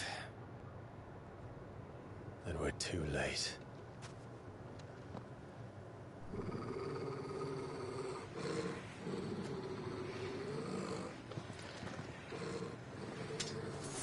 Damn it. They're all turned. There's nothing we can do.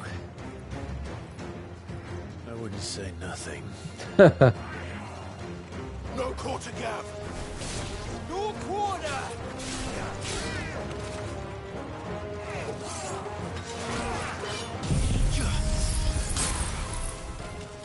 It's over!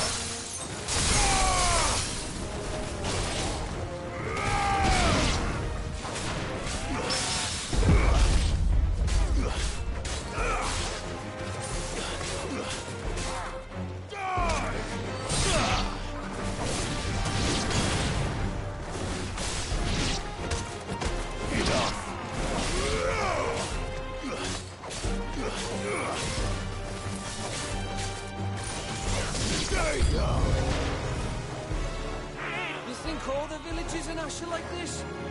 A question for later, Gav.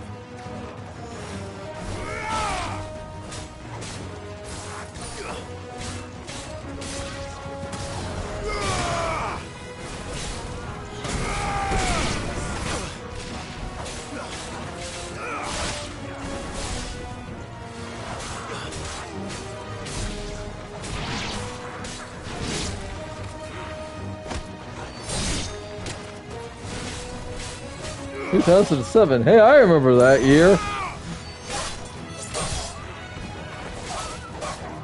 Let's see, 2007. Where was I in that year?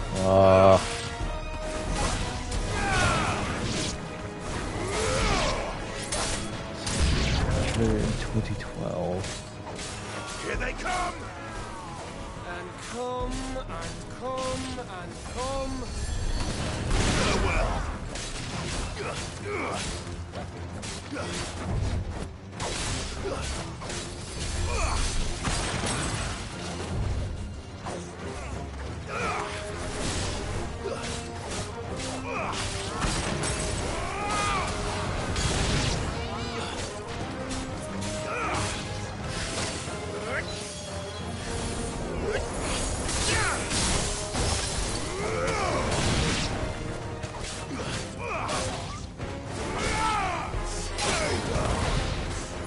Oh, think of it this way, Gav. We're at least thinning out Ultima's forces.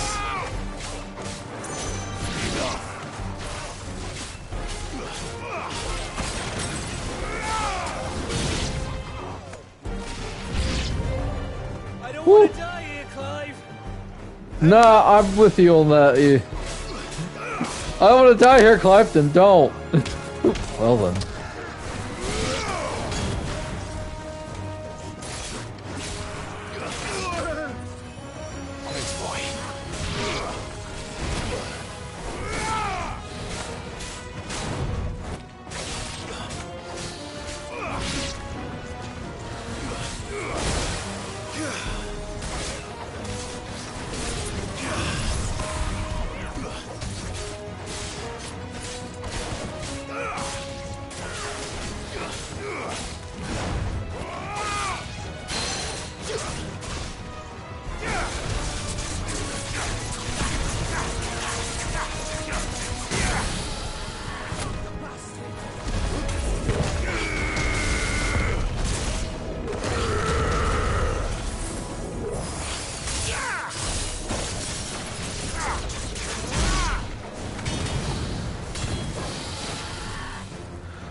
Whew.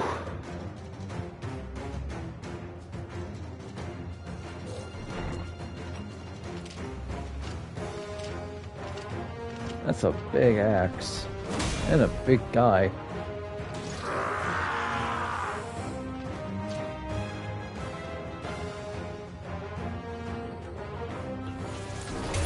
It isn't over yet. Oh god! Ow. Of course it bloody isn't.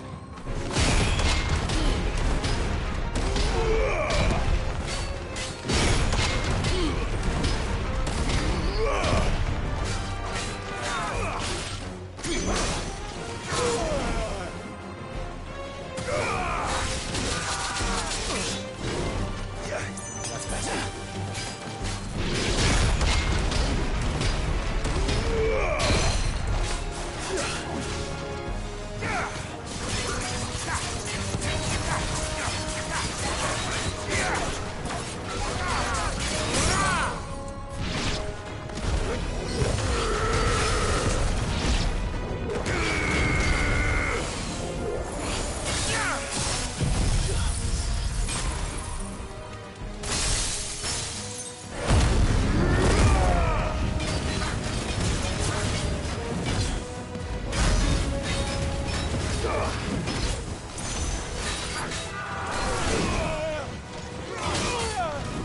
Woo!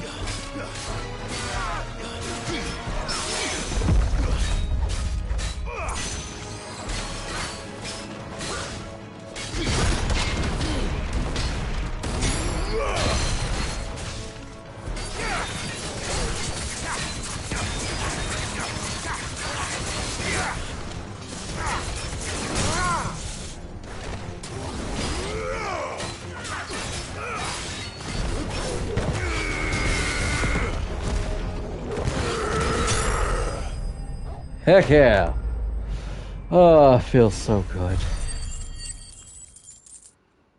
Hey, I think we leveled up. I did.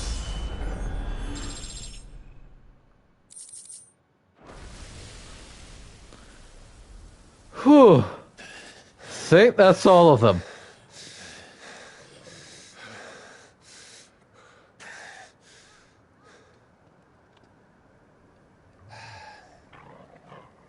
Gav. Gav! Don't tell me there's more of the bastards. Oh, fuck. Oh! I thought it was just a dragon, but no, it's Odin himself. Have you come to watch, Odin? Bound for Stonehill. Good. My master awaits you in the capital, though I cannot allow you to attend him in your present state. And how are you going to stop us? Why, with this! So apparently recently it was National Horse Day. Odin was featured on the Square Enix blog.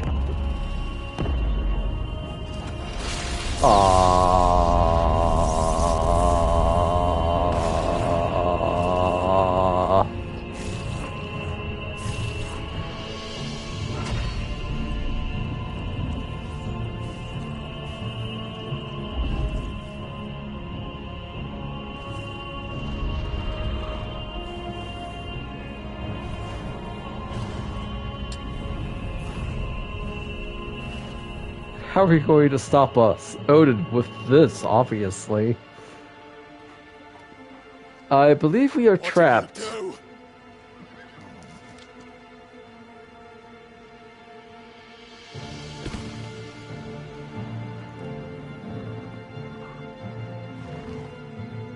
God, he looks so cool. If the vessel would see the path opened, it has but to ask. I shall see that my master's prize is made presentable.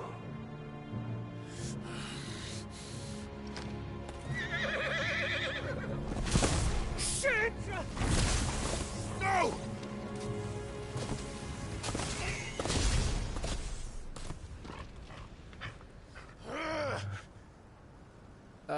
Clive?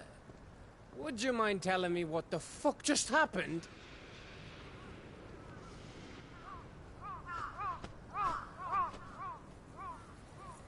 I think we're about to find out.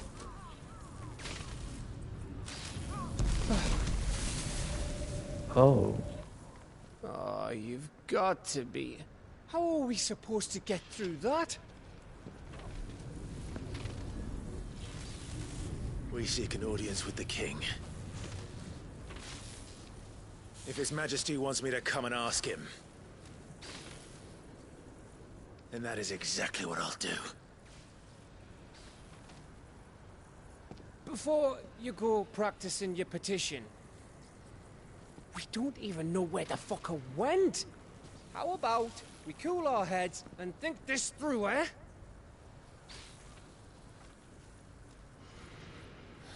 Sorry, you know I'm a hothead. All right. Dang it. Get it? Because he's Maybe different. there's something here we can use.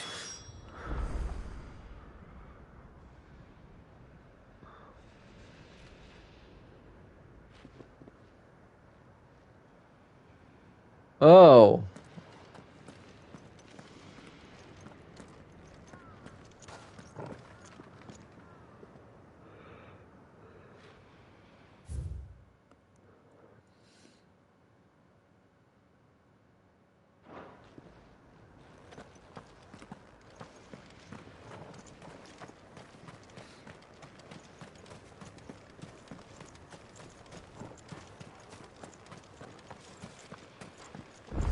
I thought we got them all. So did I.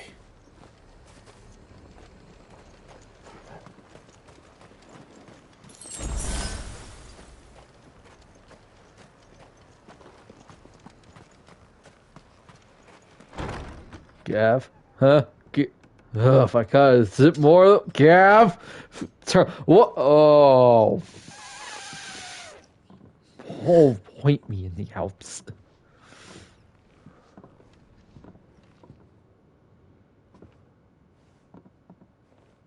Oh my god, a living, breathing human being! Please, no.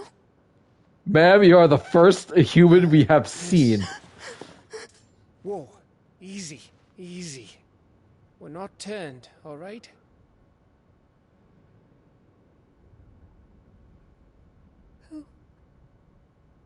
I'm Gav. This is Clive. Sid. Nice to meet you. We are not here to kill you. We would love some answers, however. Please don't have your baby in this moment. That'd be really rough for all of everybody involved. Kind travelers.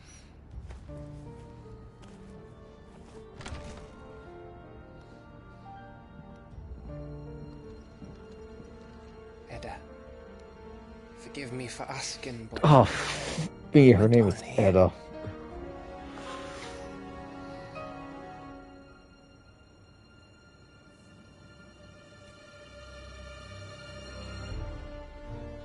It all started when the skies changed. The elders said it was the Arche.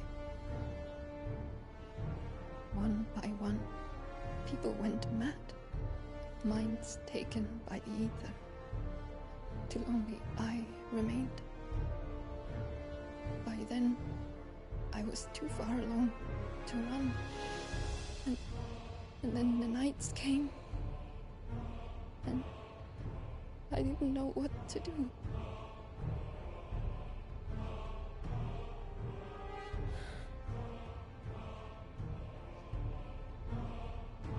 And this, Arche is... Just a story. Something our grandparents told us when we misbehaved. About how the heavens would grow dark before the land took her last breath. The end of the world. You said the others went mad. But where did they go?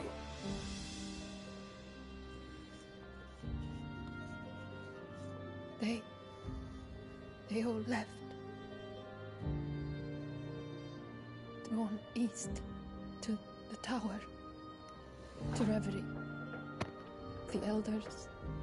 The healer. The blacksmith.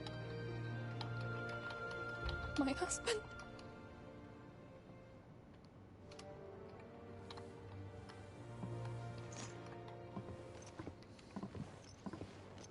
You thinking he did this? Of course. Who else could it be? You were in Canva. You saw what he did to the people. But then what about her? How come her nut hasn't cracked? The baby, perhaps? Could be protecting her from the ether. I can't think of any Yay, other magic explanation. baby. You mean... it's a bearer? It won't matter what it is once Ultima's magic takes hold. Time's running out.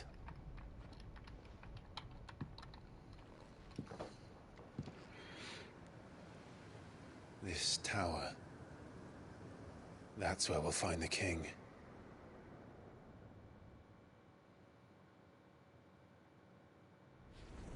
Meanwhile, I wonder what Joshua is thinking. I wonder if he even knows what's going on. I knew it. It's the same as Phoenix Gate.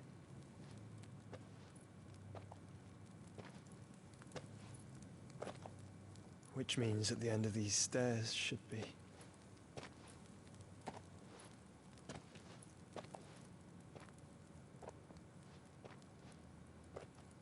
a door.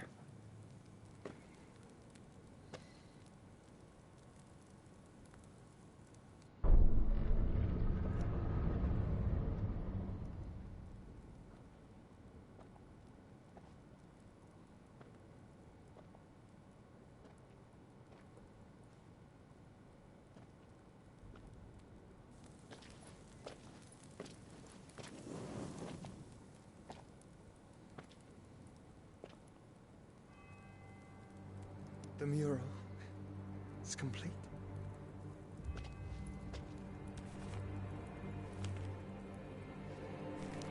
Ultima and this vessel, Ifrit. Garuda, Ramu, Shiva, Titan, Bahamut, Odin. Even Leviathan the Lost is here. But where is the Phoenix?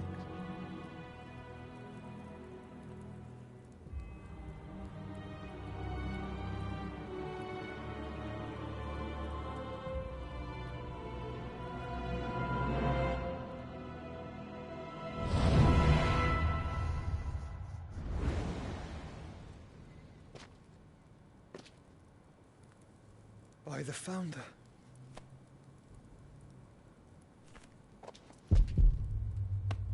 Oh, that ain't good.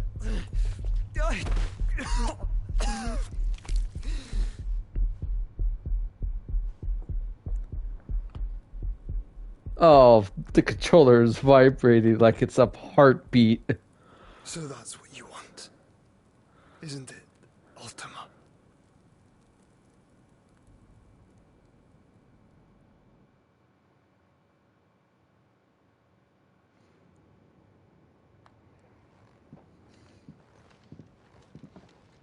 So that's how it's gonna be then?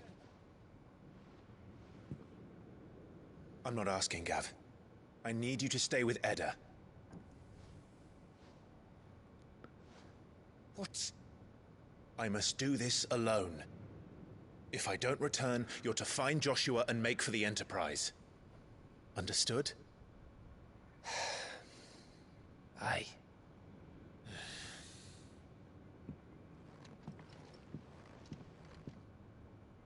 Just don't you go dying on me. Sid's name suits your miserable mug better than mine. Don't worry. I haven't finished with it yet. Josh just walks up and see that was up stupid. Yes, punch. Ow. Also, I'm not alone. I have Torgal with me. Come on, Gav.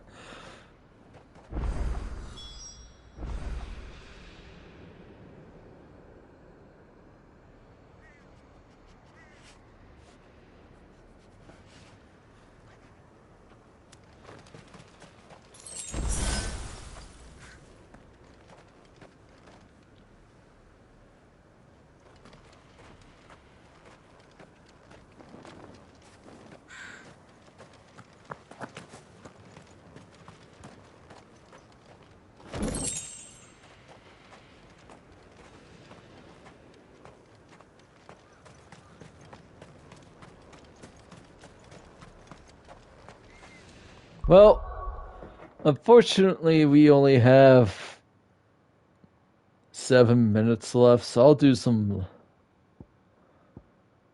level ups.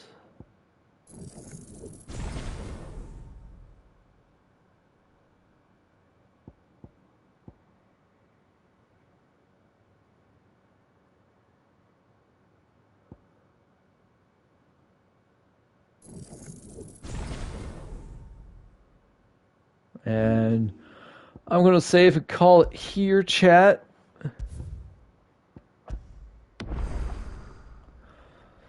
Thank you all for coming for the stream. Greatly appreciated. Hope you enjoyed it. I am aware that 80% of the stream was essentially side quest. But that's okay, because they're pretty good. But we got some of the main story done, and boy did things happen. So ignore that time. It's not 128. I don't know why, but my PS5 refuses to acquiesce to daylight savings time. So, yeah. Anyways, so tomorrow is for stream schedule. Tomorrow is D&D Strixhaven. Sunday is BG3, and then Wednesday is more BG3, but solo. Thursday is Cyberpunk, and Friday is more Assassin's Creed Valhalla and FS16, and there will not be a stream on the following Saturday and following Sunday, because it's Christmas weekend. So you can find my Twitch VODs on YouTube at capital EBBY 7, and you follow me on Twitter at EBBY Gaming. Good night, everybody!